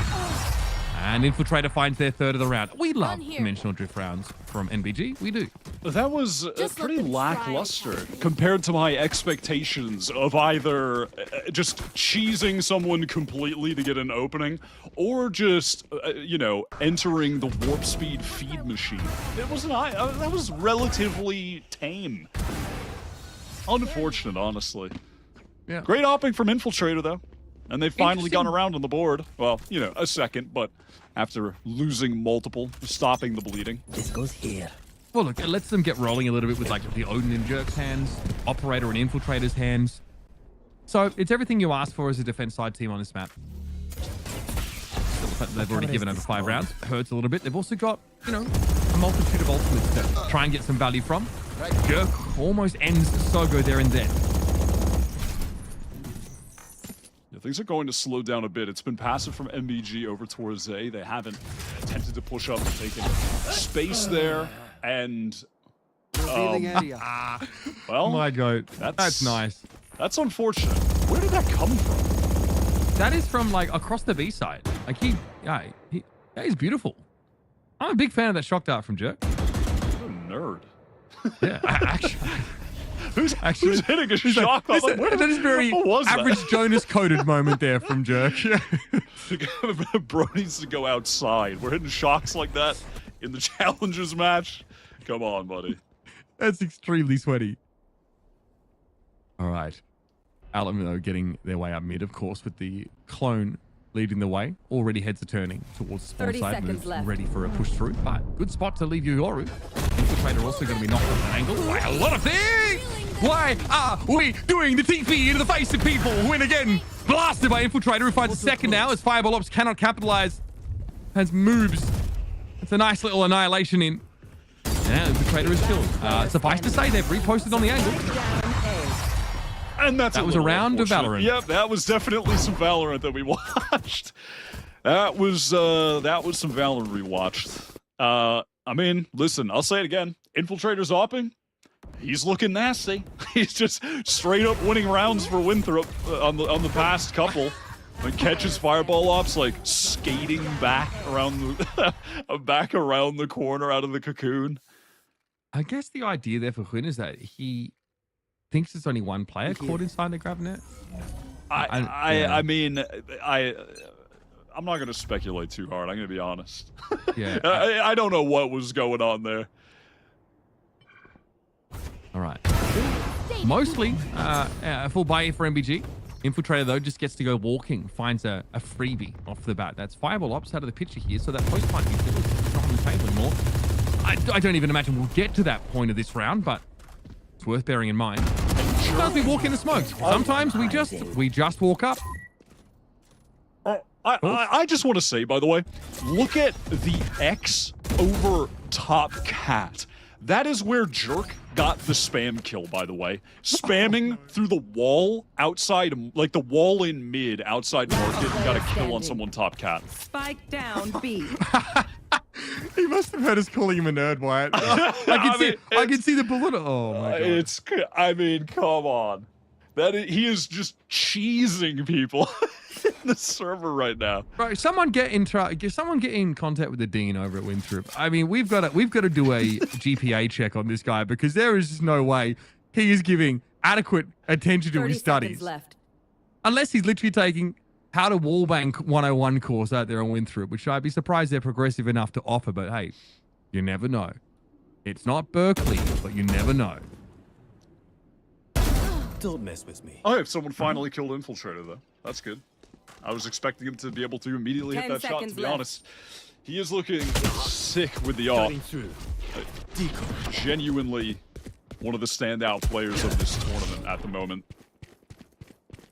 And now Alum there. to live. Yep, we better get away. Nasty with challenges, but oh, I love the little shoulder pick. That is so cheeky. We have a gun. We have a rifle in hand here for Alim. Also, like a dimensional drift here, one orb away. Also, annihilation around the corner. So NBG, with the investment they're making in a round like this, and of course they may as well. Great time for a timeout here. This is how that early round goes. Yeah, the stand kill. Yeah, we just missed it. Moves with the inexplicable walk up into smoke there, looking just to call the bluff of NBG. Does get punished, but outside of that, it's a really tight round from Winthrop, and Infiltrator is kind of spanking them. Not even just kind of. He's picked up the op, and it's the last 3 rounds. There's a direct correlation between Infiltrator buys op and Winthrop win a round. You know, obviously, already losing 5 to this comp on attack is not ideal, but they can definitely run this one back and have a fair go at it. It's the issue, right, for the double sentinel comp, right? You do have a Yoru instead of a Jet, so you have an extra flash, but in general, you are contacting a lot of the map, and that is what Infiltrator is banking on, right? Just hold extremities with the operator. It's a really common, like, anti-double sentinel strat. Just here, like, holding it a bit long, obviously is a great idea, although they won't see much action. NBG looking to get to the post plant. They really haven't had a sniff of a bomb site recently. And right now, Moves is ready to fight off a Gravnet with a Paranoia, a Recon. There's a utility trap play set up here from Winthrop University into A main, and it's, I would imagine, going to come off that orb tap, but I think you just get out of there. And Fireball Ops just catches the Moves completely. Nice little opening. This plays pretty well with how deep up mid Alam's been able to get. Okay, so they pull out there. Another gate crash fuse. That's by the way. Here's a dimensional drift. Oh, Flare! He just takes the challenge. That completely takes the wind out of MBG sails here. Flare does hear the emergence from the drift, and Alam just has no business trying to take that fight.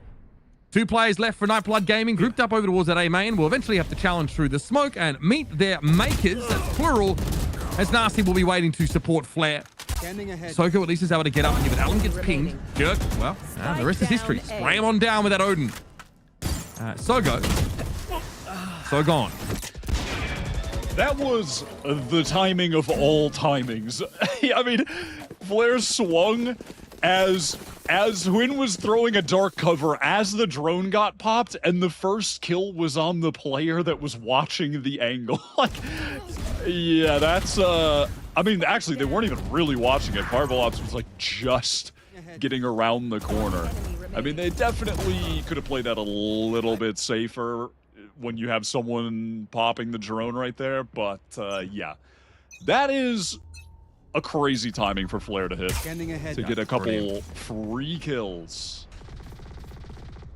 Just when things were looking really good for NBG in that round, they got a free kill, right? Fireball Ops just waits for Moves to walk up into their crosshair, and they have a player right up mid.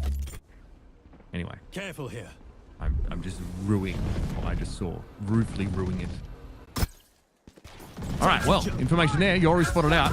Gate crash actually wasn't in place at the time, and he tries to adjust by sending one out. Moves tries to get a little bit more, though. Then he maybe ought to have, and gets punished for that swing out into mid. Yeah, Winthrop just trying to push the extremities together. I mean, they are getting really aggressive on this round. Many players just walking forward, and they're getting caught. Shot down. Nicely done by Jerk, though. That is going to make it much harder here for NBG. Okay, Jerk. Yeah, swing that thing. I mean, again, this is, we're getting muddy here, Mitch. Like, we can just wait for that dark cover and go together, but we're rushing things. We're getting silly, so we're trying to go through main. They got to trade this out. Cypher on Cypher. Soko threatens. Oh, I love that from Nasty. What a crosshair break with a camera throw. Beautiful stuff there from Winthrop.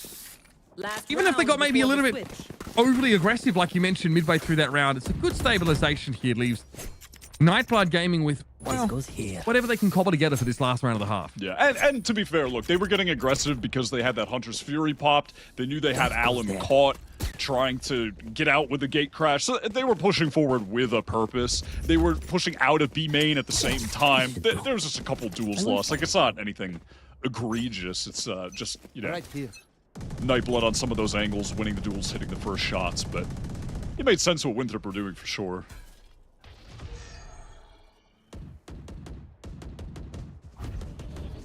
Infiltrator, ready for contact, also ready for the clone. Ooh, that's risky. Looks to ask more of mid there, but there's Nasi. Annihilation did connect here. Infiltrator can't do too much to interrupt it either. Everybody dodging away from the op shots here. Nasi is going to get drawn into their death. Now Infiltrator is overextended with a neural theft about to activate, and they've got to get out. It ends up being a 1-for-1 here. Window looking to check tree, sees nothing, but a lot of deadlock util is set up there, and Infiltrator goes for a repeat in the mid and is punished.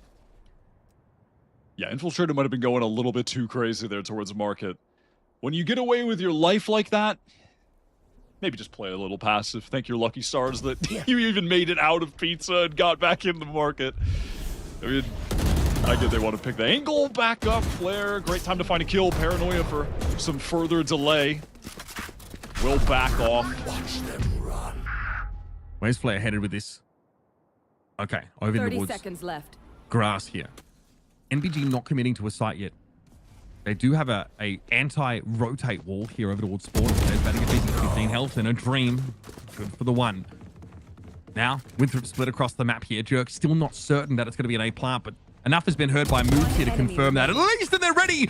Oh dear. 10 seconds left to get a plant. Grabnet going to be deployed. Ping out of Fireball Ops as well. And Winthrop salvage yet another round. Great run at the end of the half here after they started a little awkwardly.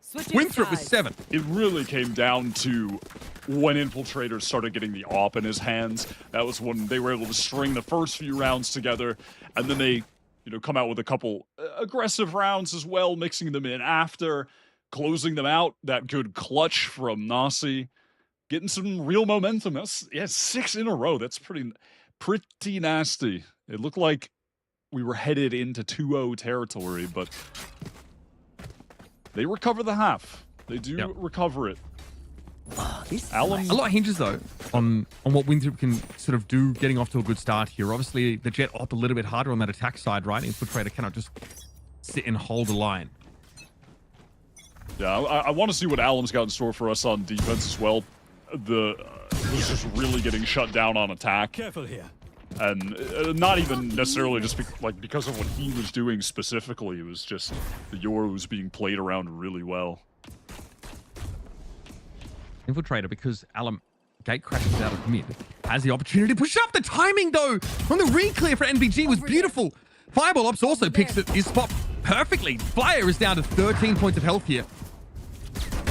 Nasti's good for one, but so good just forces the issue. Also knows that Jerk is playing towards top mid. The spray down doesn't do too much to unseat the Cypher player, and man, people are just serving themselves up for Alum, who's already scored 50% of their frags from the first half in this first round of the second.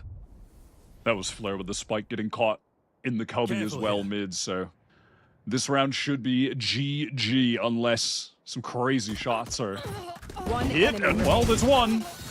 I don't even know where that came from. I know, I have no idea. I simply don't know how Moobs got that kill, but all good. It gets cleaned up regardless, and I do feel we're about to be in store for some Koala Noob-esque gameplay from Alum on the defense. And we saw that's where he was thriving on Abyss. Scoped weapon on defense, and that is also the creators of this comp, as far as I know, and certainly the team I've seen playing it the most, M80.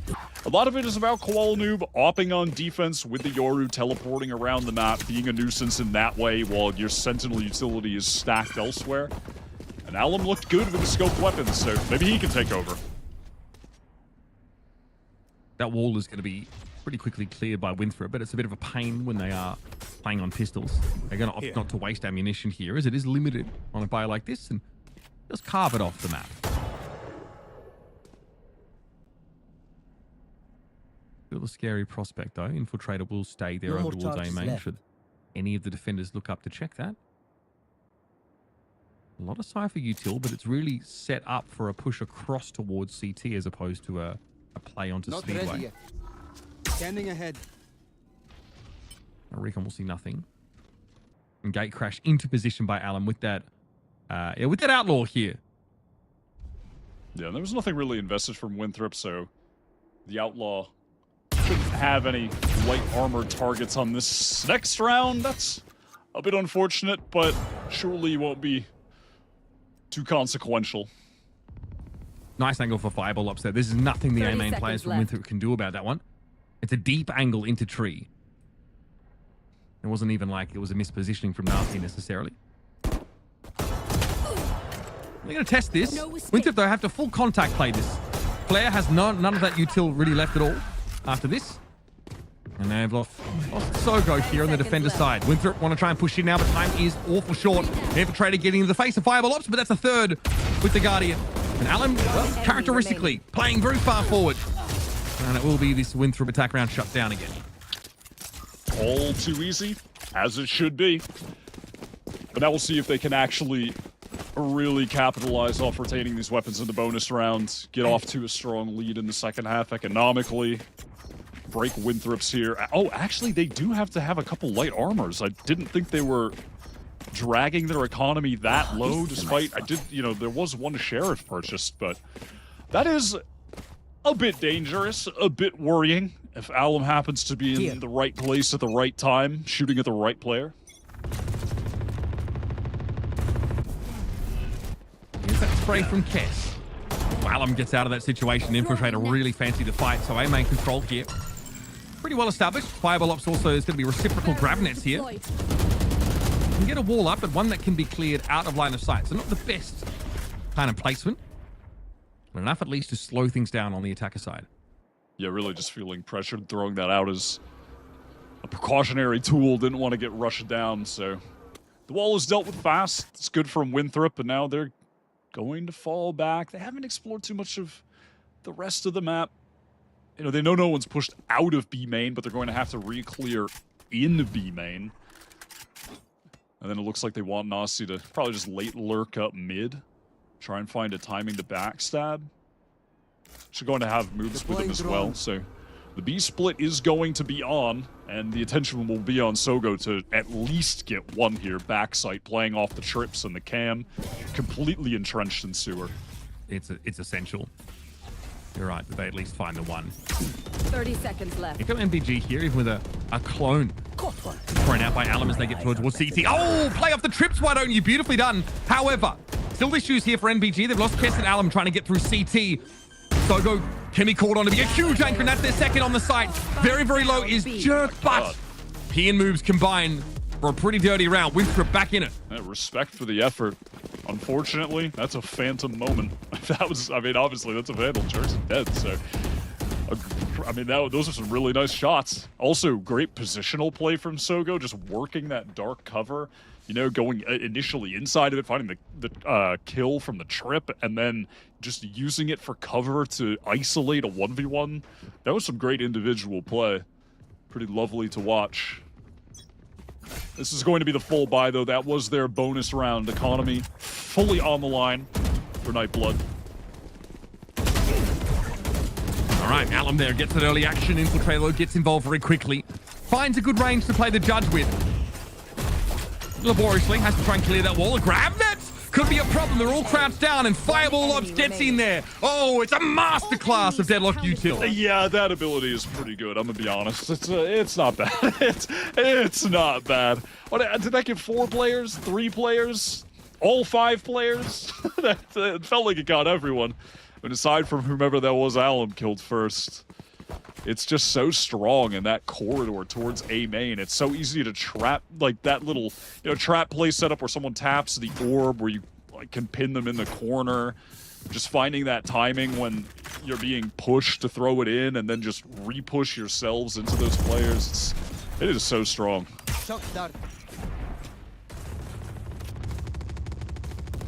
In the mid we go here. Winthrop, obviously with very little to work with. There was a brief moment in the sun economically.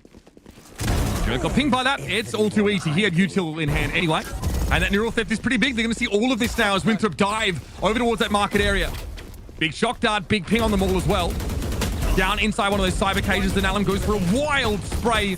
Sogo is going to be there for the backup, though, and this should be tied up pretty quickly. And economically, a very important round for Nightblood Gaming. Finding a flawless here. Economy is going to start to build, and it is a nightmare when you're in the uphill battle where the team on Ascent defense is just buying fully over and over. There is no respite from the operator in the hands of the Yoru being anywhere, having to try and drone them off angles, etc. And there is no respite from the annoying Odin in B main. It is such a pain when you can't get those defenders on an eco on this map, because those like high tier expensive weapons are so relevant here. Okay, paranoia thrown out here. I mean, Winthrop playing actually pretty safely on that A side of the map as Alan went hunting. And now they're going to be able to throw up that wall. Okay, so Alan, all right, Alan can play off that barrier with a gate crash over towards A. So that's almost a free play, or at least it feels like it. Nicely done, Fireball lock. So that's just raw contact for Initiator, and Huyn giving them a taste of their own medicine. Alan here emerges at just the right time to find the double, and Jerk looks pretty silly with a Hunter's Fury stuck in spawn. Another flawless round here for NBG means they could be buying for much of the rest of this game. It's just a simple setup, but it works beautifully. Little bait and switch over at Tree with the player with the rifle taking contact, so Quinn could be up close, and that is the flawless round. No one left to send a message. Nail in the coffin from Sogo. Yeah, just again, simple setup, bait and switch, works perfectly. Alum and Wine pops out at the right moment. Everything works exactly as drawn up. And still, you are just seeing this Nightblood Gaming team. They definitely have the individual skill. That is no question. I mean, very cool to watch some of these players that I have never seen before. I've watched Fireball Ops and Huyn. The other three guys, unknown to me, and definitely have been very impressed with them at different moments. On this map, Sogo has been fantastic. Alum's opping was really good on map 1. I thought Kess's play on map 1 was fantastic with the Sova. Like some of the more interesting Sova play that I've seen on Abyss, like some unique aspects to his game with the Odin and some of the util he was using that I just haven't seen other people use. So pretty cool to see these new players that, you know, have a shot at not just making it deep in this tournament, but, you know, being relevant in Challengers next year as well. And I mean, it's a pretty important moment to take a timeout here, given that Winthrop obviously have very little money, but do have a large number of ultimates developed here. Might be the kind of round where, like, a Blade Storm for Infiltrator makes sense. Can't imagine Winthrop really want to sit around and wait for, you know, round 20 before they actually start to try and claw this game back. Only one attack side round. Never really got their economy going. So let's see what we have in store. And predictably, of course, the Blade Storm at the ready for Infiltrator. There is a double face here, and Nasty doesn't really have a way to see through it outside of going there first. Annihilation, no catch off that. Fireball Op's a little frustrated there. And they back up. Yeah, and I really don't mind as well that like Fireball is just kind of using these annihilations very willingly. They're not trying to wait around for the best possible moment. No, just try and get an advantage, even if it's on an anti-eco. Just try to go for something, lock it up. Yeah, missed this time. Last time in this same situation on an anti-eco, I got an easy kill to shut down like a little stack on one of the sites. Like, yeah, just use the ult. Like, just use it. You don't have to try and save it for the exact perfect moment. Just find the advantage when you can. Winthrop waited that 30 seconds for the wall to dissipate. Fair enough, but there it is, up close and personal. Kess is caught out by the Blade Storm. Alum, maybe you thought to flash out of that smoke here, but NBG down to 3 players. It's a dimensional drift here, which will, you know, give the very important detail that they're on the site trying to win the round. Sogo runs into that Odin. Alum is going to emerge here and look to get down and dirty with it. Nasty removed very quickly. 1, 2, 3. Beautiful. And what a recovery here for Alum in the round. NBG, again, right the wrongs of the early round. Take it away. Yeah, well, to be fair, though, they right the wrongs with wrongs that ended up just being so right. You know what I mean? Yeah. No, I totally follow. The things that were occurring at the end there, not the tightest Valorant gameplay I've ever seen. I wouldn't, you know, necessarily recommend that you go for those exact plays in your ranked games. Unless you're hitting the shots that Alum's hitting. That definitely helps. Yeah, things just got pretty disconnected, but it's all good. You know, they were trying to take advantage of the dimensional drift so like Sogo could find a window to push in, but it's just, you know, there's not really anything occurring off the back of it, like any other util to really assist him. Like there wasn't any flashes from Alum. I don't think he had any left, so, you know, it's a tough situation to make the best of, but Alum does with some sick aim. Oh, attack side up here for Infiltrator. And Alum just has the crosshair a little bit too low. Infiltrator's earlier on the shot anyway. And that, obviously, they've bled their coffers dry in order to come around like this. Okay, Kess spots this action. A little bit awkward. Can't really play up on the corner now. The grab net in play. It's going to force the Odin off. Darcy, though, takes a... it's another Phantom moment. That's fine.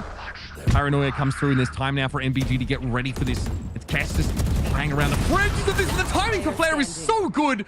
And Winthrop are so back. It's up to Fireball Ops here. Smoked out of spawn. No choice but just to go for it. Nice little double. But that'll be all they get. That was a great hit. I like the moment where they got a little bit patient and then made sure to just push in together, swarm the site, just delete those anchors. Cool to bring the op in as well, just mixing things up. Hadn't used it prior on attack and completely catches out Alum. Infiltrator just on that swing so fast. The reactions from him have been pretty sick, especially with the op. It's a cool little addition, something to bring in the fold that NBG we're not expecting. Alum has hella money though, so he's got an off again. See if he can get the best of Infiltrator on this round. MBG can buy this round and the next. So again, can definitely throw caution to the winds in some of these situations. Again, it's a matter of stringing those two rounds together to try and end the map. Just like we saw on Abyss. Eventually, Alum pulls out a mid there to give it up as Infiltrator was on a more passive angle, hoping for a bit of a risk taken by the defending Opper. Now we look to anchor and set up here for this side contact.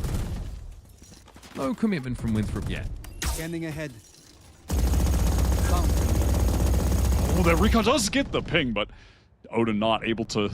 Thankfully, the Odin only goes through, you know, maybe one wall. It doesn't go through 3 walls, and hopefully it keeps that way. That is such a big kill for Alum. Patience pays off there. They opt not to overpeak in mid early in the round and instead just sit on A. Operate on the extremities here, and they down the danger player for Winthrop. Yeah, and this now they're getting into the danger zone time-wise.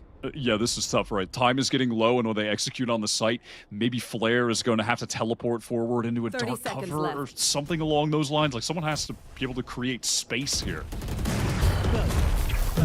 There it is, Alum just swings out the dark cover. Still more work to be done, though. Fireball Ops is down. Alum, though, back on the angle and finds another. This defensive opping's been sublime. 4 kills in the round. And Winthrop, look at their money. 10 seconds left. Narcy has it in spades. They realize it might be better to hold on to this rifle, give it over to someone else. And that'll be NBG get to series point here. 12-9. Now just looking to stick the landing. Yeah, that is some Valorant tutorial-looking gameplay where you're defending the spike down and the little robots are running at you from Alum. That is what's occurring in this situation. But I mean, look, there's nothing Winthrop can do realistically. Like, they've lost their jet, so the only option to try and create space, get in, break crosshairs, is an Omen teleport, and then Flare gets killed next. Like, you can't do anything but just run in and know that you're cooked. So, tough to be the Winthrop players at the end there. You know your fate is sealed. Just a stinger here for Flare. Here. And it's full glass cannon operator for Infiltrator, trying once more for that attack side operator gambit. Yeah, they really are risking it all on that. Oh, buddy, the Odin is... it's so good. Moves down to 14 after that little exchange. Alum might be able to peek ahead of this Owl drone here.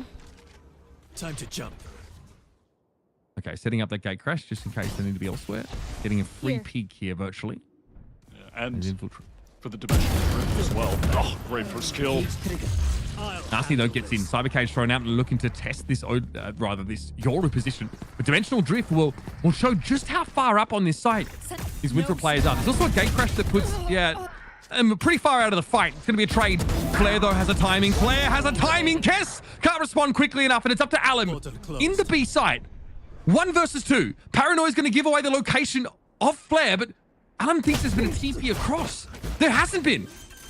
Yeah, that was a great TP from Flare at the end there. Could have repositioned to multiple different places, and you just don't know which one to choose. That was really well done at the end by Winthrop, despite losing that first kill as well, with moves going down, running up mid. Great recovery. Big risk taking the AWP into that round. Glass cannon with the game on the line. And they actually aren't carrying it over into this one. They've gone back to all rifles in the Odin, so the AWP, it's a wrap for that. Economy's looking really bad now for Nightblood, by the way. Yeah, it's about the orbs here. Look how close Winthrop are to some of these big ultimates. The thing is, you just know when you're tapping that A orb against this comp, you're getting hit with this. Yep, you're getting hit with the Annihilation, with Grav Nets, Paranoias, all of that obnoxious util. Right, so they break the cocoon here. Good damage on moves. They're going to go for it still. Oh, the Annihilation from the attack side is good, but Alum is there. They can't save Fireball Ops, though. It's desperate spray through the smoke. An Infiltrator's gotten into the A site. Fireball Ops again, left all alone. Still with 3 players. NBG can go for this, but again, you're right. After this round, their economy is looking absolutely shambolic. 3 players are all grouped up to play from heaven. Shocky almost catches moves, though. Plant being disrupted. They are canvassing the site with shock dart damage. Oh, love that play off the Al drone. Soko gets in there, and there it is. Neural theft. Moves caught, trying to cross into hell. It's now up to Infiltrator and Jerk in the post-plant. Kess is going for it. What was that? Infiltrator vaporizes under the scrutiny of the Odin, and NBG close the series 2-0. That was some excellent utility on the last round. Despite being at that disadvantage, it felt like they had more players, the amount of pressure they were applying to Winthrop on the site. That was a really great play to close out the game. And yeah, Nightblood today, again, nothing but net. They've won every map that they've played, 2-0, 2-0. They're through to the semis, or final now, upper bracket final actually, yeah, already. And they did it real fast. Yeah, I mean, it was pretty rapid series. Let's bring Sierra in here to talk about this, of course. Nightblood advancing through this bracket pretty confidently. A team that we really had very little information about. A true dark horse here in Stage 3. That's what's so exciting about Challengers every single time. I know that Stage 3 is dramatically different than Stage 1 and Stage 2, but being able to see that what we probably expected coming out of this, a TSM performing strong, YFP performing strong, all of a sudden, like, things getting switched up a little bit, and this team that we don't know much about coming out on top. And Wyatt, I think we got to get acquainted real quickly, because not dropping a single map today onto upper finals, truly impressive, and some big takeaways is yeah, they got a solid crew. For sure. I was impressed at different points with all of the 3 players that I wasn't familiar with. So it was everyone outside of Quinn and Fireball Ops. All had great moments. And even despite this team having a lot of silly rounds, they play so many great rounds that it ultimately didn't end up mattering. And I don't know how long these guys have been playing together, but I would just speculate that with more time and reining some of those rounds back, continuing to improve the synergies that they have with each other, especially in some of those rounds where things are getting a little chaotic, this team could be really legit. They've already beaten 2 quality Challengers teams with, you know, I'm not going to say with ease, but by a pretty comfortable margin. It's definitely nothing to scoff at. Yeah. 100%. This is a great showing, I think, in general for MBG. They really achieved the objective, I think, of their sort of attack side Ascent play. Winning both pistols is obviously massive, but all they had to do was sort of win those 3 rounds in a row. And, you know, crucially, it's off those post plants. Winthrop not able to get a read on them early and play ahead of like those situations. Again, both teams with deadlock, so they do sometimes want to try and avoid those. 5 rounds on that attack side and then win the pistols in a second. You're feeling very good about it. It almost felt inevitable after that point. 100%. And I know going into the series, Fireball Ops was someone that we highlighted from Nightblood Gaming, but Alum, especially in the series, I think we really need to talk about more. Even if the first half was a little bit slower, once we got that swap popping off, and we got to see that, yeah, not afraid to go for this Euro utility. We saw it in Abyss, even though that sometimes it didn't work. But Wyatt really coming together here, and yeah, deserved MVP, that's for sure. 100%. The play with the operator on defense on both maps was great. It took over many rounds on Ascent. Was getting good value with a lot of the dimensional drifts as well. And on the one where I thought it was just going to get way too silly with the Judge Shorty, kind of was chill on that one, actually. Like, didn't even overextend. Amazing. He just ended up getting into Switch House, right? And had a shotgun and then died. But, you know, it wasn't it wasn't the most compelling round. But what I liked most about Alum there was when after they realized that Infiltrator was playing attack side op, they adjusted completely. Instead of like getting aggressive in mid, they just like hung out passively, held that mid angle, and then the gate crashed back to the A site where they ended up killing Infiltrator in that really, really important round. So it's the little things in this game, just as Wyatt pointed out here. And that adjustment was crucial. Well, at this point, congratulations to Nightblood Gaming for making it into the upper finals. We're going to be taking a quick break, and on the other side, an interview with Fireball Ops, so don't go too far.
Nightblood Gaming, undefeated on the day, and the team that we maybe know the least about heading into Stage 3. So time to get to know a little bit more.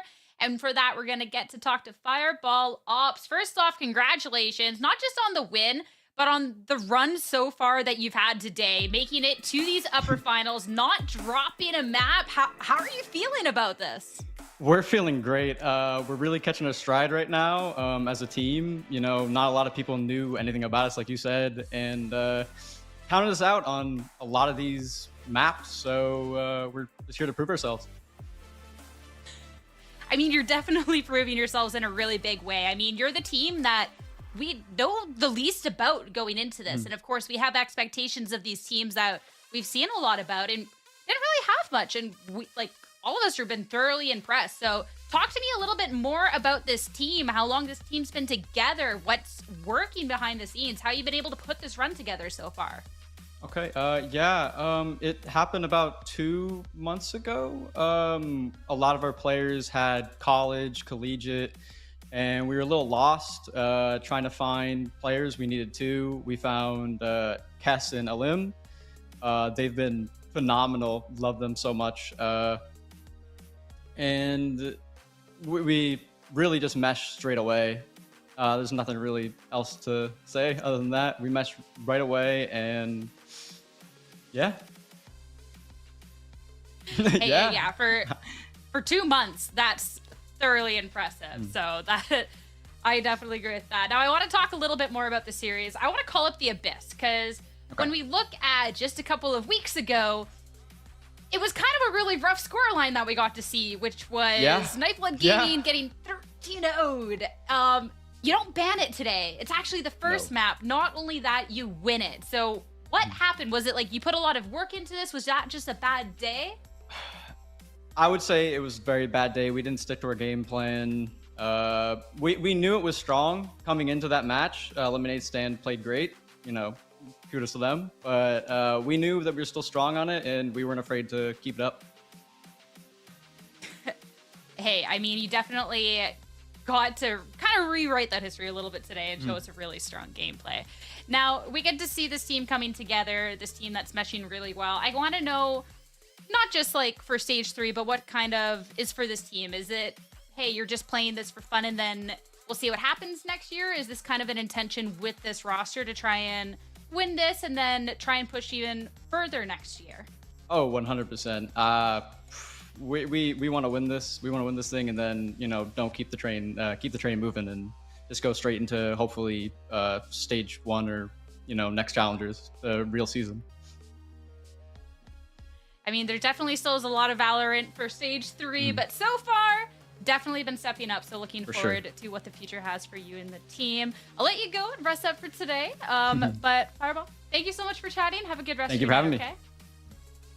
Thank you. It's for us. Back over to our analyst desk for the final time today. Chat a little bit more. I mean, hey, Nightblood Gaming, I'm still just can't wrap my head around that. 2 months, this team, Wyatt, there's players that we haven't really been acquainted with, and they're coming out here undefeated on the day in the upper finals.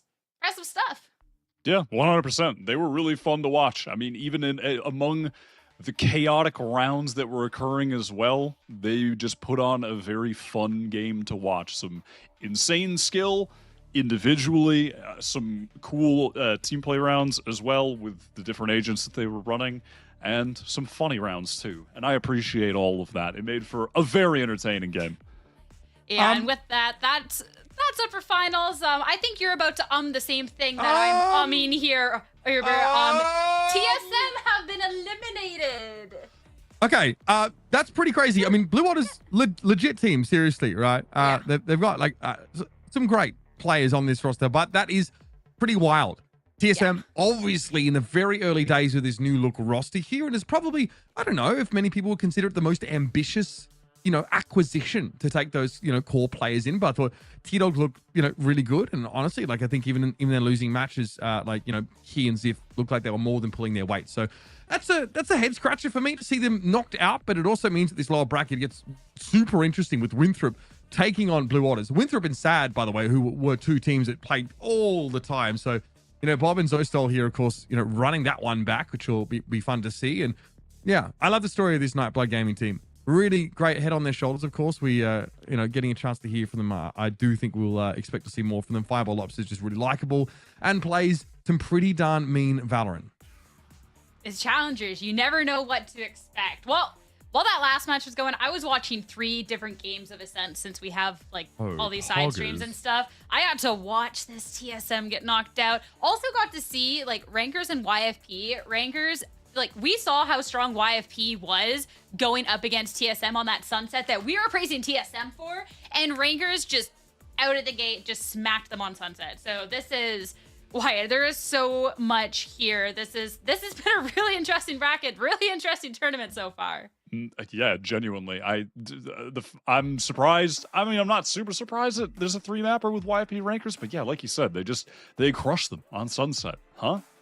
That's kind of come out of nowhere. He's inspiring me. If they win this on Split and make it to the upper final, Rankers versus Nightblood Gaming, not my prediction, but I'm here for it. It's that new blood. I'm telling you. Not all new. Okay, let's be fair, but it is promising to see that, like, the NA scene has like a bunch of talent coming up here. I'm definitely glad of that.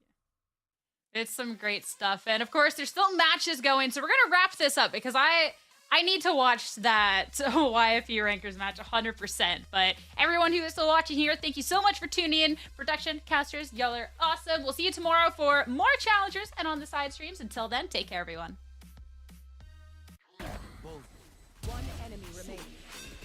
One enemy remaining. Run it low. I saw you. round. Clutch.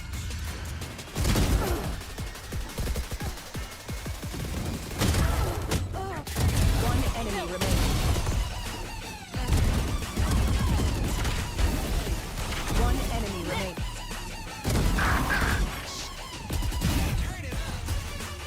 Spike down B. One enemy remaining. One enemy remaining.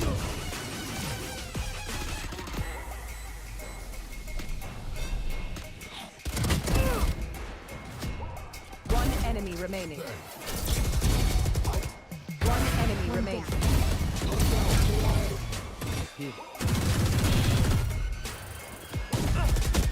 Last player standing.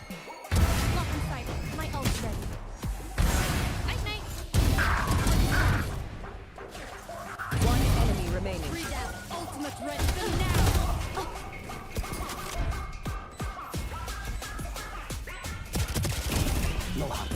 One enemy remaining. One enemy remaining.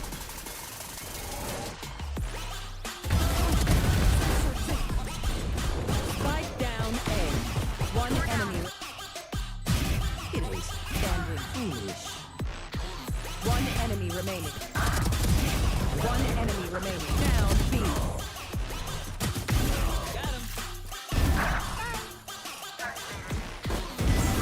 Last player standing.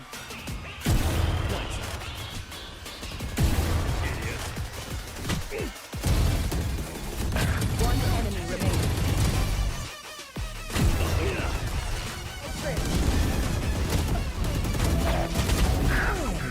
Enemy remaining.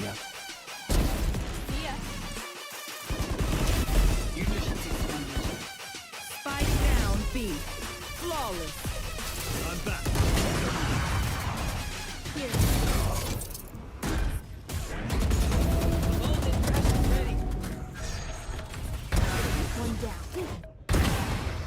Those hard. Duck. One enemy remaining. Irrelevant. Yikes. Attackers. One enemy remaining. Go.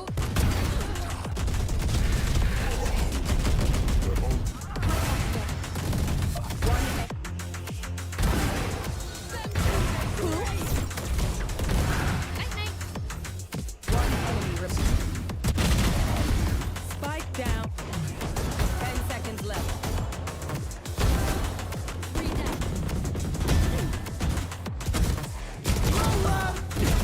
One enemy remaining. I'm right here. One enemy remaining.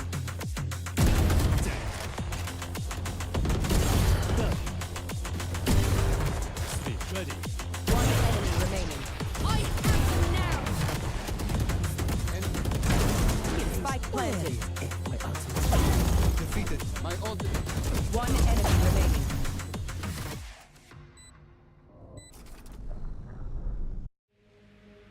The game starts long before the game starts. And warm hands are faster hands. Gain the upper hand and power up your pregame warm-up with Zippo hand warmers.